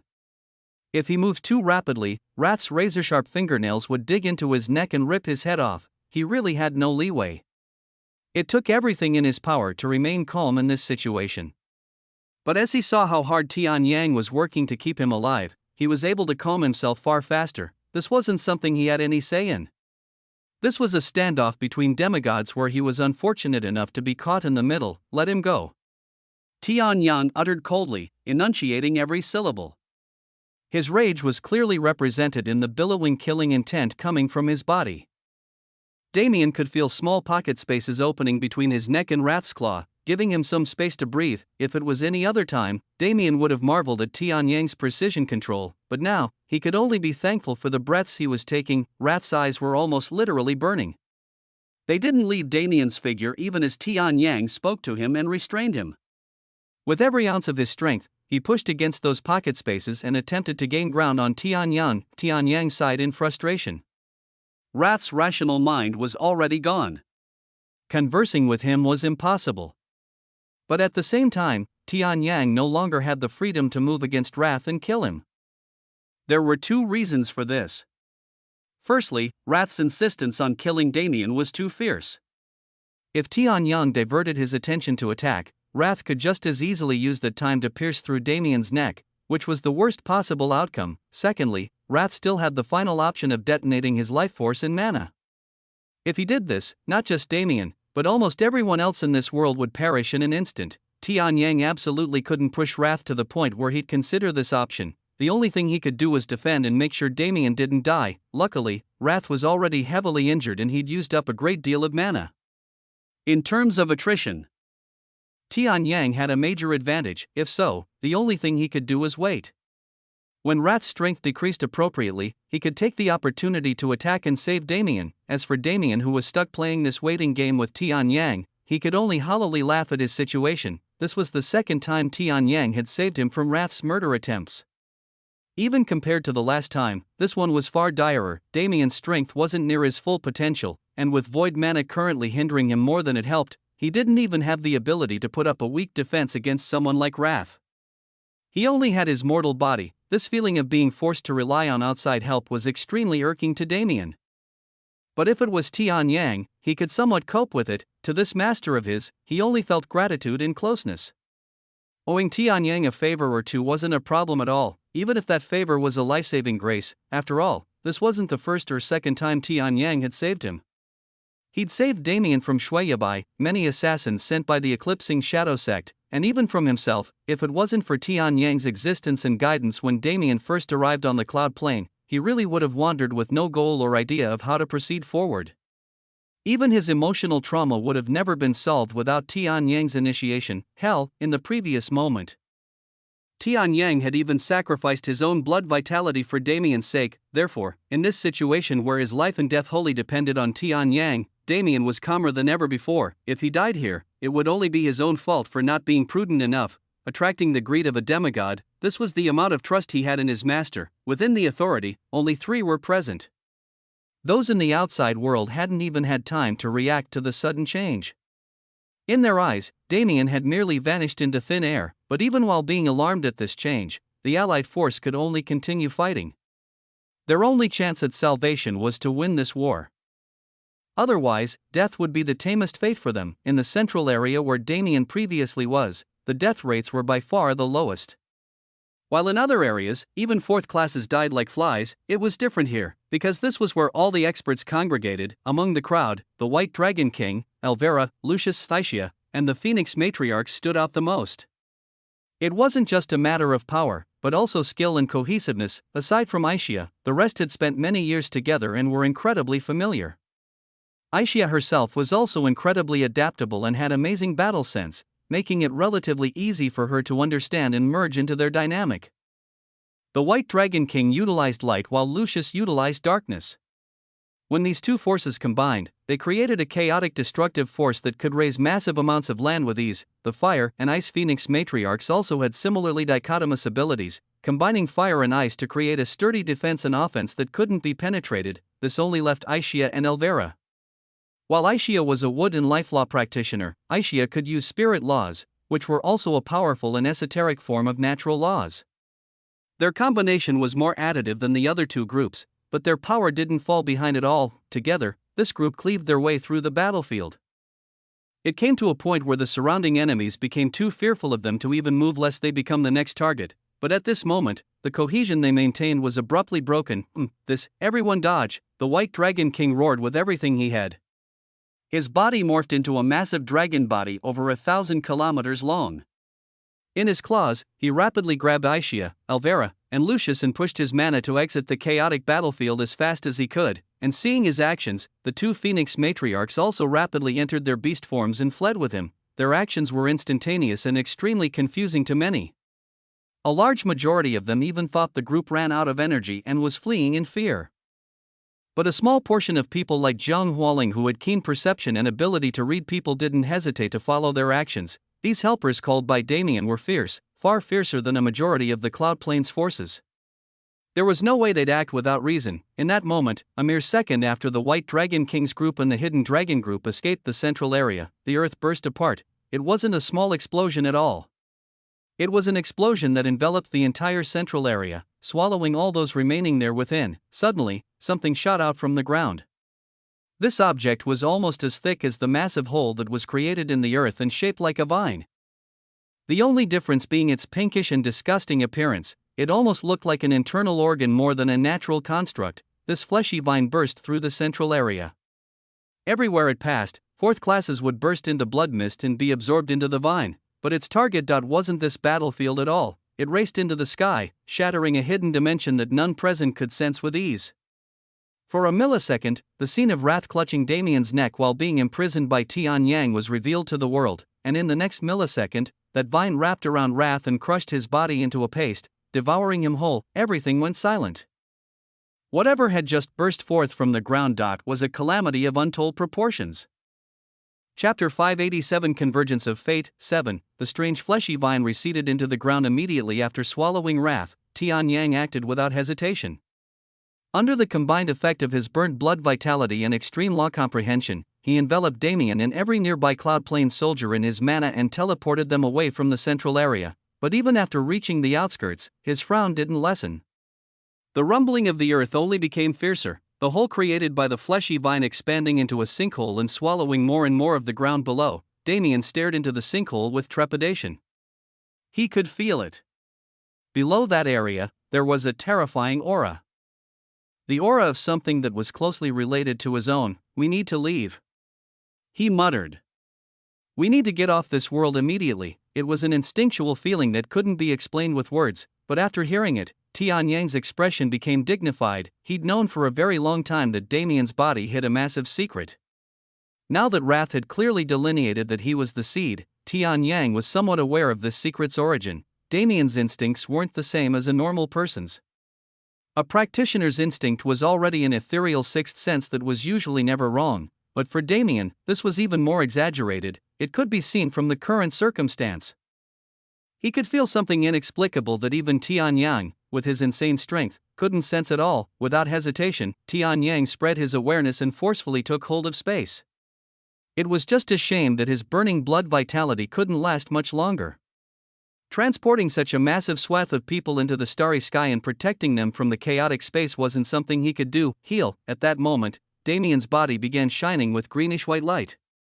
He already had a rough understanding of the situation after sensing Tian Yang's obviously chaotic aura, and healing his blood vitality was one of the first tests he did when he first received Heal from Alaric. His power level wasn't anywhere near enough to help with the transportation process. He could only assist Tian Yang as much as he could. His hands landed on his master's back, his mana flowing freely through Tian Yang's meridians.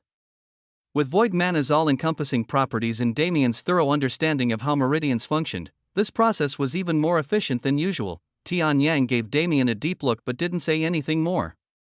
His mana flared out, dyed with black and white from the various effects Damien was providing him. people began disappearing from the battlefield in droves. However, these were only the Cloud Plains forces. If you can, help Shadow Garden as well. If it wasn't for them, things wouldn't have proceeded so easily on this mission. Damien was aware of the grace Lynn had shown him. Even if he had already paid her back by initiating this chaotic war that essentially collapsed Nibelheim and Asgard's fighting strength, even causing Rath's death, he still held some goodwill towards her and Albius.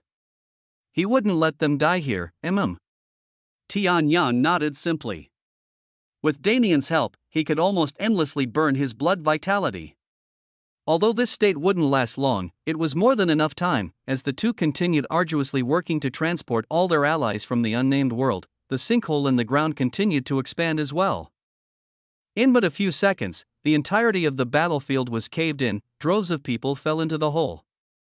Even if they could fly in usual times, the strange and powerful attractive force coming from within disallowed them from doing so, forcing them to helplessly plummet to their deaths. Only those who were locked on by Tian Yang's mana were able to survive this catastrophe. Damien's body shivered. He'd seen plenty of cataclysms in Alaric's memories, but this was the first he'd seen in person. Even in the 3,000 Beast Mountain range, he'd only seen the aftermath. This isn't good. Our forces won't be able to survive with the current rescue speed. If the battle, Damien's thoughts halted. His face paled, right? Why was he only thinking about the battlefield? Aside from those here, the Sun and Moon squadrons, including by Sharon, were still fighting their own battle in Asgard. Tian Yang seemed to realize the same thing long ago, but the ugly complexion of his face clearly showed his powerlessness. Even he was locked down by the powerful gravity inside the sinkhole.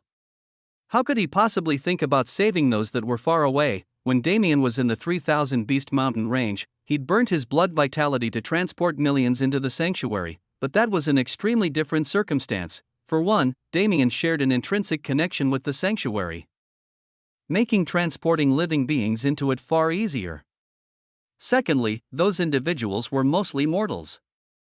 The cost of forcefully pulling someone was exponentially greater the higher their power level was. In any normal situation, Tian Yang's demigod-level strength could easily teleport these thousands of third and fourth class beings. But this wasn't any normal situation. Tian Yang wasn't just teleporting these people under the intense pressure of the sinkhole's gravity, he was teleporting them almost 100,000 kilometers away into the starry sky, and to make matters worse, he had to set up a layer of protection to keep them from being ripped apart by the chaotic spatial essence present there until he arrived to personally do the same. To say Tian Yang was exerting his capabilities to the extreme was an understatement. Damien's eyes hardened. If he could warp, just like Tian Yang only moments before, Damien began furiously burning his blood vitality. Warp was a strange skill. It was teleportation, but it worked with far more ease than usual teleportation.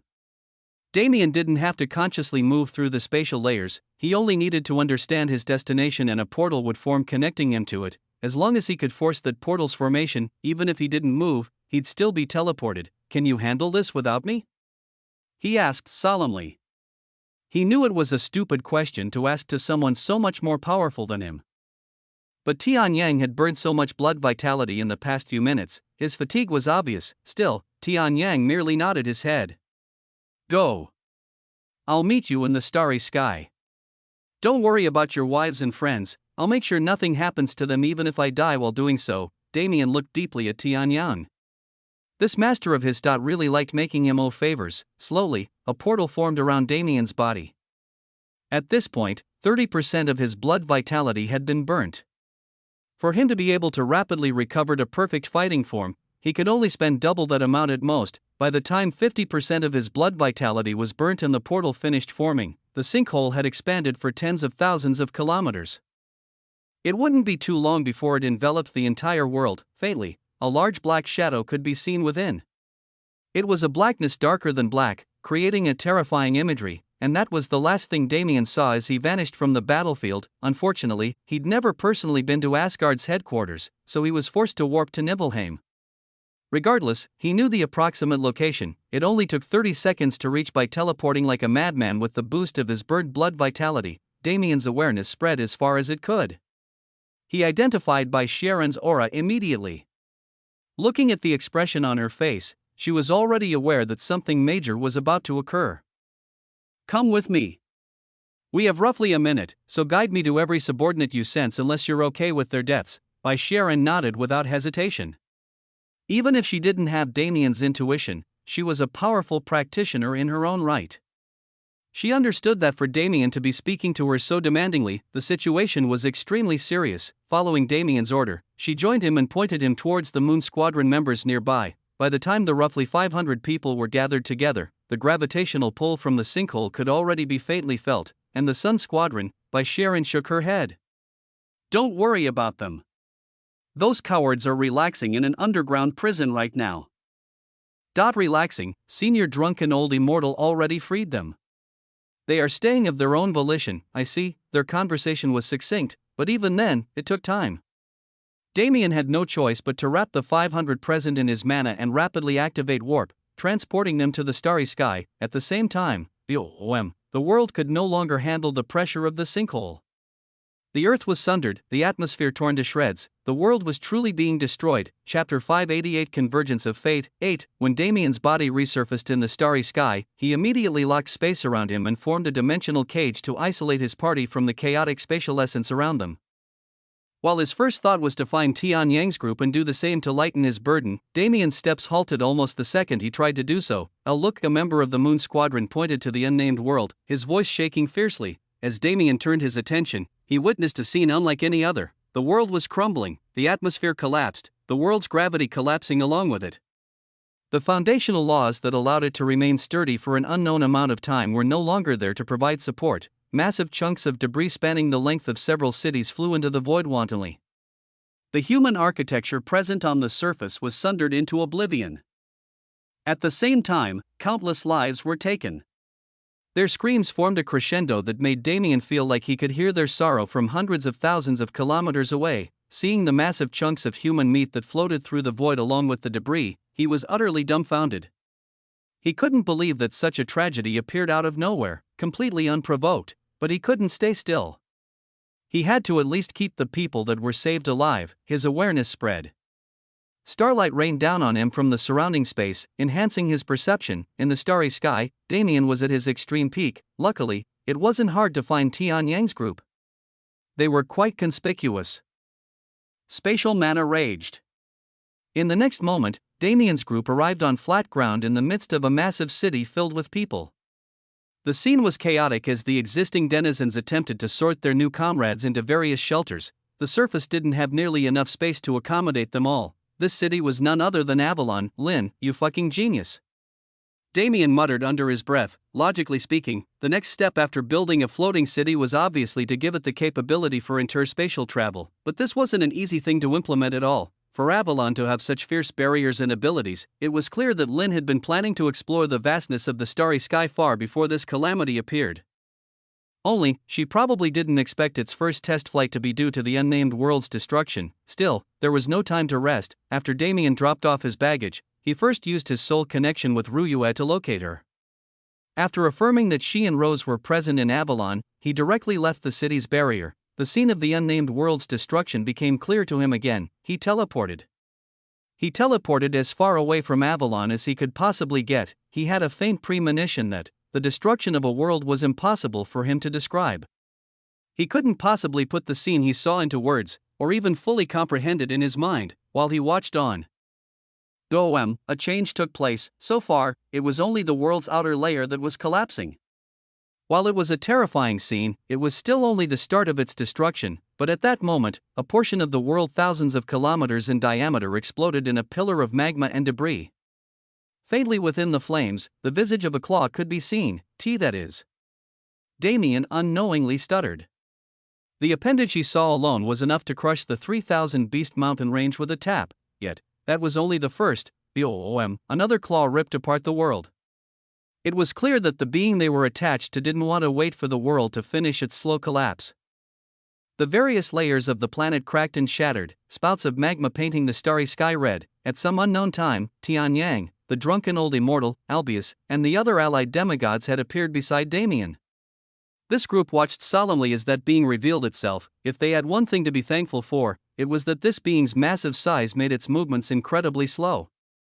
This was the only reason they were able to escape with everyone they needed to save in time to avoid catastrophic losses. and at the same time, Tian Yang and the drunken old immortal had used their own methods to call reinforcements. The speed of a demigod couldn't be underestimated. To traverse the distance between the cloud plane and the unnamed world at their fastest speed, they only needed a few minutes, and aside from their reinforcements, multiple unknown demigods appeared as well. Sharon had long since told Damien that there were other forces aiding in the operation aside from the cloud plane.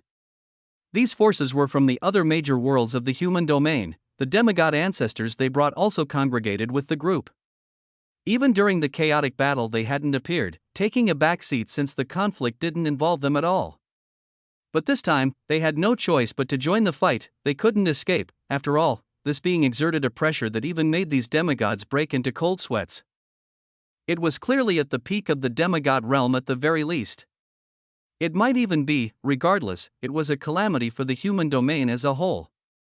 If they couldn't defeat it here, then how would they defend against it when it came to their home worlds, where they had nowhere near the same amount of demigods to aid them? Besides, even if this being was slow with its precision movements, there was no doubt that each of its steps would allow it to traverse a distance they couldn't even imagine. Fleeing was pointless. As two wings large enough to encase the entire world within their span broke free from the earth, they were even more certain of this fact. Vumum, a heaven-shaking fluctuation spread through the unnamed world and the chaotic space surrounding it. With its movement, the collapse of the world became instantaneous. Extremely massive pieces of debris flew into the starry sky with momentum that could flatten a fourth class with ease. Within the chaos, the hazy outline of that terrifying being was finally revealed. Its head was elephantine with a far-reaching trunk and tusks larger than any building that previously stood on the world's surface, but it was covered in harrowing draconic scales. It had the body and bat-like wings of a dragon, its four legs powerful and clawed like a tiger. As if acting as a cherry on top, its tail was like a scorpion's stinger, ready to lash out and kill anyone it touched in an instant. Space flowed around this beast like a river, showing extreme familiarity with its presence.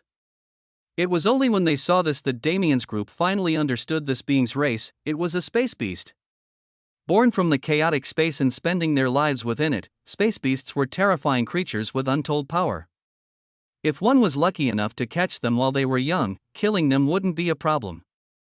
But if they were allowed to grow, the beast raised its head, letting out a bellow that shook the universe at its foundation. Finally, it was able to wake up. Finally, the moment it had been waiting for arrived. Finally, it could sense that irresistible aura that it had only felt once before. The beast's eyes opened. They were like miniature moons of their own. Its pupils were blurred at first, but quickly cleared as they adjusted, and then, its gaze locked on Damien. Chapter 589 Behemoth 1. So it is you, an ancient, billowing voice transmitted from the beast, causing space to quake at its ferocity. The beast didn't open its mouth, nor did it use a mental transmission. Its thoughts had been directly imposed onto and manifested into reality. This was a level of fusion with the universe that none present had come close to reaching. This discovery immediately caused those demigods' eyes to harden. Whether or not the group of them could win this battle was completely unknown. Frankly, they weren't too hopeful of their chances. Damien was different from them. While these demigods were so focused on the ramifications behind the voice, Damien's mind was shaken by the words themselves. This beast was staring at him. He could feel its terrifying gaze, its deathly aura that surrounded his body. You, who carry his scent. I have been awaiting your arrival for eons, the beast spoke once more. As its body finished unraveling to its full length, a shining blue object was revealed. Damien's eyes widened. This was a world core, there was no doubt about it. Suddenly, Damien began to understand why the world remained unnamed despite the history it had, because it was never truly a world in the first place. The space beast's words were few, but they carried monstrous intent. It was like Damien was being told the secrets of the universe in those few words alone. He understood. He didn't know how long the space beast had been alive, but it couldn't have been a short time. At some point, it had found out about the fact that Damien would be born into the human domain. After that, it found a world at the start of its formation and took it as its nest, laying in slumber until an entire world formed around its body. To call this beast massive was an understatement. Even compared to some smaller worlds like Earth, it was much bigger, the inheritance of the God of Heaven, 500,000 years of waiting. It will finally be mine, the beast's eyes flashed. Without warning, its massive tail shot out like a meteor. Dodge! Tian Yang roared. In that instant, the demigods scattered. but compared to its size, the tail was incredibly fast. With the distance between the group and the beast being over 100,000 kilometers, it was able to show off its capabilities perfectly. Space ruptured everywhere the stinger passed. In what felt like only a few seconds, the massive visage of the tail was already at the group's previous location. Bang! The stinger pierced through space, creating a cavity that stretched for tens of thousands of kilometers into the distance. Get information. Surround it. Cut off its tail first. Tian Yang's voice roared through space. Immediately, the remaining demigods complied with his command. With the forces of the human domain's main worlds and Shadow Garden combined, the total number of demigods had reached 12. They rushed in without hesitation. Against a beast of this size, that was their best option. Besides, aiming for the tail wasn't a random decision. Tian Yang's battle sense far surpassed Damien's. In that instant the tail was used to attack. He deduced many things. For instance, while the tail was certainly powerful, its power mainly relied on penetrative force. Its movements themselves needed time to gain enough momentum to become heaven-shaking. Otherwise, the beast would have used its tail to directly pierce through the world and destroy it instantly instead of waiting for the opportune moment to burst it apart. Compared to the raw brute strength of its legs, the tail was a far safer attack target. 12 demigods used various methods to speed in close to where the beast was, but when they arrived within 10,000 kilometers of it, they found their movements becoming strange. Tian Yang frowned. Right, a space beast was the closest existence to an embodiment of space itself.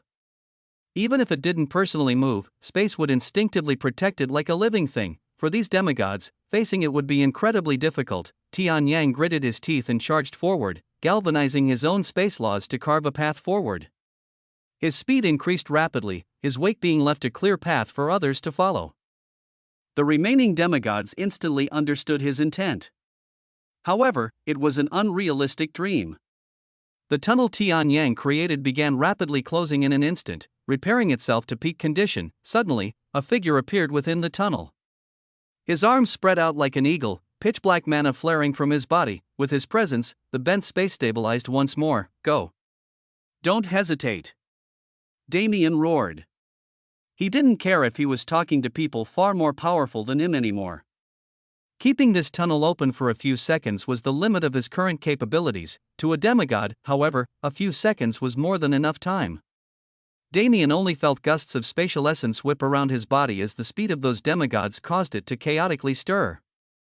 He teleported away right after. This fight wasn't something he could interfere in, he could only watch from the side. These demigods, aside from the ones who personally knew Damien, didn't even know that they were fighting to protect him. It was his fault that this space beast appeared in the first place. He already knew that space and time were intrinsically connected. For a space beast to divine his future existence wasn't too strange given this one's power. The only thing Damien was confused about was the so-called God of Heaven. On Damien's body, only the void physique held the qualifications to entice a character like this beast. But what connection did it have to this God of Heaven? Damien was extremely curious. He felt that he found another avenue to learn the secrets of his physique, the other one being the Nox, but that was only if he could survive through this incident. If those demigods couldn't last, he shook his head and returned his attention to the fight. Not even a few seconds had passed, but the demigods already arrived close to the beast. At this time, it finally acknowledged their presence. Minor creations attack me. The envoy of God. Unacceptable. A terrific pressure spread from its body, forcefully increasing the intensity of the surrounding force field. At the same time, its tail whipped out once more. Blood Emperor, get out of the way. The drunken old immortal yelled. The Blood Emperor, the demigod from Bloodland, rapidly revolved his mana without hesitation, turning his mortal body into a sea of blood that rapidly waded through space and escaped, but even then, he wasn't able to completely avoid the massive stinger. As it struck out and collapsed the surrounding space, a fourth of the blood sea was exiled to the void. When the Blood Emperor coagulated into physical form again, his face was pale and his aura shaky. He'd been seriously wounded in a single hit. Nobody pitied his state, though. The remaining 11 demigods used the opportunity created by the attack to rush at the tail, barraging it with various flashes of laws. Boom. Boom. Boom. Boom.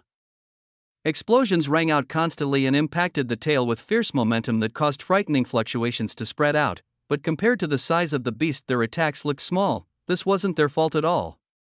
If they were able to show their full capabilities, even with this beast's tough body, it wouldn't be able to resist their attacks. After all, the beast wasn't a true god yet. It was only at the peak of demigod realm, the only fact making survival a viable outcome. The problem lay in the fact that they were heavily suppressed under the beast's force field. Only Tian Yang could show something similar to his full strength, but he chose not to. Seeing that the attacks weren't having their intended effects, Tian Yang drew back and spread his mana. His hands flitted through the air, drawing up 11 runic symbols that then shot into the bodies of the surrounding demigods. The pressure on them instantly lessened. Tian Yang was clearly using his power to support them instead of attacking. Petty tricks. The beast scoffed with disdain. This was his domain. Nobody but him could rule this space. Space began to contort once again, causing the demigods' complexions to turn ugly. The battle had only started, yet they were at such a severe disadvantage. Was this truly a fight they could win? Chapter 590 Behemoth 2. In that moment of doubt, there was a change. Tian Yang primed his fist and punched out, his body erupting with strength. In the next instant, boom, hundreds of the space beast's scales were blown apart. A fountain of blood sprayed.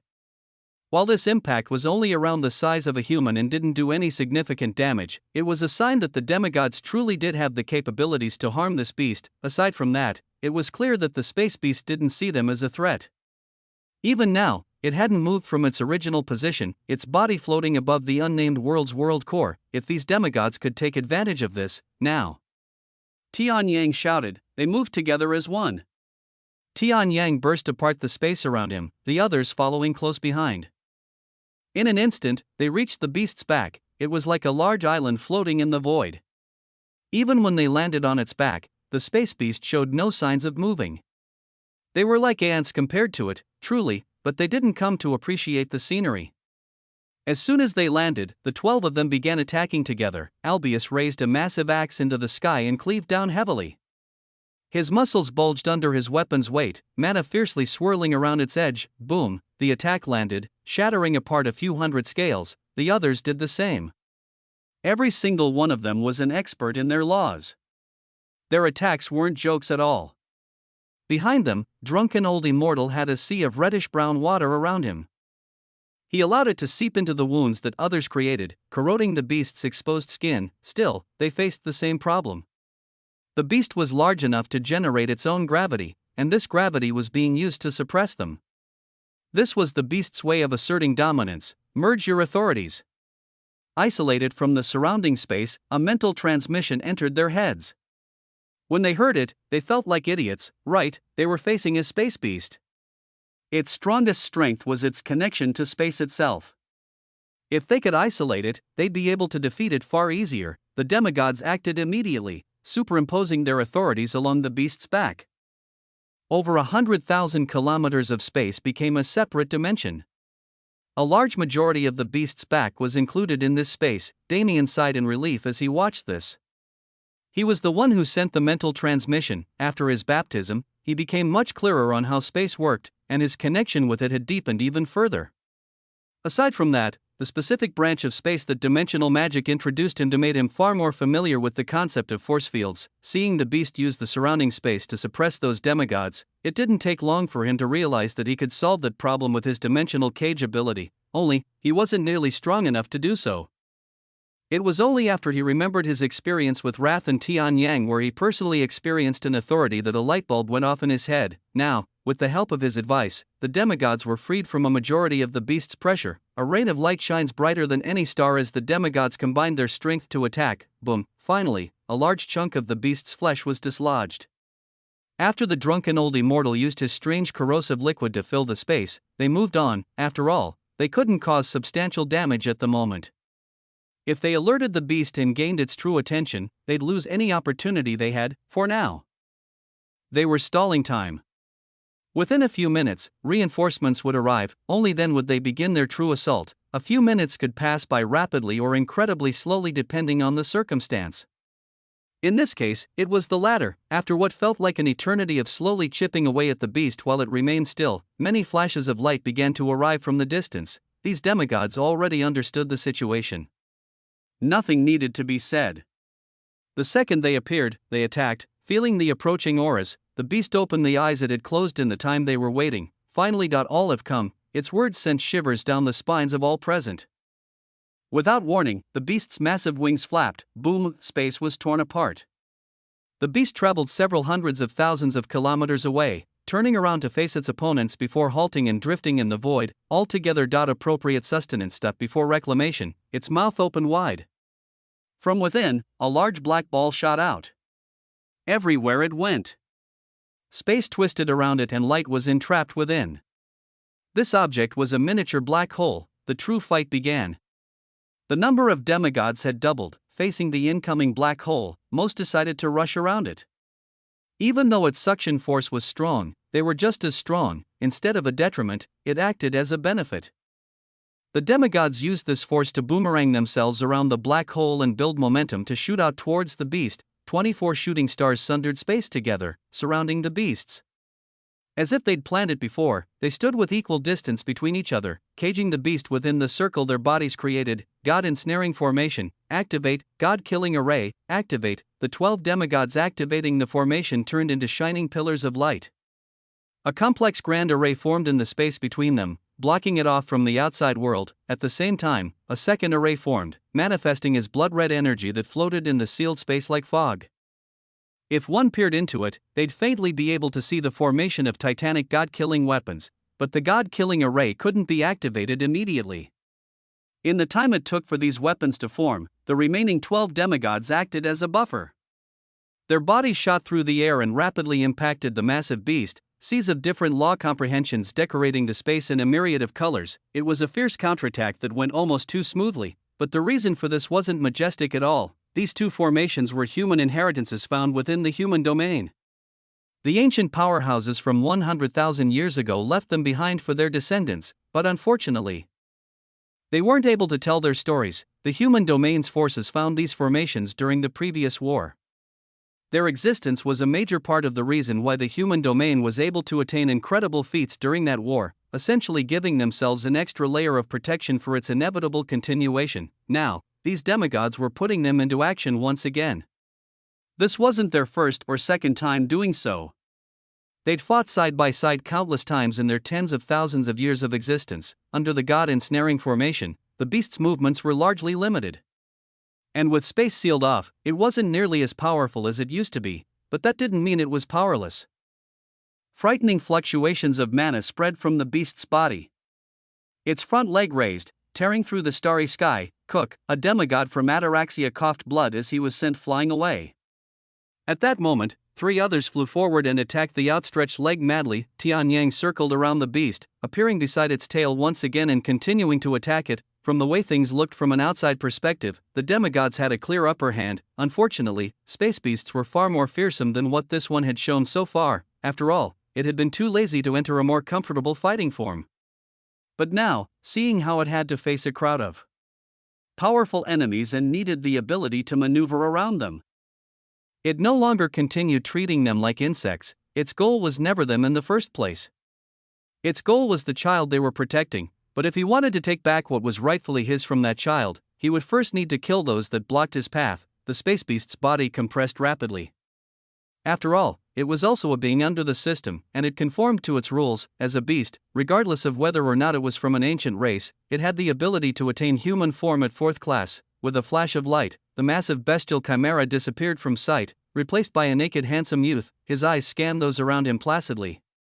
His mouth opened, letting out a deep and rumbling voice that didn't match his appearance. I am the 5th primal sovereign. Humans who block my path, be honored to die by my hands.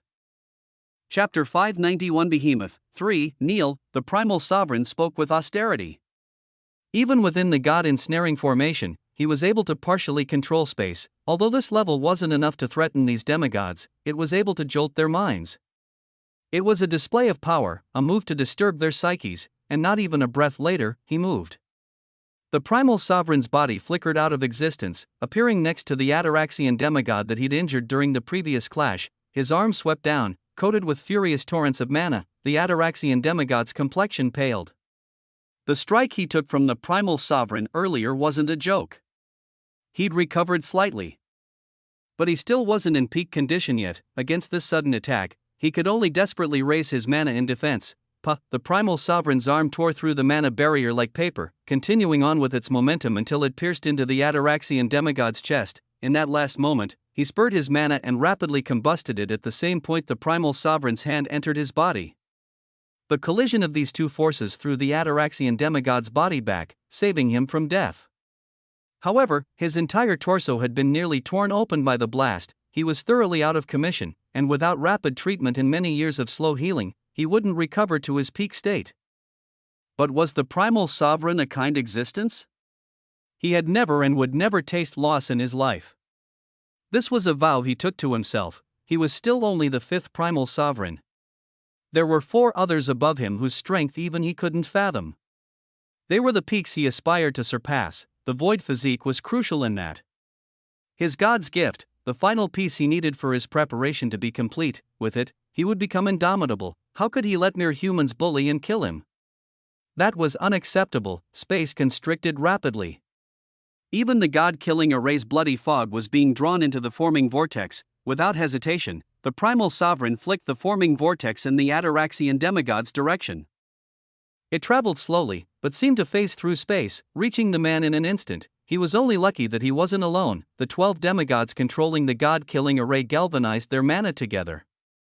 Finally, a single god-killing sword had been conjured. Space was torn asunder everywhere the sword passed. It shot through the air like a comet, tearing through the primal sovereign's vortex like paper and continuing its path towards him. This attack contained the combined power of those 12 demigods after it was condensed and multiplied by the power of the array. It wasn't something even the primal sovereign could easily deal with. His eyes hardened. With the god-killing sword erupting with fervor, it reached his position in less than an instant. Suddenly, the primal sovereign opened his mouth. It was a move he'd used previously, but currently, they were in a sealed space. Its effects would naturally be much better. Chaotic flows of spatial essence clashed within the primal sovereign's body, combining and consuming each other until they formed a true black hole. This process took place instantly, as in the next instant, the black hole containing terrifying energy collided with the god-killing sword. A powerful mana fluctuation spread from their impact, but the black hole swallowed any possible sound. These two attacks clashed silently in the air, chipping away at each other's momentum in a fierce game of tug-of-war. But would anyone stay still during that time? Immediately after the primal sovereign launched his attack, Albius and 2 others shot up from the space below him, their mana primed. Albius surfaced behind the primal sovereign, cleaving down with his massive axe and using pure brute strength to crush him. On 2 sides, the other 2 demigods appeared and layered their authorities, separating the primal sovereign even further from the space that adored him so dearly. Boom! Albius' axe impacted the primal sovereign's body, landing on his shoulder just shy of his neck. When the 2 clashed, a sound like cannonballs impacting a dense cliff rang out. It was a dull impact, but an extremely powerful one. The layered authorities shattered. Without hesitation, the 3 demigods drew back. Albius' power hadn't been able to kill the primal sovereign or even seriously wound him. All of the physical strength that was stored in his original body had been compressed and multiplied many times over when he transformed. Still, their attack was merely a probe. It became obvious that neither a battle of attrition nor powering through with strength alone would work against this enemy. The demigods would no longer attempt to attack in small bursts. They had to go all out. Perhaps even 11 together charged as one. The remaining 12 poured their entire mana reserves into the god-killing array. Even with their strength, they couldn't fire it more than a dozen times before their mana became insufficient. The primal sovereign was immediately hit with an extremely complicated mixture of laws and attacks. From every angle, a new opponent struck him, slightly differing in timing from the others around and confusing him. Above the battlefield, Tianyang stood with his eyes closed, taking in every detail. The truth was, the attack wasn't as complicated as the primal sovereign saw it to be. This was an effect created by the mixture of authorities and law comprehension. Tianyang was an extreme expert on spatial laws. Among the remaining demigods, there was one who specialized in wind laws and another in illusion laws who came from the world called Mirrorbloom. With the combined efforts of these 3, along with the primal sovereign's senses already being dulled, they were able to fool his mind. The primal sovereign stood and received the attacks, his body not damaged as much as one would expect. Even with this fierce counterattack, there were only small gashes forming in his skin. These flesh wounds wouldn't even take a few seconds to regenerate. However, there was one thing he'd forgotten. In the sky, blood-red mist condensed once more, this time forming a heart-rending spear. Its tip was aimed at the primal sovereign, ready to strike true at any moment. Tian Yang's eyes hardened. Now, he thought in his mind. His hands turned into blurs as he formed hundreds of seals that floated through the void and attached themselves onto the god-killing spear. Finally, it shot out. The primal sovereign felt its presence and thick killing intent without fail. But when he understood the origin of that killing intent, he scoffed. Humans that never learn. He opened his mouth, his mana raging even more fiercely than ever before. Compared to the previous black hole he used, this one was far fiercer. Vroom! The god-killing spear's tip was met by the black hole like an indomitable shield. The two clashed equally, with even the black hole not being able to swallow the god-killing spear's full momentum. At the height of their collision, the god-killing spear's shaft began to shine with iridescent light. Spatial essence began revolving around the spear, infusing into its body and forming a counterforce that pressured the black hole. This, of course, wasn't something easily done. Even at this moment, Tian Yang had sweat running down his forehead as he maintained the stability of the runes he sent out. Without his direct control, they would burst and the counterflow would disperse. Regardless, Tian Yang was a seasoned veteran. He wouldn't make any mistakes at this juncture. Crack! Crack! Crack! The mana within the black hole was pierced through, causing it to crack and shatter like an egg. After all, it was the closest manifestation of a black hole that one could create. However, it wasn't a real black hole. It was a physical phenomenon created by imitating a black hole to the extreme with mana. It was entirely possible to pierce through as long as one had the proper method. It could be said that Tian Yang was a perfect counter for the primal sovereign. Due to his presence, the latter hasn't been able to properly utilize his strongest ability. If it wasn't for this, even with the increased number of forces on their side, their chances of winning would be far slimmer. The god-killing spear finally broke through the black hole's defense and shot past it. The spear emitted an Azura-like killing intent that coagulated into a physical aura that empowered it. As it got closer to the primal sovereign, its aura grew as well. A nearby demigod from Pharaoh chose this moment to rush in. Her body arrived to the primal sovereign's side like a snake, furious gusts of murky green mana spreading from her body and entrapping him within. This fog was a poison mist she refined from her own blood vitality. It was the strongest poison she possessed. While even this poison was useless if it couldn't enter one's body, it had a peculiar effect. It had the ability to mark its target and follow them forever. Even if they found a way to protect themselves from its first strike, it'd eventually claim their life. This was what made the poison so terrifying. The instant the woman finished spreading the poison mist, the god-killing spear arrived a mere few dozen meters in front of her. At the primal sovereign's position, and then, it exploded. Chapter 592 Behemoth 4. As the battle reached this point and those present waited for the explosive force of the god-killing spear to disperse, there was one thing they all realized.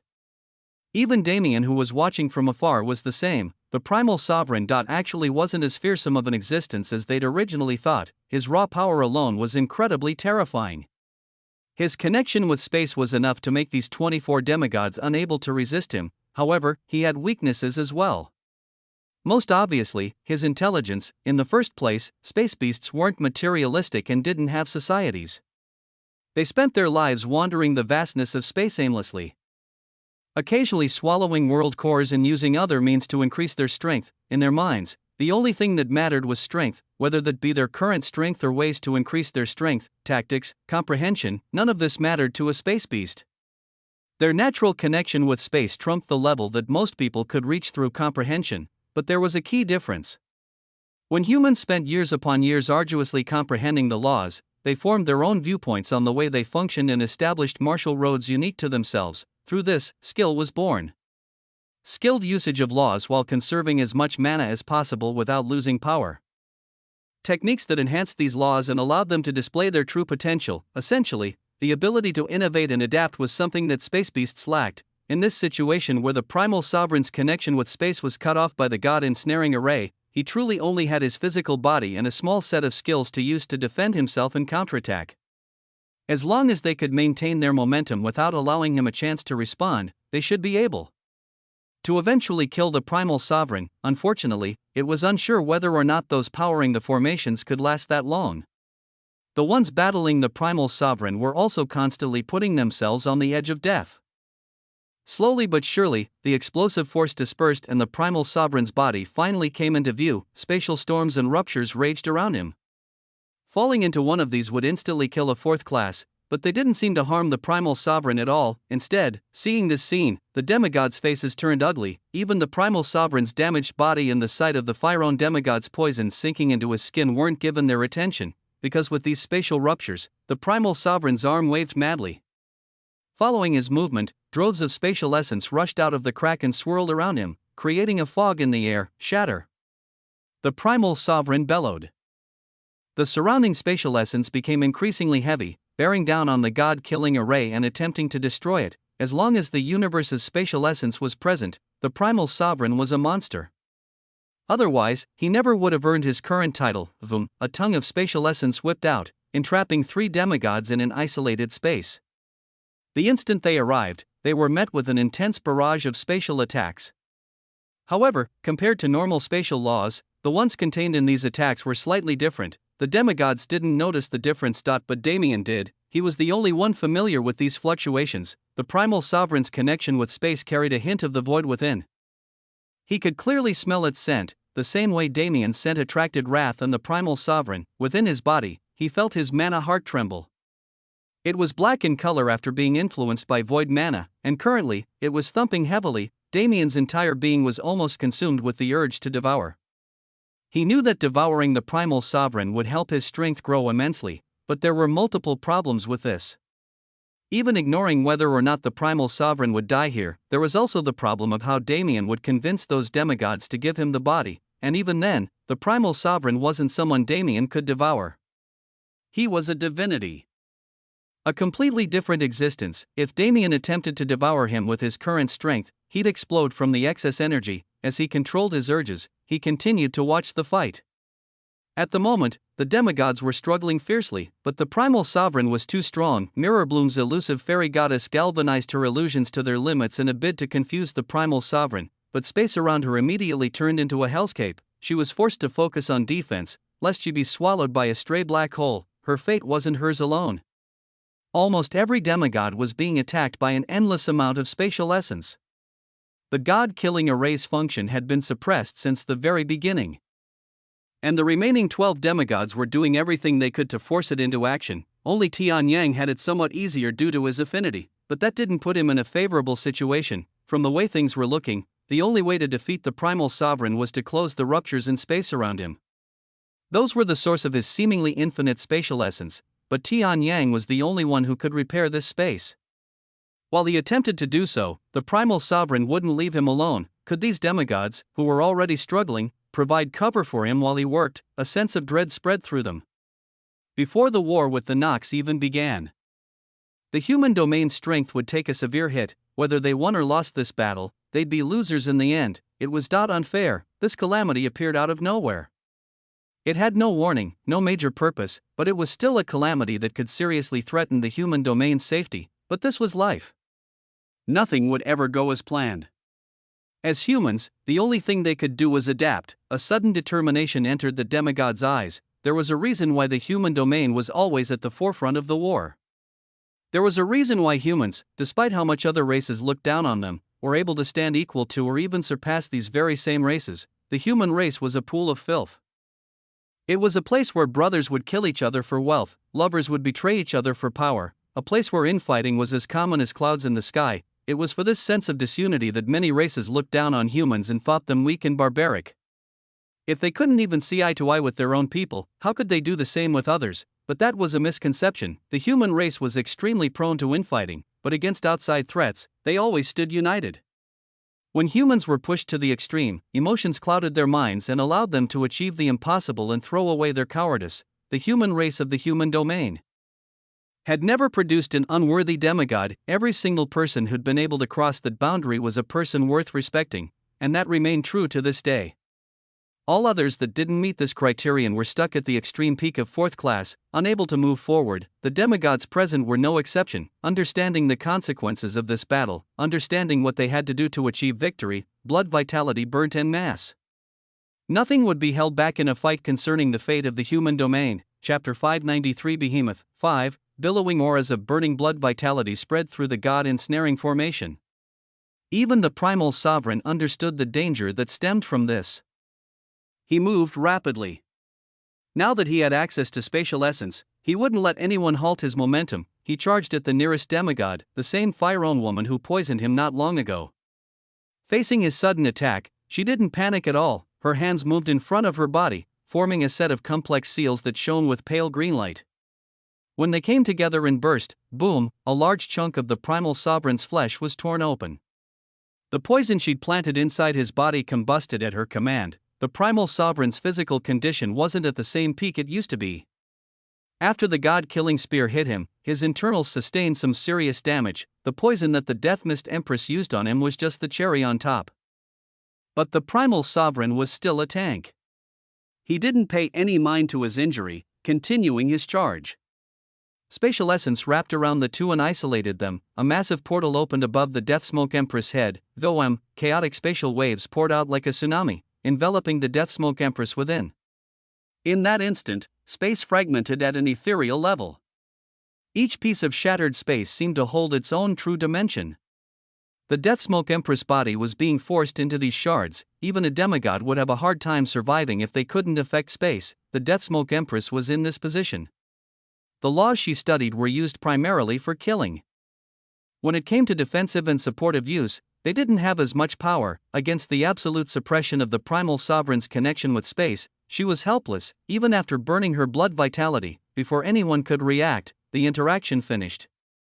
The Deathsmoke Empress body was torn to shreds and sucked into multiple different dimensions, disallowing her from ever healing. With a wave of his hand, the primal sovereign destroyed the fragments around him and turned around.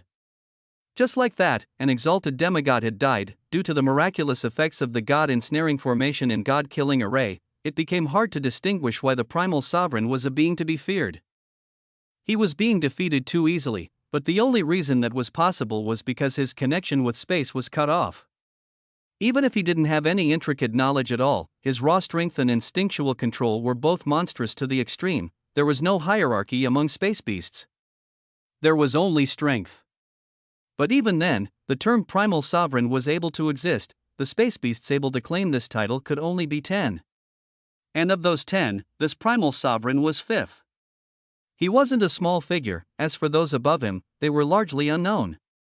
However, it was rumored that the first primal sovereign, the ancestral sovereign, was the very first space beast to ever come into existence itself.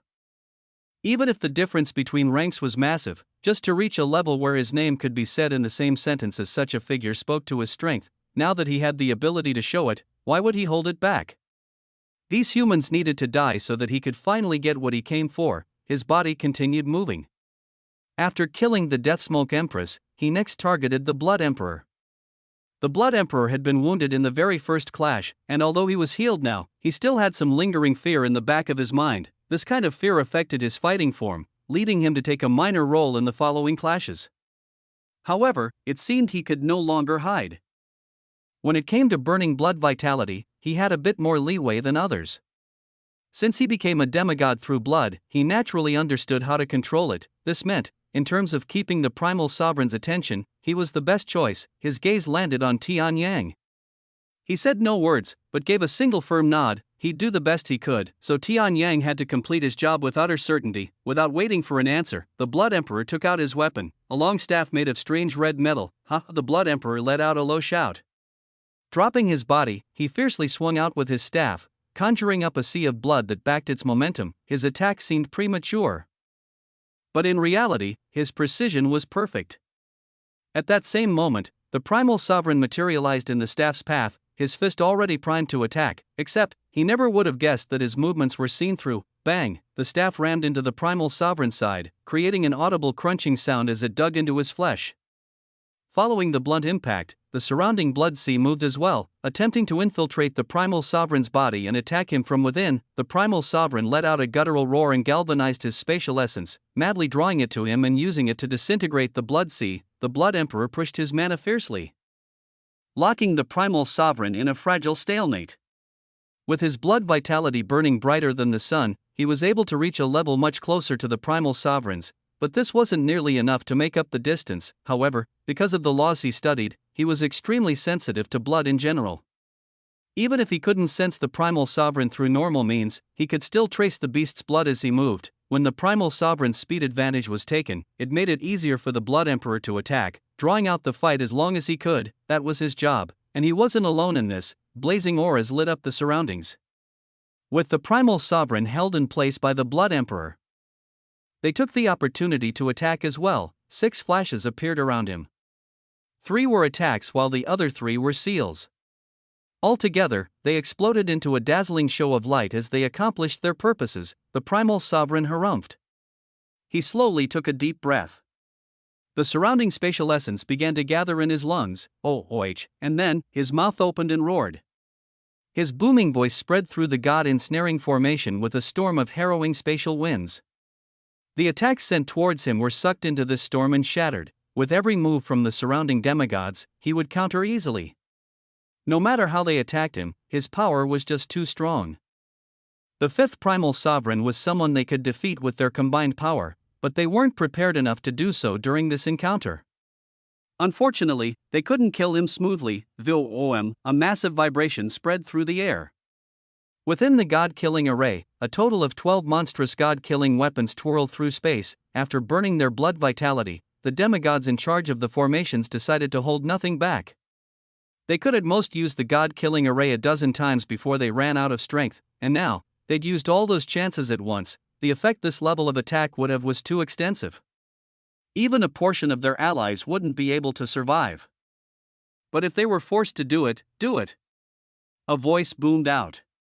It was none other than the Blood Emperor. I will stay and hold him down. Strike him with the god-killing weapons no matter the cost. The Blood Emperor rushed at the primal sovereign without fear. By his side, 2 others silently appeared and joined him. They spoke no words. And among those controlling the formations, there was no hesitation.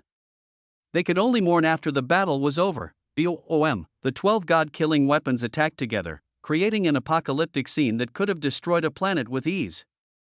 Chapter 594 Behemoth 6. Every second the primal sovereign was held back by the 7 demigods in charge of doing so was another second Tian Yang received to complete his task.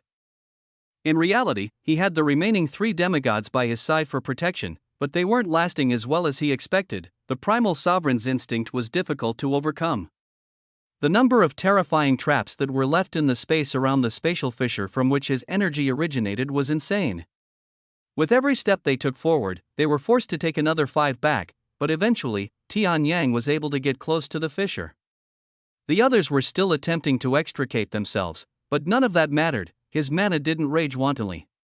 It flowed through his body like a calm river. Tian Yang gracefully waded through space and guided his mana, allowing it to come in contact with the surrounding spatial essence. From here, Tian Yang had to first take control of this fissure and then promote its closure. It wouldn't be an easy task to do, and the primal sovereign would surely feel it when he began, but he didn't have another option. He needed to close the fissure as fast as possible. At that moment, 12 god-killing weapons were fired in tandem. Aside from the Blood Emperor and the 2 by his side, the others in the vicinity fled as fast as possible, arriving closer to Tian Yang and far away from the blast area. It had to be said, the god-ensnaring formation didn't contain a small amount of space. It was more than big enough to hold the primal sovereign in his beast form with space remaining. There was more than enough space to flee from the eruption. For the primal sovereign, this was especially true. He flared his mana, teleporting far away from his current position, but halfway through his movement, a bloody hand reached into the void and grabbed him. Where do you think you're going? The Blood Emperor snarled. Lit by the bloodlust of the incoming god-killing weapons, he looked utterly demonic. Knowing what the inevitable outcome of this battle would be, the Blood Emperor burnt everything. His life was being used as fuel for his power. His grip was indomitable, the blood laws in the surroundings only heightening the power of the coming attack, and even if the primal sovereign wanted to struggle. 2 more heavy law fluctuations bore down on his body as the others also made their move. Under their combined effort, the primal sovereign truly was incapacitated. His eyes turned red. To lose at this juncture was impossible. His goal was right in front of him, yet it was out of reach. Right, his goal was always Damien. Killing these demigods came second. But the primal sovereign couldn't destroy the god ensnaring formation. He needed Damien to come to him. To do so, a savage grin spread on his face. As long as he could lure Damien into the god ensnaring formation and devour him, there would be nothing else standing in his way. But first, his body rapidly expanded, his beast form revealing itself once more. He realized that he couldn't block or dodge this attack, so it was best to spread its damage over a larger surface area. All of this happened in an instant. The god-killing weapons arrived together in the next, clashing against various parts of the primal sovereign's massive body. Massive cavities were formed in his flesh, his previous wounds becoming far more grievous. If he returned to human form in his current condition, it would do more harm than good. And truthfully, even his overall condition wasn't positive at all. He was already on the road to death. Facing the combined assault of so many demigods who were prepared to sacrifice themselves for their cause, he couldn't match up. He had to put everything into his final gamble. His gaze pierced the god ensnaring formation, attempting to understand the scenes taking place beyond. At some point, Damien lost his focus on the ongoing battle. It wasn't that he didn't understand its significance, it was more like he was physically forced to turn his attention away. While inside the god ensnaring formation, the demigods went back and forth with the primal sovereign and fiercely attacked. Damien couldn't see any of it. His vision was blocked by massive flashes of laws and incomprehensible essences. No matter how he peered into these flashes, he couldn't comprehend anything. Such was the power of divinity. When it was concentrated to this level and entrapped within a sealed space, it wasn't something Damien could deduce anymore. It wasn't the same as when he gave advice to the demigods previously, but Damien considered himself lucky for having his attention skewed. If it wasn't, he would have never found. In front of his body stood a world core slightly smaller than a moon. In its current state, it was already withering. A world core needed the world around it just as much as the world needed a world core. The two were in a symbiotic relationship that allowed all things to function smoothly. This world, however, was different. Due to the fifth primal sovereign, while the world was still able to rely on the world core, the world core was never truly able to form a connection with the world. It was kept alive for thousands of years due to the primal sovereign's presence, but now that both he and the unnamed world were destroyed, this world core was dying. Damien wouldn't let it do so. This was an uncorrupted world core, completely intact. Even Wrath hadn't been able to locate and corrupt it before. Finding a stray world core without a world formed around it was incredibly rare. Damien greedily eyed it. He had already communicated with it. To survive, it naturally chose to follow him, and after he connected his celestial mana thread with it and formed the contract, he immediately thrust his hand onto its surface, enveloping it in an immense suction force. He would never get an opportunity like this again. Without a special circumstance, he'd need to kill billions through world destruction before acquiring such a pristine world core. But now, that wasn't a problem. He could finally give a world core to the sanctuary. The sanctuary was independent to the extreme, but it wasn't a true world yet. This was solely due to its lack of a world core. While world cores fundamentally functioned as pillars of the universe, upholding its foundational laws, this wasn't a function exclusive to universal laws. World cores had the heaven-defying ability to adapt to and be influenced by any existing laws, conforming to them and carrying out its purpose without fail. This meant that adding a world core to the sanctuary would make the laws far more defined, promoting the sanctuary's growth. But most of all, adding a world core to the current sanctuary and turning it into a true world. Gave it the potential for extreme expansion. If the sanctuary became a single world, the surrounding void would expand to accommodate its atmosphere. Damien's territory within the void would expand, making it possible for him to contain multiple worlds in the sanctuary. This was only the first step, the beginning of his grand ambitions. Perhaps, at some point in the future, the sanctuary wouldn't just be a single world or a collection of them, it would be a universe in its own right. Chapter 595 Behemoth 7. Suddenly, Damien felt a strong attractive force beckoning him. When he looked over, he noticed that it was emanating from within the god ensnaring formation. Unlike the previous traces of the void in the primal sovereign's mana, the current calling was a true call of the void.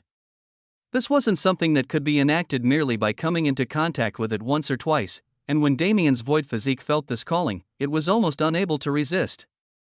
Damien's body began forcefully moving towards the god ensnaring formation, but currently, he was still able to resist. He allowed his mana to rage, setting up a dimensional cage around him to isolate himself from the fluctuations. At least his instincts would be somewhat reined in this way. Besides, Damien still had work to do. He had to incorporate the new world core into the sanctuary and guide that process. If he didn't, he wouldn't be assured of its success. Sitting down in the dimensional cage, Damien closed his eyes and focused all his senses on the sanctuary. He wholly isolated himself from reality, forcefully cutting off the connection his void physique was forming with the primal sovereign. Two figures watched as all this occurred from far away in the starry sky. After the grand battle against the primal sovereign erupted, they'd moved even further away to view the events without being discovered. "You aren't going to help them?" Lucifer asked with a playful smile on his face. "Help them?" Parcial scoffed. "What do you expect me to do?" It had to be known that despite his high position in the angel race, he was still just an extreme peak fourth-class being. He hadn't stepped into the realm of divinity yet, but this wasn't embarrassing at all. Parcial wasn't that old in the first place, still under 10,000. When concerning the demigod realm, even reaching it after 20,000 years wouldn't be too bad. Lucifer smiled. He also knew this. Even he was the same as Parcial. The demigod ancestors of their people didn't tend to involve themselves in mortal affairs, holding up to perceived laws for most of their lives. Even the more active demigods were confined in one way or another. For instance, a demigod like the immortal Blood Azura was actively heading his own sect, but he couldn't fight openly lest he attract the ire of the Nox demigods. A battle between these two forces would be catastrophic to say the least. As such, society was mostly run by those at the extreme peak of fourth class, or those who had only partially formed their divinities, but Lucifer didn't stop pressing Parcial. After all, there were more truths to the situation than just this. Don't you know the current state of the human domain? Even the fundamental law structure has degraded somewhat, leaving this place essentially a wasteland in comparison to your divine realm. If I'm not mistaken, your strength should match the lowest of demigods from the human domain? He asked rhetorically. Yours does too, doesn't it?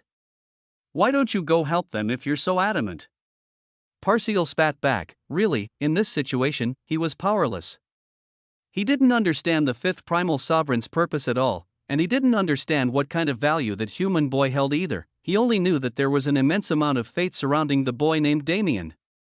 The reason he stayed and continued watching the current events play out was to understand more about the origins of this fate. After all, his end goal was to inform the humans about the overall situation of the Grand Heavens boundary and the Grand Assembly that'd take place 2 years later. Neither of these were minor pieces of news, and the reason he traveled all the way to the human domain to share it was because he believed in humanity's potential. The fact that a group of their demigods could hold the upper hand against an existence like the fifth primal sovereign was enough to prove his actions right, but he cared more about the younger generation than the old. This war wouldn't take place over a small amount of time. Even 100 years was a low estimate. What the Allied forces needed now were geniuses who could grow into their power during those 100 years and become pillars that held the universe's fate. If Damien could hold such a grand destiny in his body, it meant he represented the peak of humanity's youths. It could be said that Parcial's decision for how to proceed would completely be based on his actions. As for the man himself, he was completely unaware of the importance that had been placed on him. His mind was only just returning to the real plane after consolidating the changes in the sanctuary. Integrating the world core wasn't a difficult process, especially because he had total control over the sanctuary's laws. Turning the vast plane into a true world came easily. Now that he'd done everything he could, all that was left was for the world core to settle into its new body and adapt. This was a process that'd take place naturally with time. The sanctuary is different from what I remember, he thought to himself. Since the events of the 3000 Beast Mountain Range, it had been almost 4 years. But that was only for Damien, who experienced the altered time within his baptism space. However, the sanctuary wasn't free from this altered time. As he aged 2.5 years, so did civilization within it. The previously disorganized group of races he'd saved from the 3000 Beast Mountain Range had formed a true society that functioned completely according to the sanctuary's laws. They regarded this space as their own homes, and while they couldn't go out to explore or adventure due to the sanctuary's age, they still had plenty of space to grow and plenty of opponents to face. Damien shook his head as he thought about it. With the current society, there was no way any of these people would experience rapid growth. There wasn't enough brutality or conflict. This wasn't entirely a bad thing, but it wasn't a good thing either. Still, Damien didn't worry about it regardless. As the sanctuary grew, the lucky chances in life or death encounters would become more prevalent too. When society evolved to that point, he could truly say he'd built something substantial, but until then, he could only wait and slowly grow. As for those in the sanctuary, they were in the same position. Damien thoughtlessly removed the dimensional cage around him. In that instant, he was hit with a tsunami of sensation. Every pore in his body greedily absorbed the surrounding aura instinctually. In the few minutes he'd taken to isolate himself, the primal sovereign had finished setting his bait, and this bait, whether Damien liked it or not, wasn't something he could resist. His body moved without command, inching closer to the god-ensnaring formation. Even though his movements were incredibly slow, his body fused with space and arrived at the formation's border in an instant, his gaze locked on the scene within. From this distance, the flashes of laws he saw were far more blinding. But within the blinding light, there was a bastion of darkness that called out to him. Causing a tender and close feeling to wash over his body, Damien's eyes turned somewhat dull. He wasn't strong enough to take full control over the void physique yet. And now that it had achieved a degree of fusion with his main body, its capabilities in interfering with reality were far more pronounced. Damien's leg raised slowly, taking a step forward and entering the god-ensnaring formation. The formation's walls rippled slightly to acknowledge his presence, but otherwise, there were no changes. Regardless of how impenetrable the formation might have been, it couldn't compare with the void physique. Finally, Damien's body fully submerged into the formation, and before even a single second could pass by, he was enveloped in a flash of laws. Chapter 596 Behemoth 8 Boom. Boom. Boom. Boom, flashes of divine light continuously impacted the primal sovereign's body, deepening his already grievous wounds. From above, a booming voice directed the battle. Cloudless, phase shift, attack the right flank together. Goddess, sever the tail. The one currently speaking was the Wind Monarch of Mirrorbloom. Although his combat strength wasn't the highest, he had an acute ability to read the flow of battle, making him a fearsome commander. Although Tian Yang would have usually been the one to take this role, he was currently occupied with a far more important task. A heavy bellow left the primal sovereign's mouth. His massive tusks shone with blinding light, letting loose destructive blasts of spatial essence that converged at a single location, a place covered by his own force field. Here, Tian Yang was desperately working with everything he had to close the spatial fissure that was providing the primal sovereign power. He already achieved partial success, but under the constant barrage of attacks from his enemy, Tian Yang wasn't able to completely focus on his task. At this moment, 3 demigods flew up in tandem to meet the terrifying blasts. Their mana raged, transforming into multiple law threads that converged into a beautiful defensive wall. The concepts within this wall were vast and mighty, making it emit an ancient aura as a byproduct. Bang! The spatial essence clashed against this wall fiercely, tearing apart its foundation. But even then, the wall was too thick. This attack alone couldn't break it. Still, the primal sovereign didn't stop wantonly sending out blasts of spatial essence. Even in the god-ensnaring formation as a whole, an enormous pressure was blanketing all things, making it difficult for those present to summon their entire strength. Boom! A great axe spanning thousands of kilometers appeared at the base of the primal sovereign's tail. It cleaved through space, impacting the tail with its greatest strength. A heaven-shaking explosion rang out as the two forces made impact. But the standstill between them only lasted an instant. Through constant harassment, the tail's defenses had already been broken down. The axe cleaved through the tail in a single swoop. Blood sprayed out as the massive tail fell heavily to the bottom of the god-ensnaring formation. This was more than just good news. The tail's penetrative power wasn't something to joke about. Even though the primal sovereign didn't use it much in this enclosed space, it was still a severe threat. Besides, this was the greatest blow they'd been able to inflict on the primal sovereign, and even then, it had been done at the cost of the Blood Emperor and his 2 companions' lives. The Cloudless Monarch and Phase Shift Sovereign's attacks landed in that moment, causing spurts of blood to spray from the beast's 2 hind legs. But even with all the damage being done to his physical body, the primal sovereign didn't turn his attention away from Tian Yang. To him, protecting his connection with space was the most important matter. Still, the primal sovereign was fighting recklessly to say the least. Even with his extreme power level, he would eventually run out of mana and exhaust his mortal body. However, before that happened, at this moment, there was a slight ripple in the god-ensnaring formation. It went unseen within the chaos, but the primal sovereign would die before he missed it. This was his cue. Damien's body surfaced in the god ensnaring formation.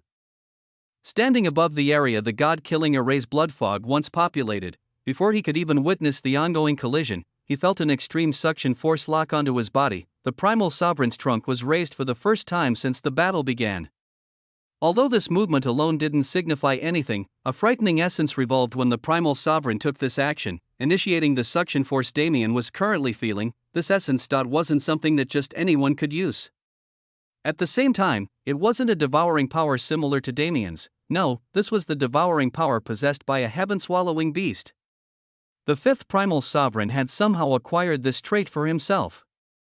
And now that he'd reached a critical juncture, he displayed it in full force. Damien didn't have any chance of resisting this force.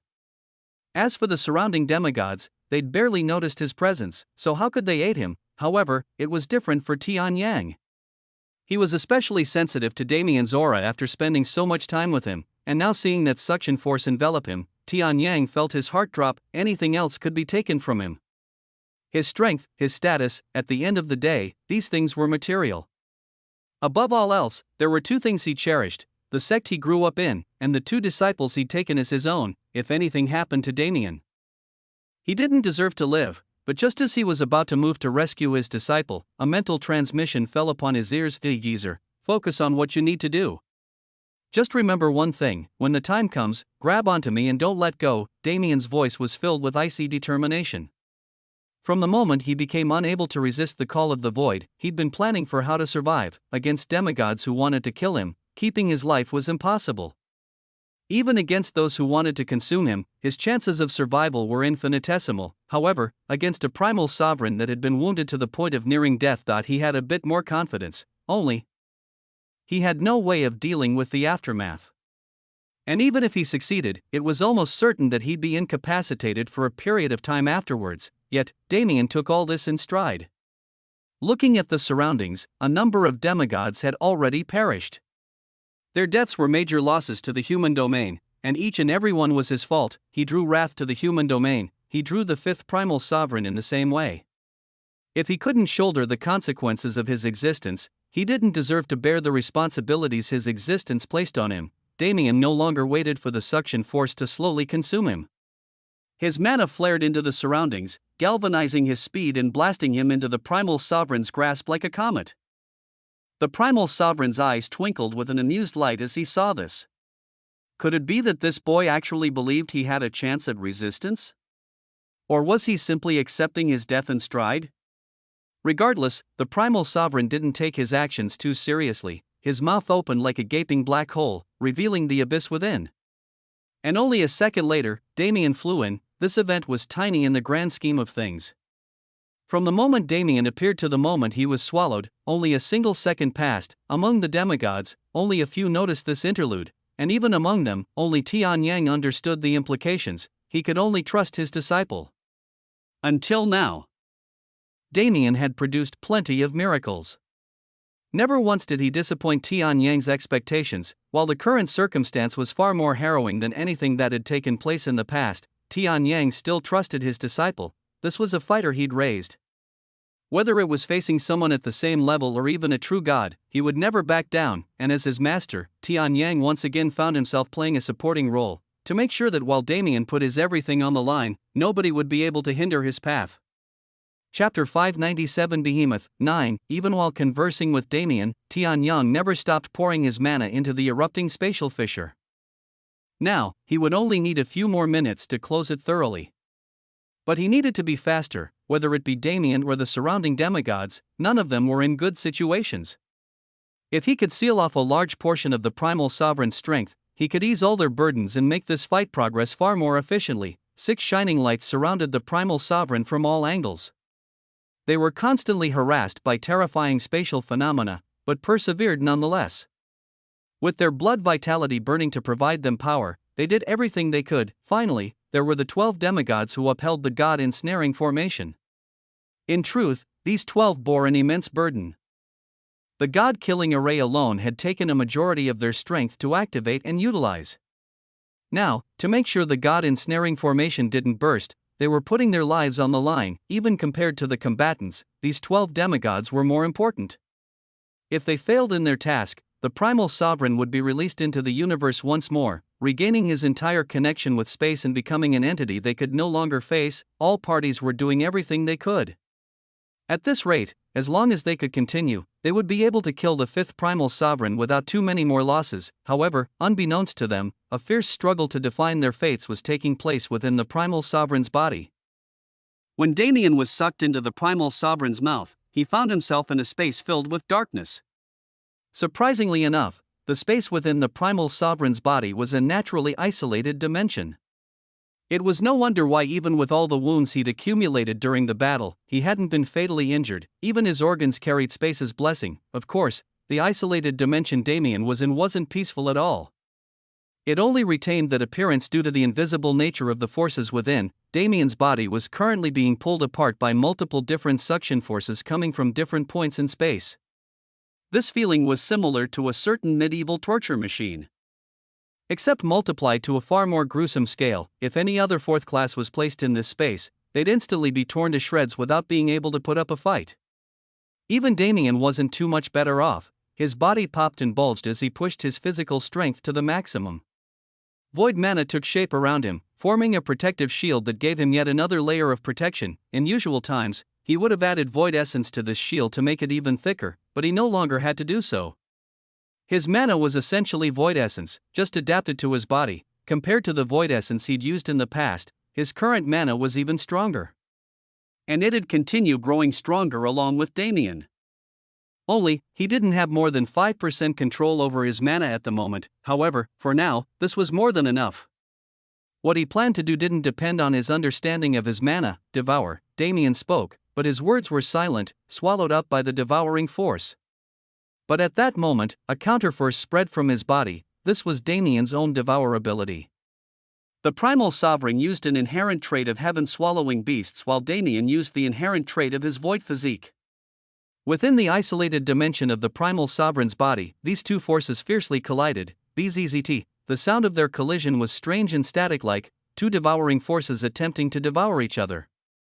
At first, Damien was at a natural disadvantage due to his low strength, but this didn't continue for long.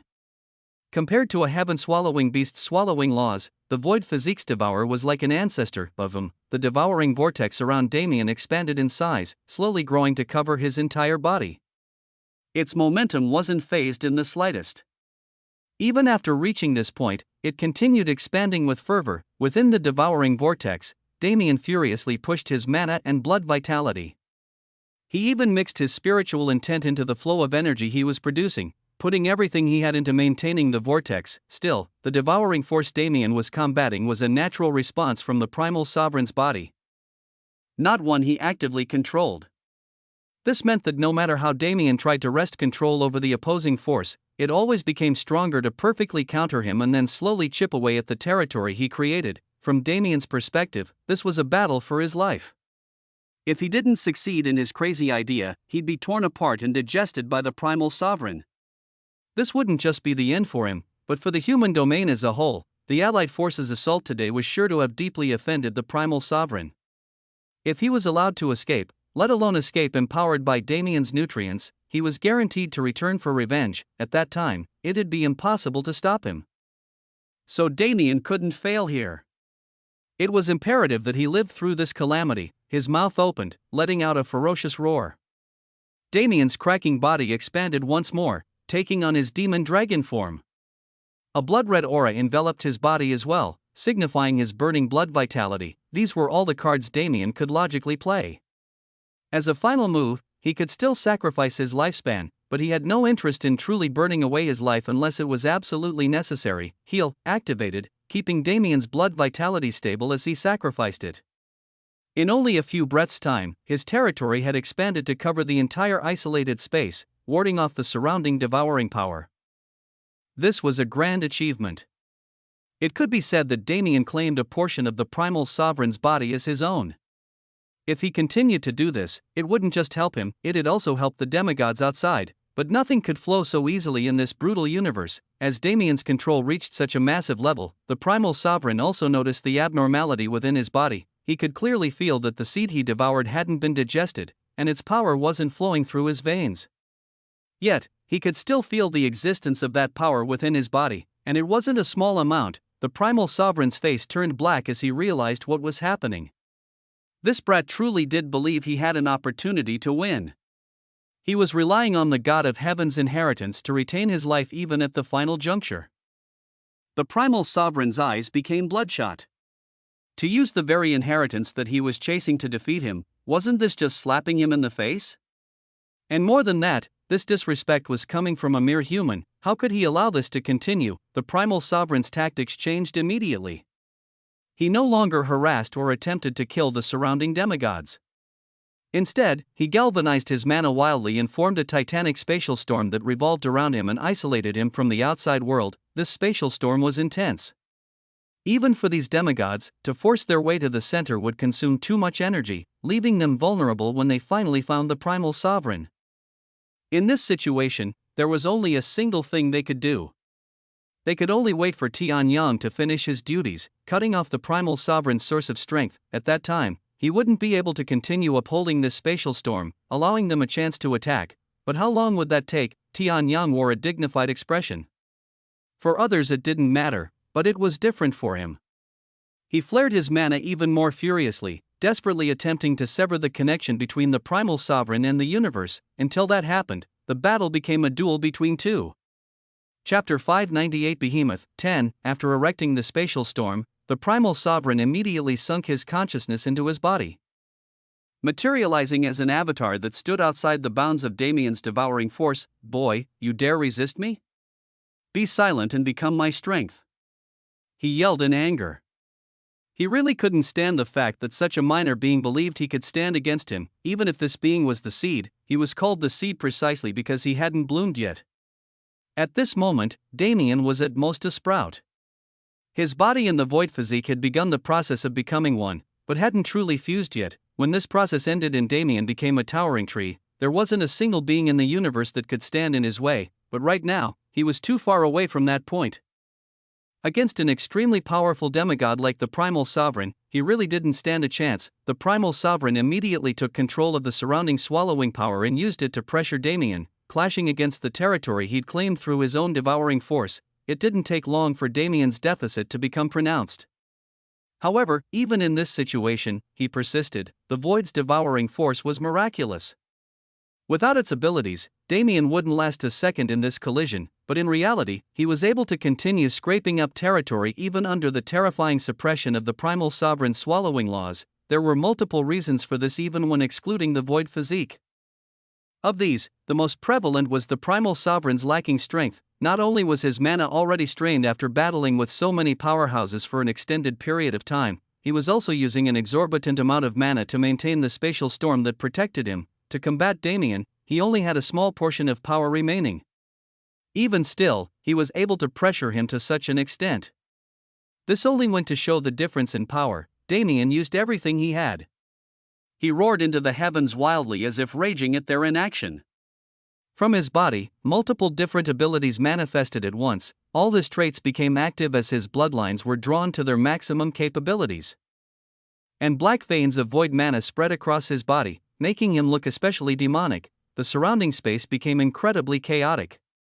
The storm talons sundered everything in the air, turning it into a wasteland. Dragon roars resounded throughout space, causing it to fluctuate immensely. The structural stability of this isolated dimension was being tested to its limits. This was only a single isolated dimension within the primal sovereign's body, though, making it so the damage didn't actually make any substantial impact. This reality didn't discourage Damien, though, as these phenomena were merely byproducts of Damien wantonly drawing his strength without care. And while the primal sovereign wouldn't suffer any major setbacks if this space was destroyed, it'd be a massive loss of face and a defeat he'd carry in his heart forever. He couldn't allow that to happen. With this realization, the primal sovereign didn't hold anything back. He even withdrew a portion of the mana within his spatial storm, utilizing it instead to suppress Damien. Massive spatial winds wrecked the isolated space. Whenever they passed by Damien's body, they cut into his flesh and left massive gashes. Even Devour wasn't protecting him from this damage, as it was currently focused on devouring the primal sovereign's entire body. This was Damien's end goal. Even if he sacrificed everything he had, leaving himself an inch away from death, as long as he could devour the primal sovereign and use his power to revitalize himself. Damien would live without any long-lasting injuries. Coincidentally, this was the exact same plan the primal sovereign had. They were both staking everything on devouring the other party, and so, the stalemate continued. Damien didn't have much of a chance in the first place. He'd used up almost every strength he had already, yet he couldn't make progress outside this single isolated space. In his mind, it was incredibly peaceful. Thoughts raced back and forth as he attempted to find a solution to his current predicament, but all he could think was to keep fighting. His awareness spread, passing the bounds of the isolated space. Damien could be said to have some specialization in the field of dimensions. If he could use this ability to connect his mind to more isolated spaces, there was a small chance for him to increase his devouring pace. But first, the primal sovereign's avatar waved his hands wildly, forming an intense gust of spatial wind that would kill Damien in a single strike. As he let it go, Damien also gathered his mana in a bid to block it. Suddenly, bright white starlight converged on Damien's body. This strength wasn't summoned by him, but poured into him by the worlds he was connected with. The world core fusion reactor and his enhanced celestial abilities made his connection with his worlds far deeper. As they sensed him in danger, they sent aid without hesitation. The strength flowing through Damien's body exponentially multiplied.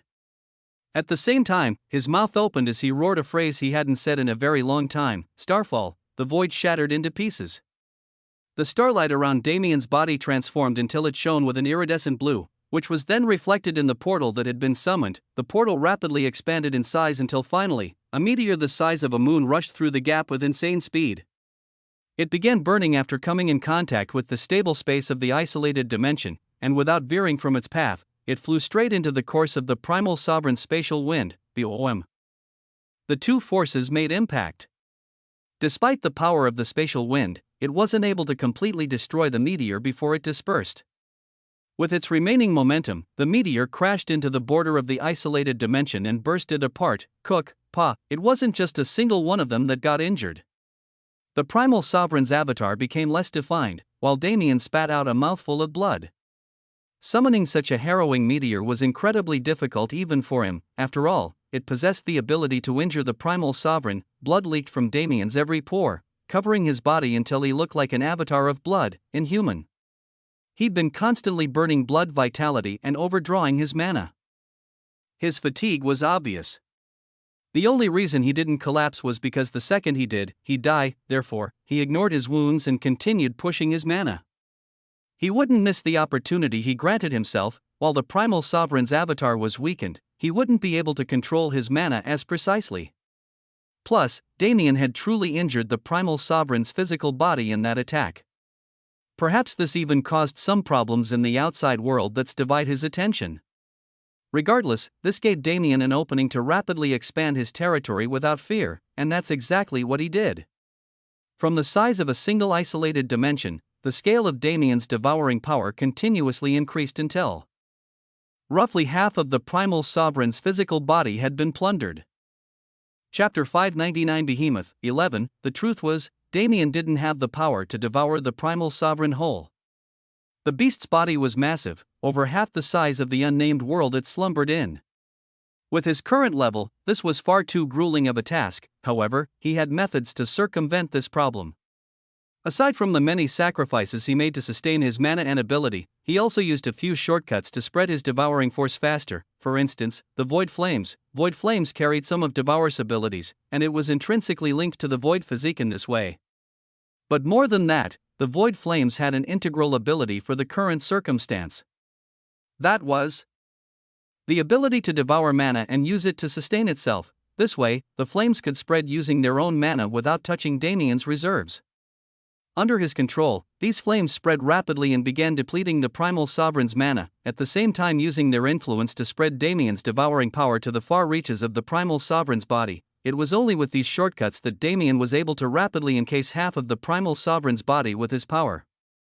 And because he'd established such a massive degree of influence, Devour revved into effect. The swirling black vortex that made up its form began rapidly devouring the primal sovereign. Whether it be his flesh and blood, his mana, or even the independent spaces that made up his internals, they all began feeling the immense suction force of the void. This was a taxing process to say the least, but luckily, Damien wasn't alone in his endeavor. While he injured and slowly chipped away at the primal sovereign from within, the demigods outside also noticed a change. The intensity of the spatial storm had weakened considerably, and was continuing to do so with time. At this level, they should be able to, once again, the sky was alit with shining stars. The remaining divinities charged into the spatial storm without hesitation, braving its ferocity and breaking through the barrier. The cloudless monarch and phase shift sovereign arrived first. These two being especially specialized in speed, the cloudless monarch vanished into thin air. In only a few sparks of time, he was already inside one of the enormous craters that had been dug into the primal sovereign's true body. His mana raged forth, having somewhat recovered in the time he waited outside the spatial storm. His moniker was Cloudless. This wasn't some meaningless name. A demigod's title wasn't just meant for its domineering appearance. Cloudless was a man with a vast expanse of mana like a cloudless sky. When it raged, it created a truly mesmerizing scene, for everyone but the primal sovereign. That is, the brilliant blue mana swirled into a vortex and drilled into the primal sovereign's body without reserve. With the latter's consciousness fully focused on devouring Damien, how could he resist? Bang! A pillar of blood shot out from the wound. At the same time, Phase Shift's attacks landed as well. While Cloudless was like the sky, Phase Shift was someone who barely existed in reality. While his laws were similar to the elusive fairy goddess from Mirrorbloom, his actual abilities shared no resemblance. While the elusive fairy goddess used illusions similarly to Rose, Phase Shift used illusions on his body alone. Becoming one with illusion and reality, he flickered in and out of existence as he rapidly flew around a certain area of the primal sovereign's body. To an untrained eye, his actions were similar to a bird swooping down to catch prey. But in reality, his body was phasing through the primal sovereign's body, brutally ripping out chunks of flesh with every move. While this move didn't have as much destructive power as Cloudless, it forced the primal sovereign to exhaust his blood vitality at an increasingly rapid rate, which was far more effective in the long run. As these two demigods swooped in to attack, the remaining forces followed them. Even under the combined attack with his body being ruined further and further, the primal sovereign paid no attention to the outside world. He understood the reality of the situation a long time ago. Even if he diverted a portion of his consciousness to fending off against these demigods, he could at most kill one more before he was inevitably killed by them. If that occurred, he'd only face loss, with his actions for the past hundreds of thousands of years being meaningless. Instead, he would devour Damien. If he succeeded, these demigods wouldn't be able to touch him any longer. But if he failed, truthfully, the primal sovereign didn't even consider the possibility of failure. But in the off chance that it truly happened, at least he would die at the hands of his enemy, a worthy death. Damien's eyes were more serious than they'd ever been in his life. In terms of true life or death crises, this was the most severe he'd ever experienced. His face didn't change. But with every passing second, he could feel the burden on his body becoming increasingly heavy. This wasn't only due to the primal sovereign, but also his own power. Devour couldn't absorb the primal sovereign's essence without having a target to direct it to. As the primal sovereign's body was devoured, all of his energy was sent into Damien, forcing him to take control of it. Frankly, he couldn't. It wasn't a matter of skill or status, it was simply the fact that a mortal couldn't absorb divinity. Damien's body was cracking under the pressure of his reckless actions. Even in the air above him, tribulation clouds formed to smite him. It only went to show how heinous his actions were. To steal divinity as a divinity was one thing, but to do so before one was acknowledged to stand at their level, despicable. Even if one day, divinities became as common as clouds, it only went to show the amount of power their birthplace possessed. Regardless of how common they may seem when seen in large numbers, every divinity was a peerless genius of their era. There were no cheats to reach that level.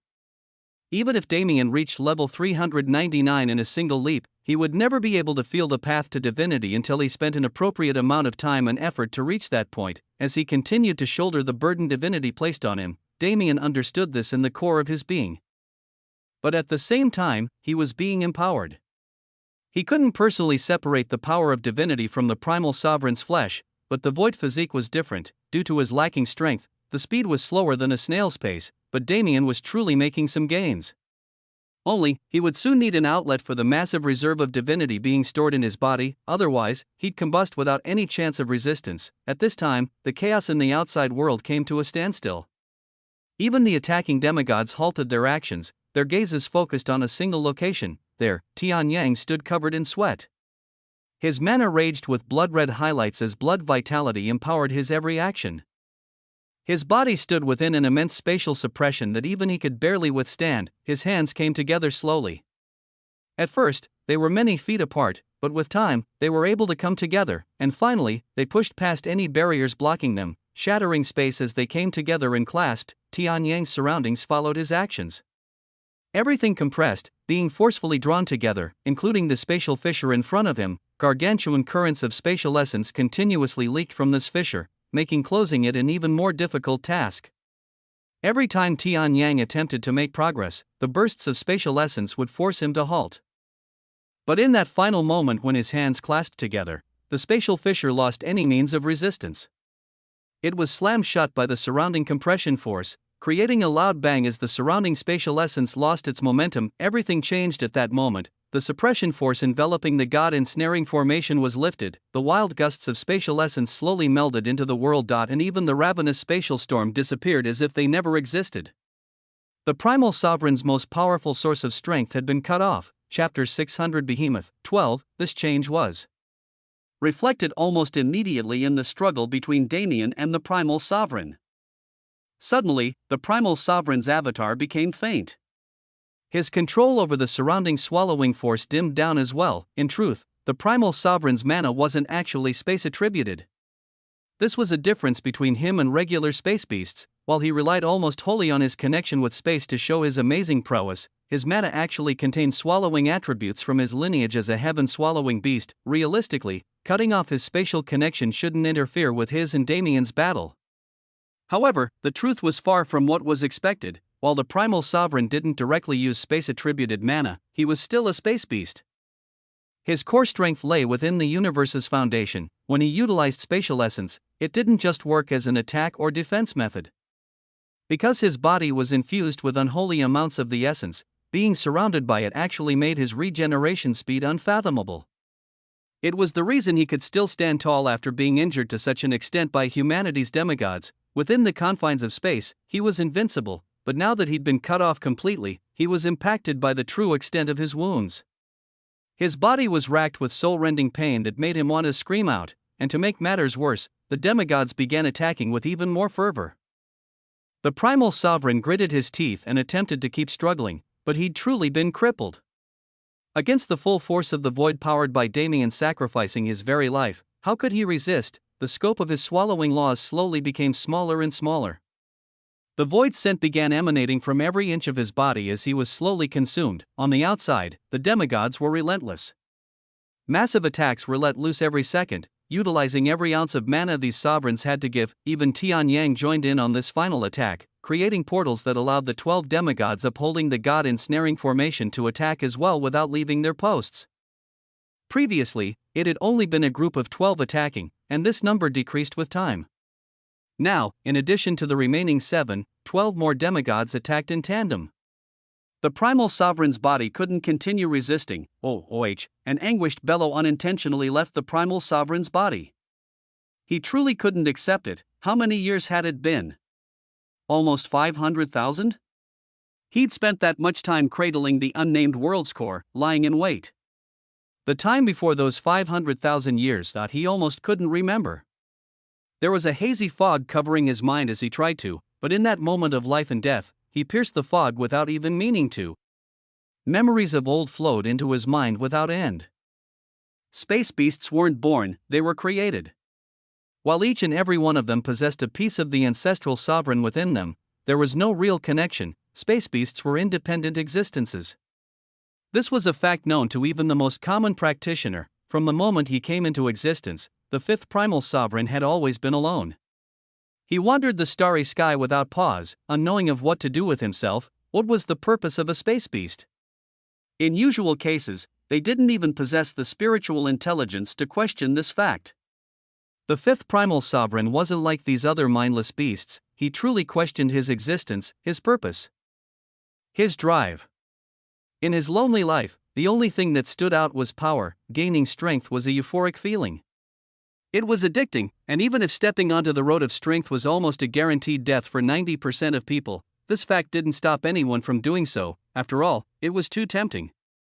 To rise above everything else and stand supreme, wasn't that grand? When the fifth primal sovereign envisioned a day when he would stand equal to the ancestral sovereign or even achieve a greater level of strength, his blood boiled with excitement. For a being who had been searching for a purpose for an inestimable amount of time, this scene was nirvana. From that moment on, the primal sovereign continued to grow. He threw away all other thoughts and even attempted to comprehend laws like humans for the sake of power. While his attempts were mostly futile, he did manage to grasp a trace of time laws from within the spatial essence that always surrounded him. It was through this that he unequivocally witnessed a hint of the future, that future was something he'd never speak of. It was a terrifying prospect. But within that prospect, there was an extremely risky lucky chance. The fifth primal sovereign had only interacted with the void a single time. And even then, that encounter lasted less than a millisecond. Still, it changed his life. It changed his goal. It made him understand that there was always a peak above every peak. He wanted to see that final peak. That was the reason why he took such drastic actions to meet Damien when he was young and still growing into his strength, but now, he found that destiny was a cruel thing. The universe never cared for his ambitions, for the feelings he cultivated. In the end, he was dead from the moment he made his decision. Why did he do that? The temptation of strength was immense, sure, but the scene he saw invoked a primal fear that he'd never felt before. Under the suppression of that fear, why did he still make the choice to continue forth? In that moment, the primal sovereign seemed to come to a realization. Glancing at Damien, his avatar bitterly laughed. I see. From the beginning, his words were cut off. With the threat of external and internal forces ravaging his body, he could no longer sustain his avatar. Damien's eyes flickered when he saw this. He felt strange in his heart. Before the primal sovereign's avatar dispersed, he seemed far more melancholic than his character deemed fit, but at this time, Damien couldn't worry about this fact. He felt something in his body click, and soon after, the devouring force went out of his control. An intense suction wrapped the entirety of the primal sovereign's body. Even Damien's own mortal body was pulled into this force. Rapidly, the isolated spaces within the primal sovereign began collapsing one after another. His body was being completely destroyed. At the same time, the void physique went haywire. It rapidly revolved void mana through Damien's system, increasing its quality beyond his capabilities. In his previous terms, it was similar to Damien forcefully controlling high-level void essence. His body was slowly twisted apart. It was excruciating, but he didn't die. His vitality was too ferocious for him to die easily. Even after so much exhaustion, his body's instincts alone allowed it to survive. His body itself became a black hole. Soon enough, the rampant devouring force spread outside the primal sovereign's body, even enveloping the demigods within. Tian Yang's face turned ugly. Move! He shouted out. Although he didn't understand what was happening, he realized that it was the result of his disciples' battle. The demigods obeyed Tian Yang's command without hesitation, rapidly retreating. After this battle, he had cemented his position as one of humanity's leaders. Boom! While they retreated, a shocking explosion resounded from the primal sovereign's body. Looking back, they noticed that the planetary beast body was being compressed at a rapid pace, imploding on itself as if it was being sucked into a black hole. In their eyes, the primal sovereign was already dead. They only realized their mistake after hearing the bellows of agony leaving his mouth.